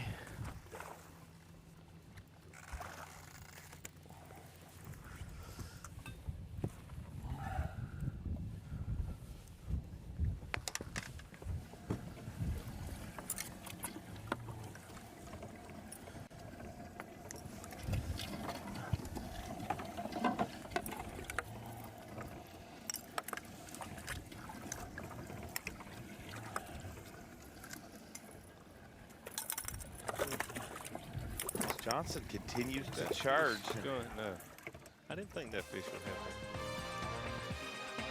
As he said, his biggest challenge right now is the clock running out of time here on day number 3.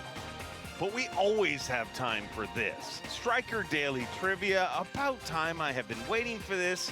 Who was not in the Bass Fishing Hall of Fame first induction class? Bill Dance, B, Johnny Morris, C, Forrest Wood, or D, Bobby Murray? I'll let you guys marinate on that. Think on it, Davey Height, and we'll be back in just a few minutes, but we'll get our answer first. Striker Daily Trivia. The Farmers Insurance Elite at St. Lawrence River is sponsored by Minn Kota, Powerful, and by Skeeter Boats. Welcome back to Waddington, New York. You can stop arguing. I know everybody's bickering and arguing and wondering what their answer is going to be. Your Striker Daily Trivia. Once again, I will ask the question, who was not in the Bass Fishing Hall of Fame's first induction class? A, Bill Dance, B, Johnny Morris, C, Forrest Wood, and D, Bobby Murray. Where do you go, Dave? This is I take pride in knowing most of these, but I don't have this. I don't have my arms around this one. I'm going to go B, Johnny Morris. Wow. All right. If you're probably not right. I'm going to go D, Bobby Murray. Survey says B, Johnny Morris. Oh. It's the one thing Johnny Morris did not. I was afraid my streak was going to end. It's the 342 one thing he did not achieve in his life. He missed the first induction class, but he is in there now. I'm not saying it was fair. That's why it was so hard for me to say that, but I had that good feeling. Not only is he in the Hall of Fame, but he owns the building that the Hall of Fame is housed in. That'll right the ship. Speaking of ships, Davey Height, congratulations on your very impressive Striker Daily Trivia streak. It really is intimidating to work with you. Speaking of intimidating, look at that scene. Those boats move a lot of water. But David Mullins currently inside the top 10 now, and that's all he's focused on. So Ashley and I were Be a big one. downstream Be a this big morning, one. and this same boat passed us. I Pretty gave good. him all of the right of way, I promise you. Mullins hooked up. I think it's a good one. I can't tell, man. They fight so hard. Yeah, it's a pretty good one. He's mean. David Mullins just Man, come on, quick. trying to secure a spot in the Golly, it freaking thing's Bassmaster Classic, strong. and he has certainly done that if he just brings him to the Brady's gonna get scales. on the bottom. But he might have more he'll be thinking about tomorrow if he stays inside the top 10. I don't think and it he's looks that like with this big. I one, he think he's just like a definitely will be. 3-pounder, but gosh almighty, he's strong. Oh, that's a pretty good one.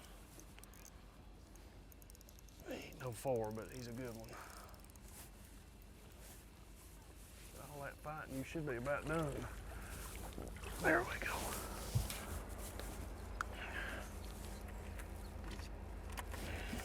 Solid fish. Look at that. There we go. It's usually when they sneak up on you, when you're down in the bottom of the boat, He ain't a giant, not but paying attention at all. He'll help the cause. Remember which one? Good job for David Mullins. Pretty That's a good lot call. of pressure. You know, not the pressure that Seth Fighter was under or the young anglers battling for Rookie of the Year, but a lot of pressure trying to qualify for the Bassmaster Classic. He was I in don't think we have and any had a 2-pounders left. tough event there on Champlain last week. Fell out, but now he's back in. Well, that is the true tale of tournament fishing. The pressure never ends. I mean, this time last year, we were watching Mullins battle it out for Angler of the Year. And a year later, he's battling it out to sneak into the Classic. The pressure never stops. Yes, ironically, him and Clark Wendlandt battling out for Angler of the Year. Clark is battling for the Classic berth here this week also. I said the pressure never stops, but I've lied again because I don't think, well, he's under a little pressure right now. Hooked up live, Seth Fighter. God, man.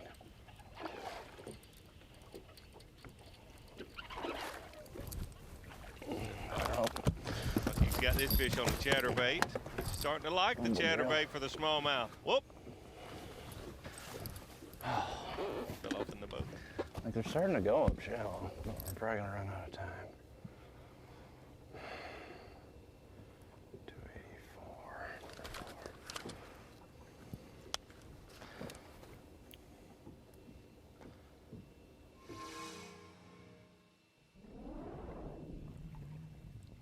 Over to our leader since day number 1, Bernie Schulz. Slipped a little bit here on day 3, but still in the top 10. Stay on, please stay on. Needs It's a good one, to be a too. big one here.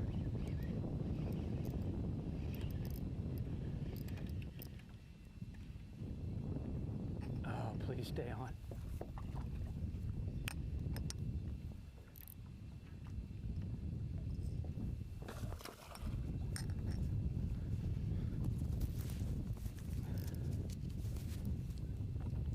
Definitely needs this fish. Help the cause. Keep him in contention.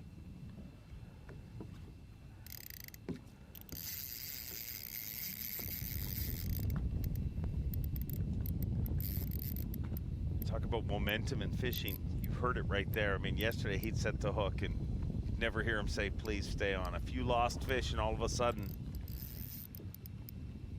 the spirits of lost fish past start haunting you. The 1 5-pounder we saw him lose yesterday when we were doing, I think, the same session. He talked to me about it this morning at takeoff. He, you know, whether you're Bernie Schulz, the Johnston brothers, you know, David Mullins, everybody we were watching here today, you can't make up those 5-pounders. I mean, those fish are the game changers.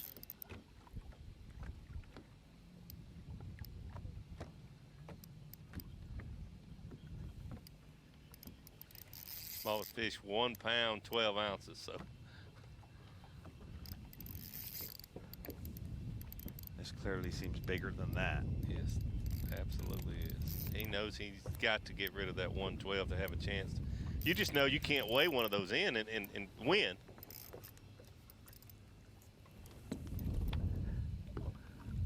A lot of places we go, you can, but you cannot on St. Lawrence River.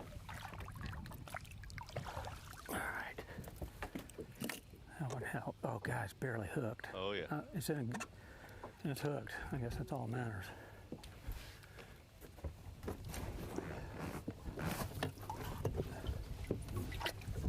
What's this called? I think that's a little one. I'd say that's a call.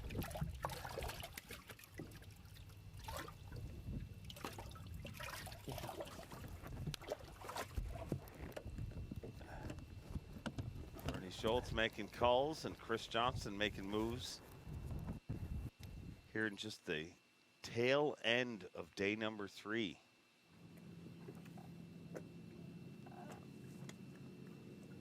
Throwing up a Hail Mary right here. Got like 5 minutes.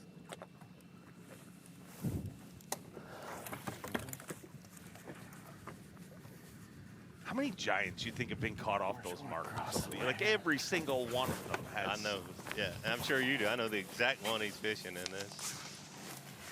A lot of fish been caught right there.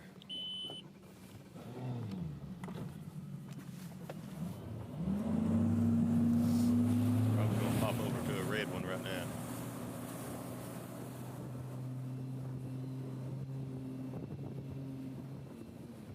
You can tell he is working on limited time, and he is a guy who has fished this body of water. I mean, don't even strap the rod down. I will hold my arrow in the sheath, ready to fire at the very moment I hit the front deck of the boat. A red one.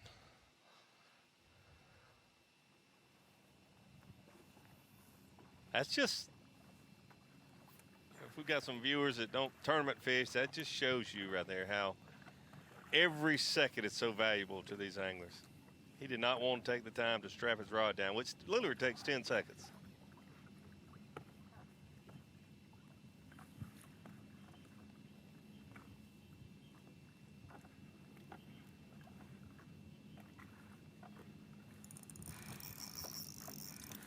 Goby.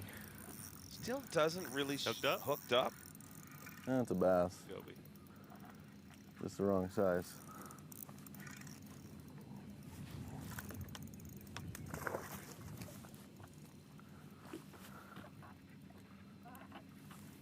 He's not good this at one the to be a little 5. ones, you see. He has no practice with the little ones.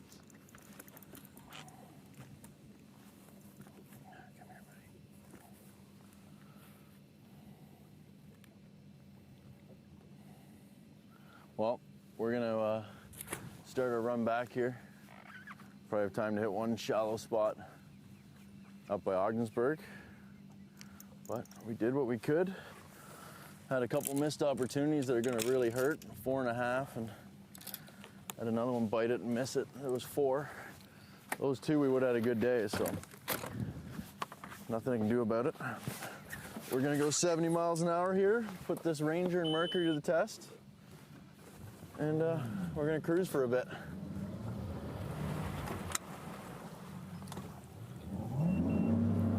Cory Johnston heading back towards Waddington. Going to make a stop in Ogdensburg, which is, what, I don't know, 20 miles away from Waddington probably. Yep.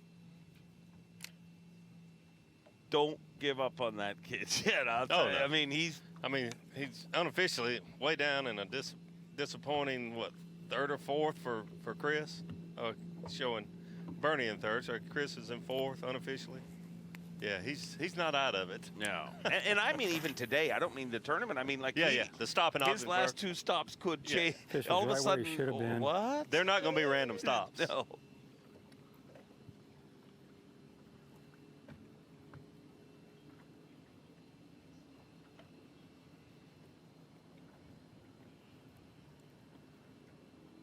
Bernie Schulz, 16 pounds, 4 ounces in the boat here today.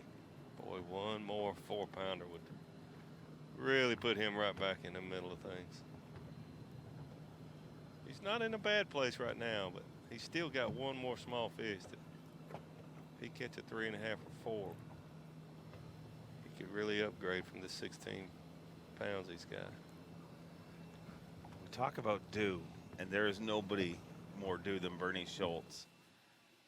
Holds a record that he probably doesn't want to hold.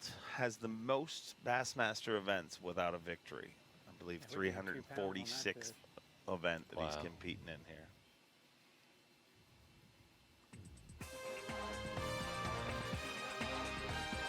Bernie has done a great job his whole career working for his sponsors, being the utmost professional ever since I began to know him in the early 90s, that's for sure. Great job, always.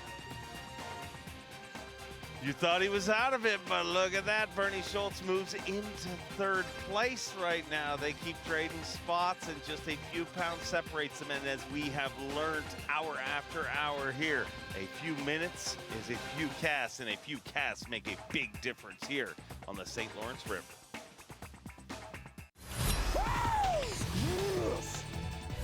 Live coverage of the Farmers Insurance Elite at St. Lawrence River is sponsored by Skeeter Boats. Waddington, New York, not just the host community of our final event, but what a bunch of hardware we're giving out. Already gave an Angler of the Year title out, but some Century belts yesterday. Lee Livesey put his on right away. You could tell, look at Lee Livesey's face, how proud he was of that Century belt with Lake Fork on it. And speaking of Century belts with Lake Fork, Patrick Walters gets 2 of them. One for each shoulder. 2 of them both from Lake Fork, both within 12 months. Just showing how incredible. All 3 of those belts from Lake Fork. An incredible, incredible fishery. And what Lake Fork is to largemouth bass fishing, this fishery is to smallmouth bass fishing. It is. It is. Real quick, Patrick Walters, that final day had 32 pounds and lost. Nice one. That's incredible. That tournament was absolutely incredible, as is this one. Now the fun part. I'll borrow you back here a second.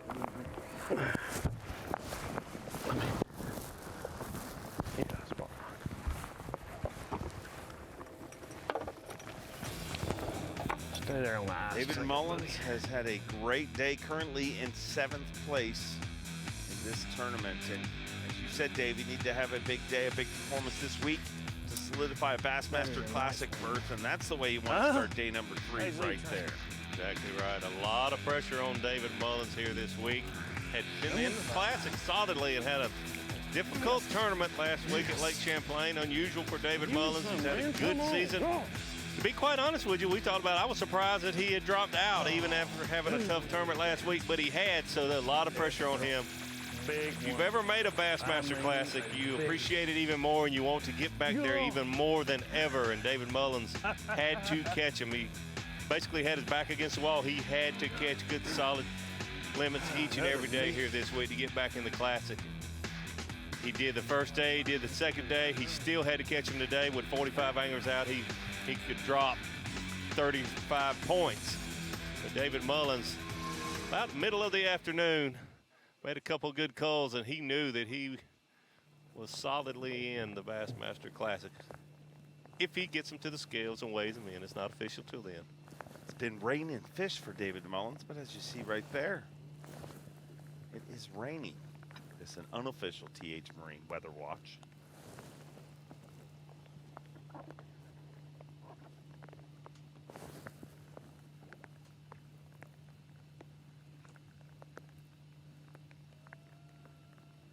David Mullins throwing the hair jig a lot.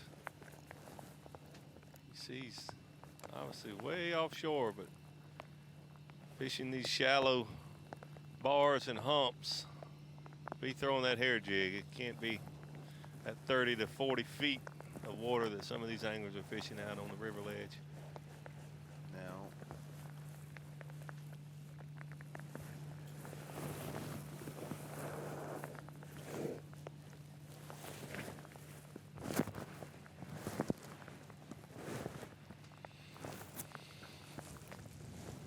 you know what?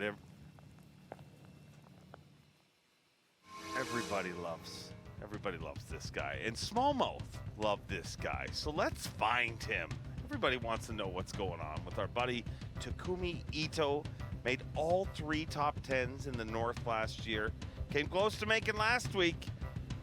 And let's find out what he's got going on right now. B&W Trailer Hitches on the line. Takumi Ito. Takumi, I know smallmouth love you. Can you tell us how your day went so far today? Yeah, today is a very, very good day. I drive in 2 hours and I fishing started. So today is a calm day, no wind. So I could talk smallmouth. So smallmouth, what do you want? I say. So smallmouth said, I want Japanese food, Japanese bait. Okay, I try the Japanese bait. So easy bite. Every cast bite. It's a very good day.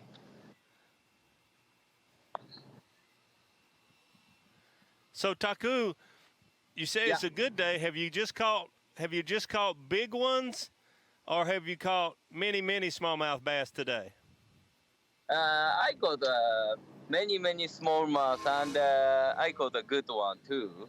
So maybe a 5 pounder, 5 plus, I think. So it's very good, very good. I can get many 3 pounder, but I need a 4, 5 pounder. So I say so. You cannot eat a Japanese bait pounder. So 5 pounder only. So 5 pounder bite my bait. Easy to catch. Yeah, and so I use a Japanese bait and many Japanese fitness secret technique I use. The calm days looks like tough, but good for me. Very tough, no wind, no current, taku time, I think. So Taku, last year when we were on the St. Lawrence River, you fished out in the Lake Ontario. Have you been out there any today, or are you staying in the river? I fish in the Lake Ontario. Now I fish in the Central Lawrence River, but I like a lake smallmouth. So I'm no good river smallmouth. So now I learned to not drifting. And so fishing is Lake Ontario. My favorite is lake smallmouth.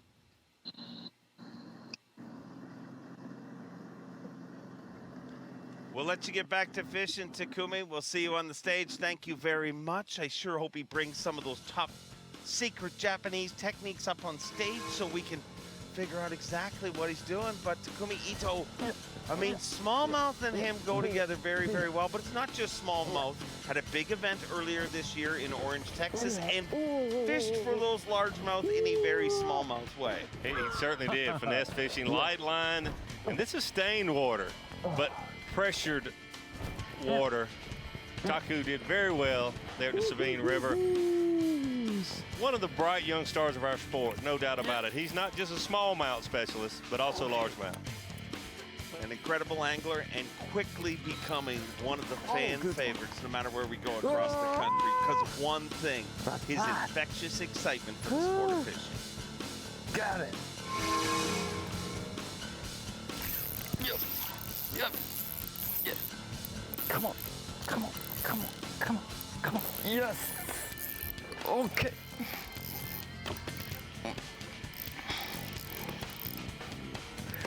Okay. Okay. Okay. Okay. Okay, biggie. Oh, big. Oh, big. Oh, big. Oh, big. Oh, big. Oh my gosh. Oh my gosh. Oh my. Wow! What is that? What's that? Catfish? Redfish? No!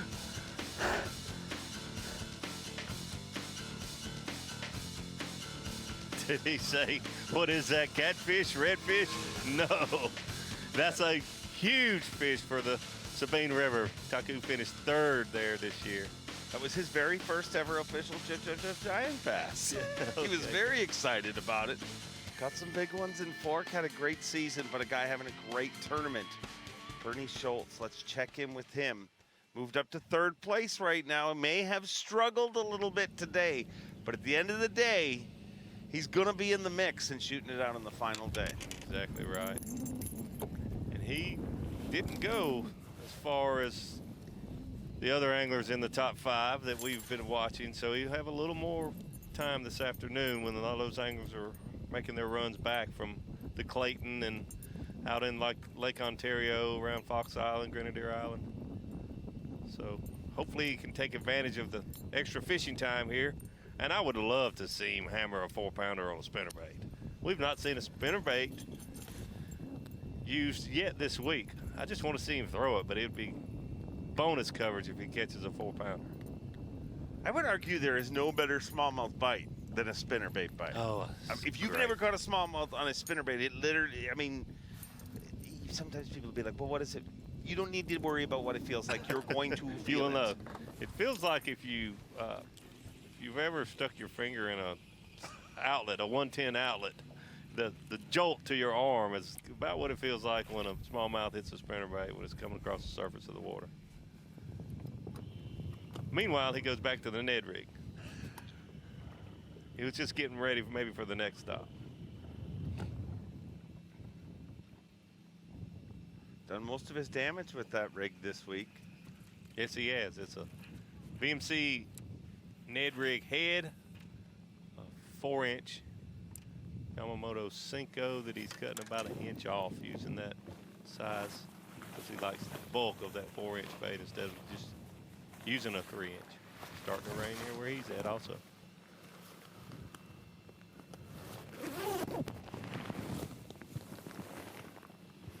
I don't think he realizes he's unofficially held on, stayed within, just third place. 16 pounds, but man, when you have those first two days like he had, you can stump your toe a little bit, but boy, a 4-pounder would go a long way. He's going to be in the mix, but in a very uncomfortable position. Yes. Chasing down the Johnstons and worried about running out of fish. But let's have a look at our leaderboard. Up the top, and he's been there for a while, Cory Johnston. Only about an hour of fishing time left. Got to get inside that 10 cut. Chris Grow is right there in his final Elite Series event. There's not a bass fishing fan in the world that wouldn't love to see him slide in there. But the guy right there in 10th spot, Brandon Cobb, Takumi Ito in there. A Rookie of the Year might just end his reign here today. We'll find out. A lot going down at the weigh-in this afternoon, but an hour more of coverage from Marathon Studios. Back to TZ, Ronnie, and Such.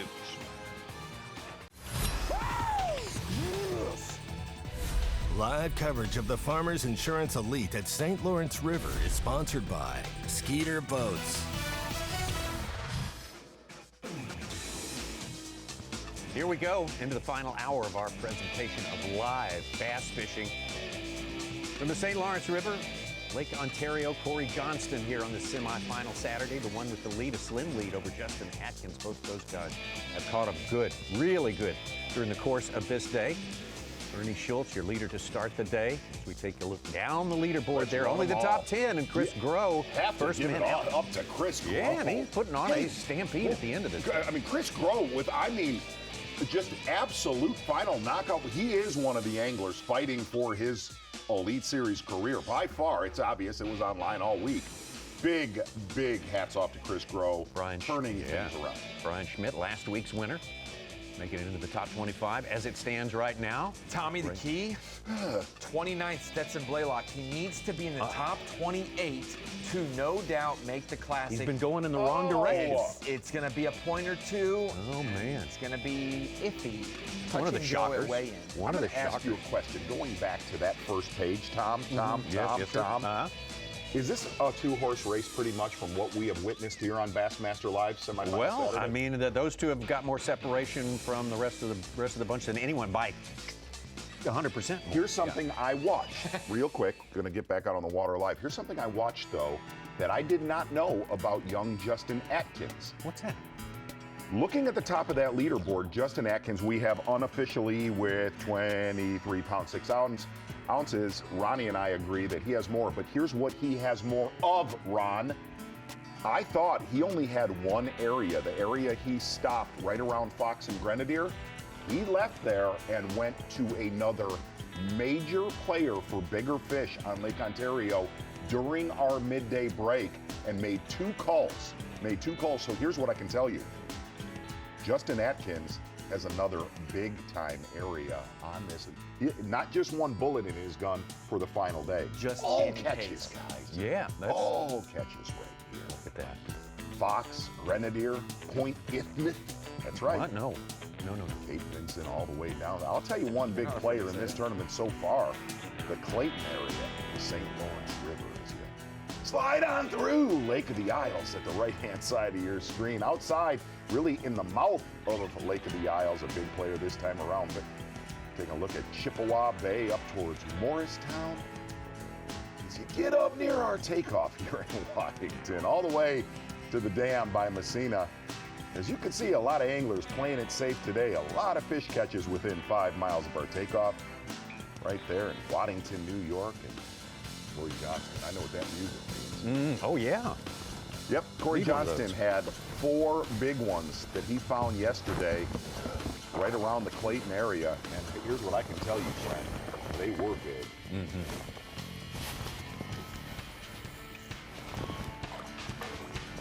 Lost 1 fish in this area. Actually, the first fish that he fished for. Don't know if he ended up catching that one, but these earlier today with Cory Johnston. So he catches these 3, makes his way to right here in the mouth of Lake Ontario, Cape Vincent, and then slow, steady calls. Chris Johnston made the comment he was going to secede a few of those key cruising areas. Those areas paying off in a big way for Cory Johnston late this morning.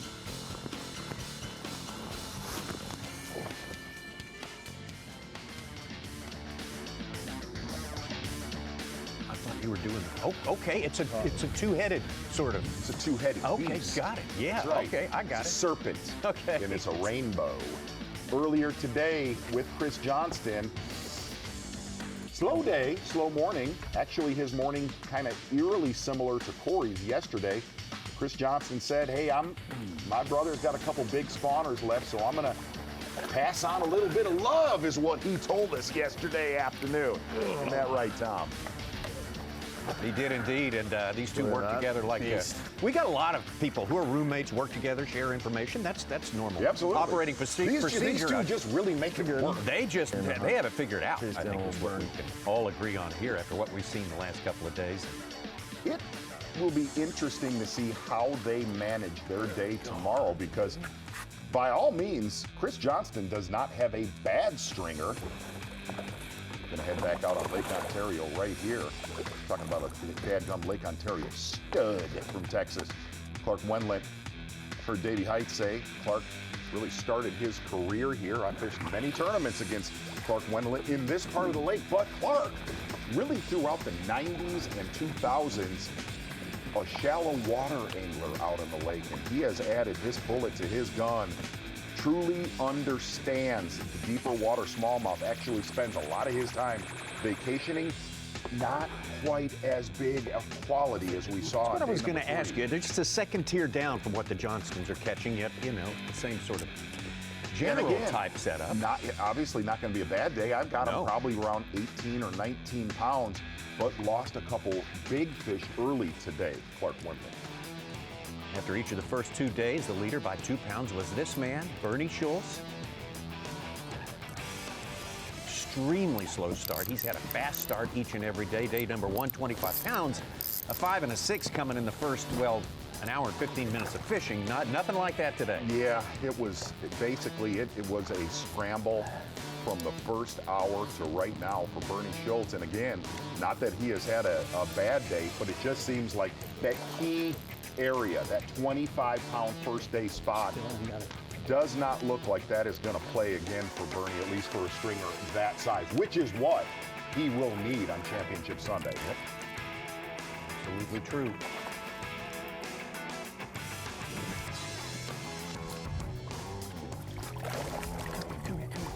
So fair to say that as good as this place was, it's only going to hold so many 5-pounders, right? Not very many. You would know if it was a spot like Justin Atkins has out in the lake here, that primary, his starting area right around Grenadier Island, it just appears as a load of 3 3/4 to 4 1/4 pound fish, making a bait switch and catching a couple, what looked like his biggest, I think he's got his biggest stringer of the week by far.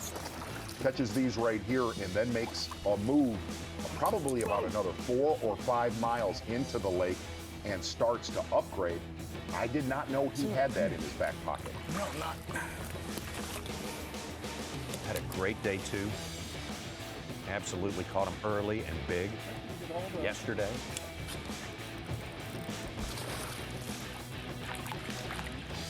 What about that? Yeah, he has a really, really big stringer. Yeah. I think he's way up. Yeah, I do. Much as a pound and a half. Do you think biggest of the tournament? I think he has potential to scare biggest of the tournament. Yeah. How about our Angler of the Year? Newly crowned, newly christened Bassmaster Angler of the Year, Seth Fighter. Yeah, whether Seth Fighter makes the top 10 Championship Sunday cut or not, he has fished really a flawless season, and for what he needed to do here, a flawless tournament, maximizing all of his fishing time and risks. He said, I absolutely will not go to Lake Ontario and gamble on that whole situation.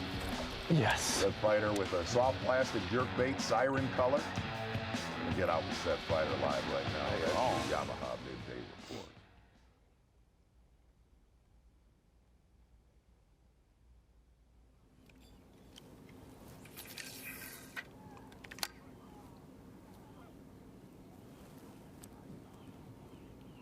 Sitting right on a 3-pound average.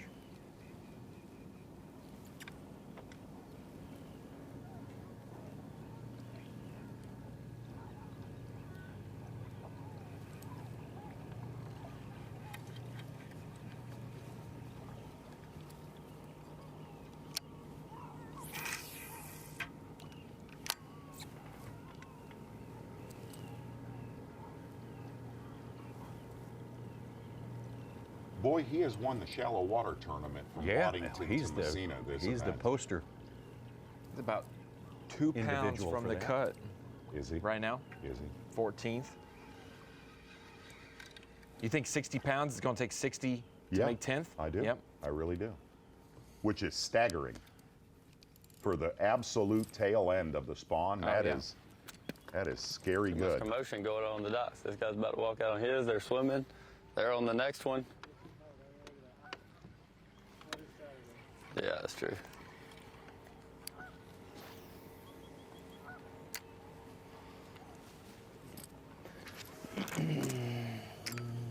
Cobb downstream to start his day.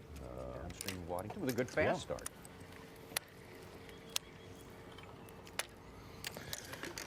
Did you catch what Hank Cherry said?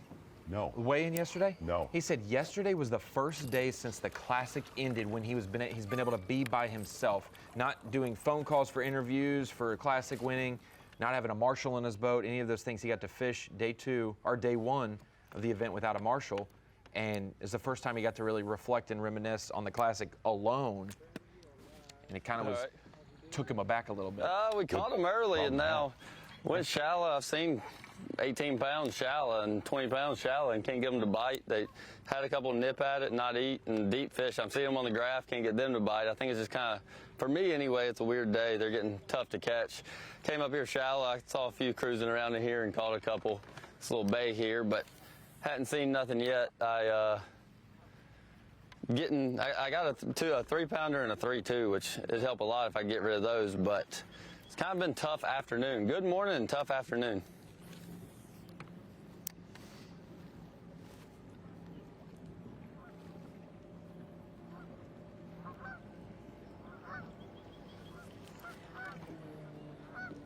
Hey, we be on TV? What's going on here? Yeah, I've got a decent bag, but I got like 18 pounds, but not the top 10 fish tomorrow. I was in 7th, so it'll be really close. Probably won't quite. I'll probably be just short of making the top 10 unless I catch one more here in the next 40 minutes. So, thank you. My foot. This is fun. Oh, meet and greet right there. I like that. I like the sweet That's meet right. and greet. Not quite like Springer Shores where they'll throw a frisbee right at your head. And they've got reasons for that also. Exactly right. Cory Johnston still on top. On his way back, not to preclude a stop or two along that route. He'll be there if he gets anything stirred up on the way back to Waddington, New York. We'll be right back.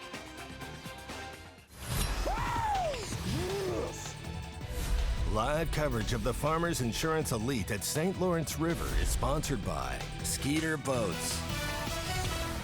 Clark Wendlandt to do the handoff. Ladies and gentlemen, boys and girls, a season-long battle.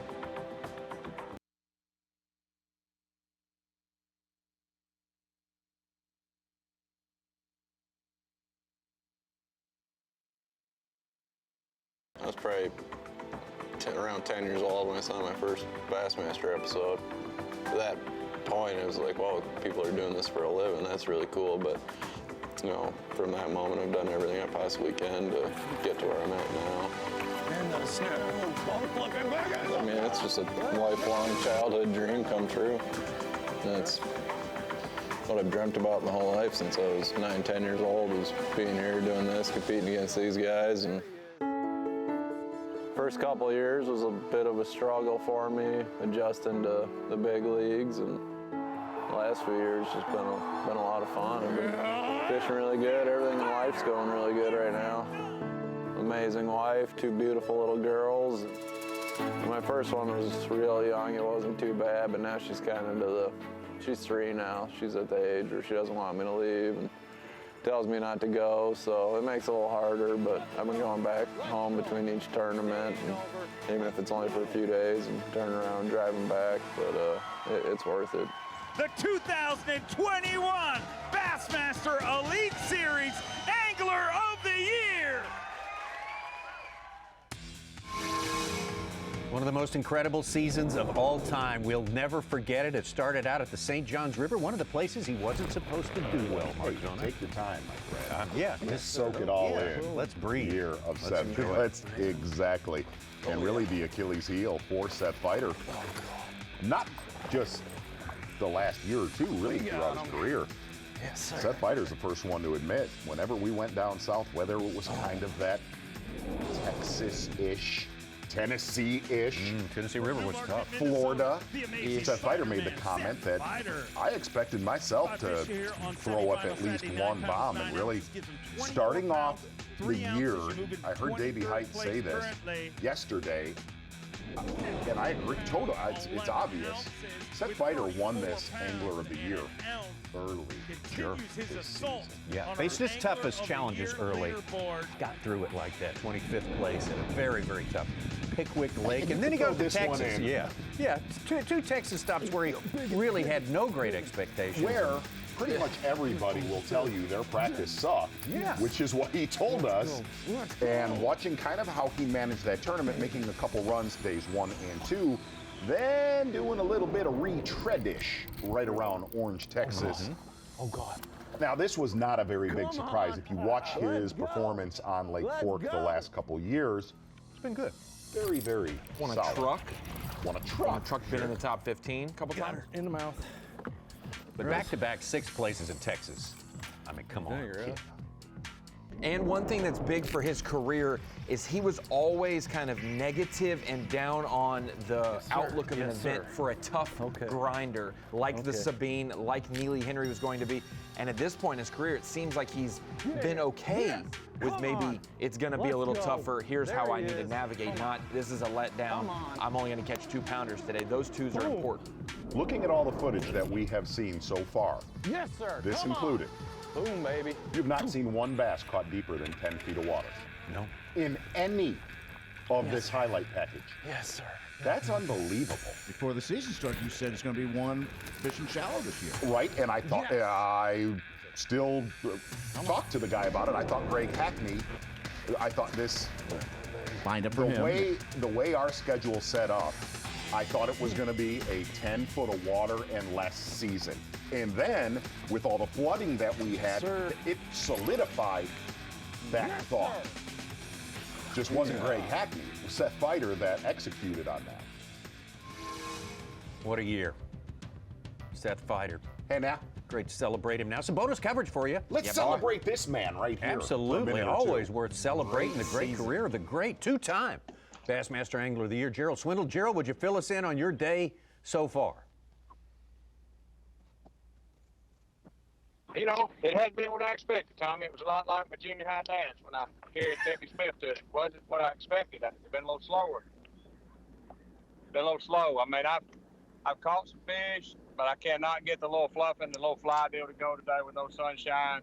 I've been back and forth, caught some on a little swim bait, was able to catch up to the limit. I got, I don't know, 15, 16 pounds maybe, but I just couldn't get it done. I couldn't close the deal to make the top 10 today.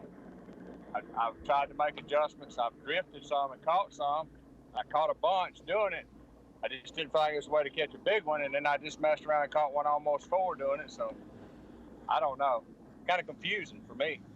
Gerald, we actually asked Scott Canterbury this a little bit ago. Your Angler of the Year champion, Seth Fighter, getting his trophy yesterday. You have done that 2 times. Talk about what, though, that title, not once but twice, what has that done for your career?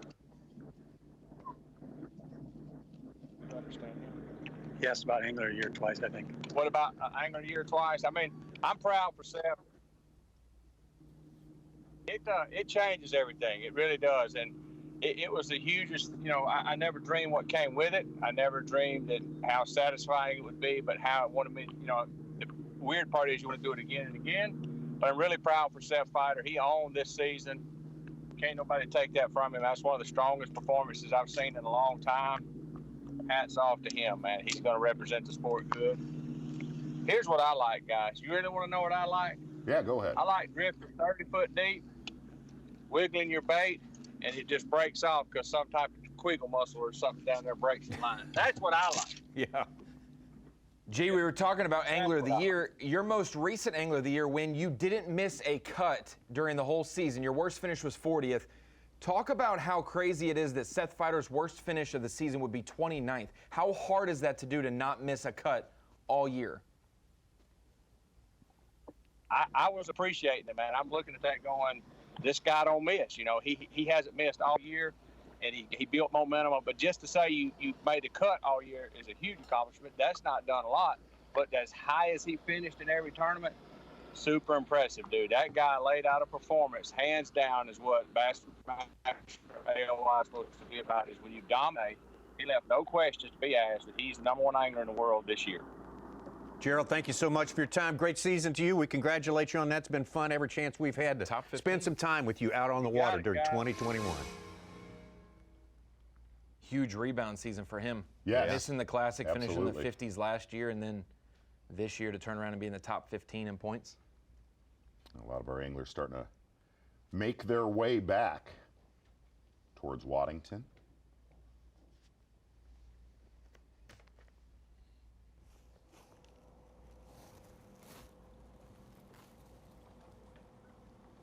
Z, I got a question for you. Now, you're saying Suze, Atkins go has more than that one spot out there. What about Cory Johnston? Those guys look like maybe they'll go into Championship Sunday with maybe 3.5 pound lead over the field and maybe a two-man shootout. Handicap those two guys. What they got left? I don't know. What I saw with Justin Atkins today was pretty darn impressive. I think Justin Atkins is on a mother load and then has an area that he can do some damage behind. Here's what I don't know, and this is, to me, this is the X factor in this tournament. How many more spawners has Cory and Chris saved for the final day? Because Cory will have all of them tomorrow. And how much weight does Justin Atkins have today? We'll find that out at the weigh-in starting at 3:15, but more fishing on the way.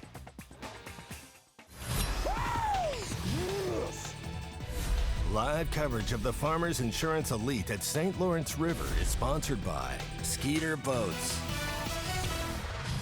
You're dipping in, doing a quick check. We got Cory Johnston, Justin Atkins in a statistical tie right now. Very, very close together in unofficial weights. Right now, another treat.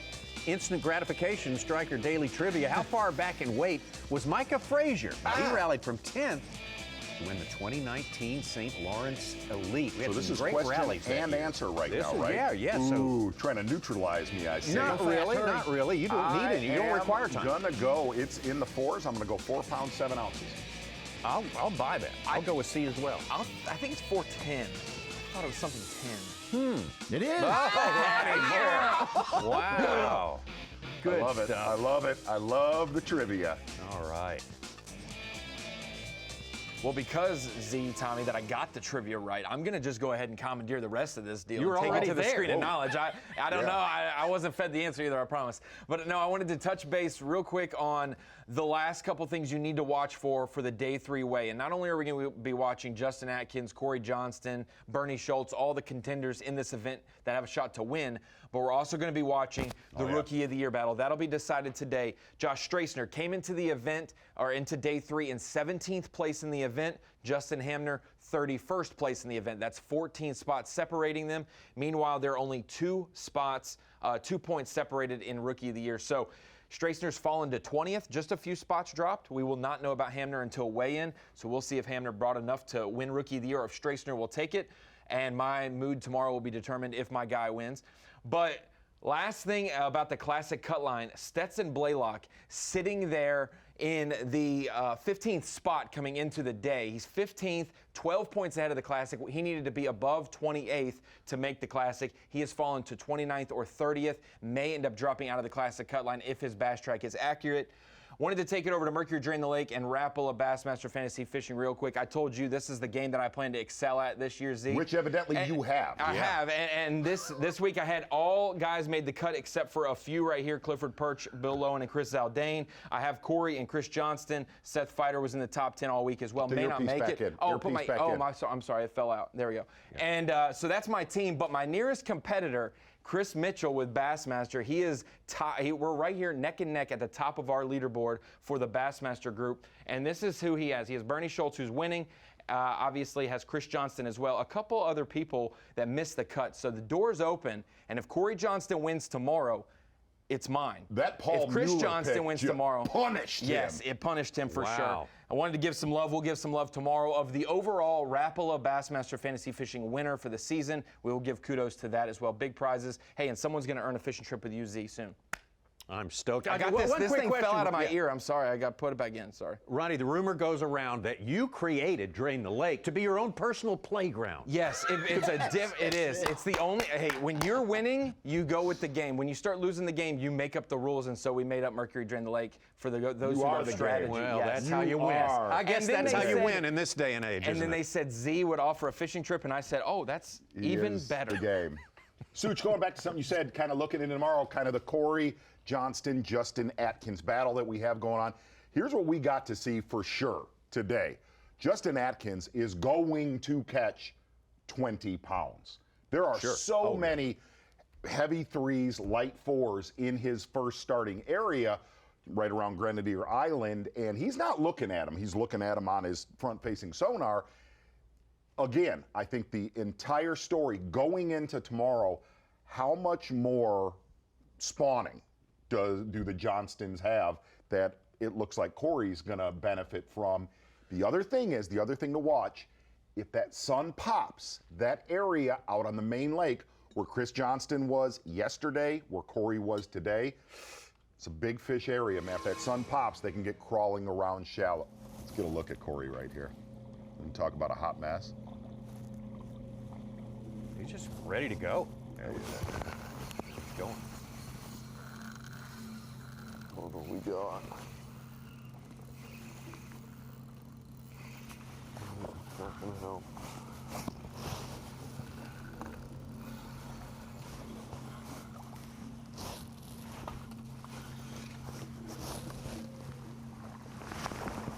Well, you can talk about Seth Fighter's hair all you want. That right there is the Jacques Boudreau, is what they call it.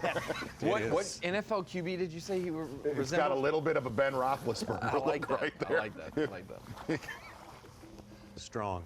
That is when you wake up and head to the school bus. God, no, come on. That's, come on. Back to Seth Fighter.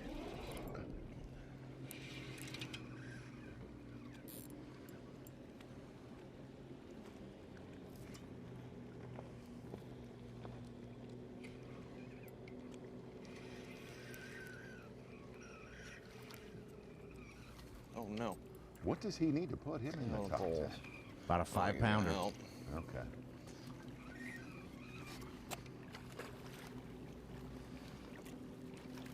Two fours. Can't believe that worked though. He ain't gonna help his tank. I wish you'd come off. I wish you'd come off.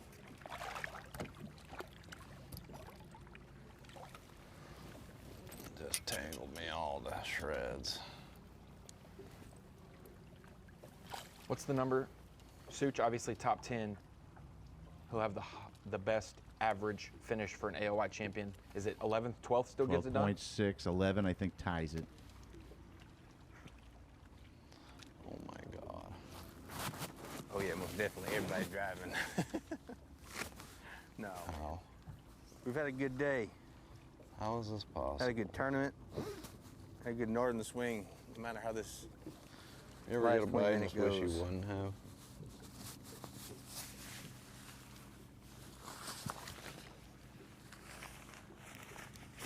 Z, the Had a weather good season. forecast has changed up a little Yeah, bit for big time. tomorrow. No, Good it northern has swing for changed sure. in a big way. Good eye, Such. Wind forecast has changed too. How about tell all? Yeah. What's it going to be? Well, we may have showers all day. Okay.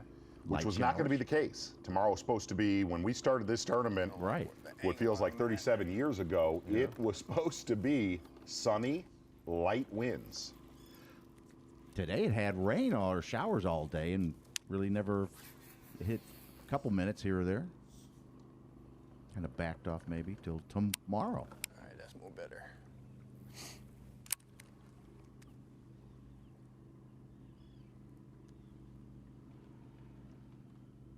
And I'm going to tell you who I think that weather right there favors. Justin Atkins. He has caught them every day it's been cloudy, and he's caught them very early.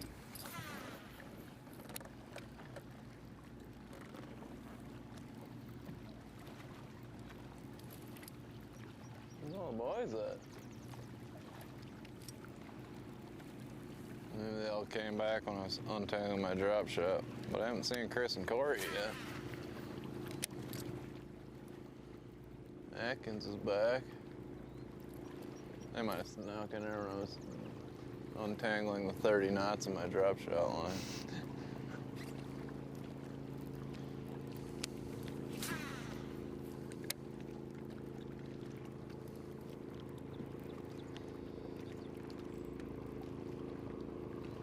What a story that would be if Justin Atkins won this last event after needing to win it. Yeah. Needing to win it.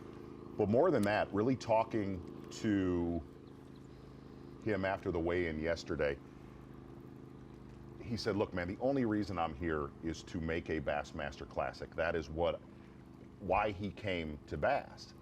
But he said, more than that, he said, I've never been at a mental place that I am at right now in my career where everything that could go wrong this year has gone wrong. Surprising. I mean, this guy's won the Forest Wood Open. He's won Opens with the Bassmasters. Yes. He's got a college, huge stuff in high school when he was a kid as a co-angler, and it's incredible. And Z, there are a lot of anglers on the Elite Series that can win events. A lot of winners. A lot of people who have the ability to win. Not a lot have the ability to win when they have to win. Like when Brandon Polinick had to go win, and I need to win this event, and you go out and win it. It's very hard to do that. Justin Atkins knew that and has came clutch. I think the obvious favorite is one of the Johnstons to win this tournament. But what we got to see today with Justin Atkins and with the shift in forecast, I think Justin Atkins gets it done. Look who snuck into the top 5, Brandon Polinick. I know he's been hanging around all day, but biggest bag of the day other than Atkins? Always a big threat on this place. Brandon Polinick. Tight race at the top. The weigh-in is coming soon, but we got more from the lake. Bassmaster. The Farmers Insurance Elite at St. Lawrence River is sponsored by Ranger Boats, Yamaha, Toyota, and by Berkeley. Our Bassmaster Live coverage just about to wind down right now. A lot of these anglers winding down their days as well. One of them right across from the weigh-in area, as anglers often do, making a final stop is Seth Fighter, and he's hooked up right now. Yeah. Wow. I don't know if that'll do it, Tommy.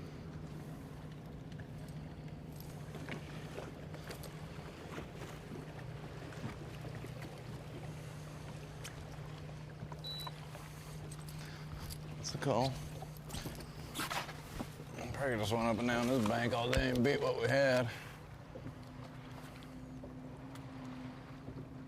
Call number 2.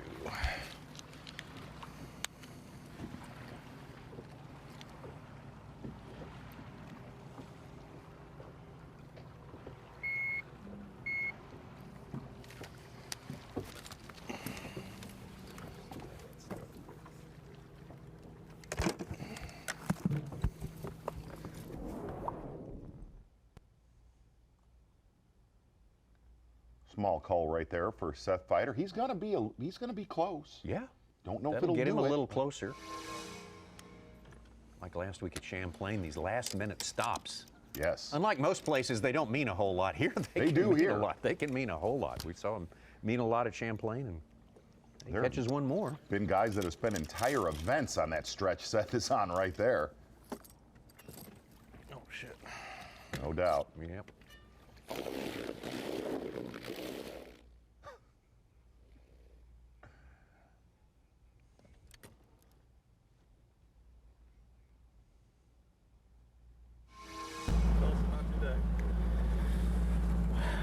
an awesome day today. Got out there and they were biting.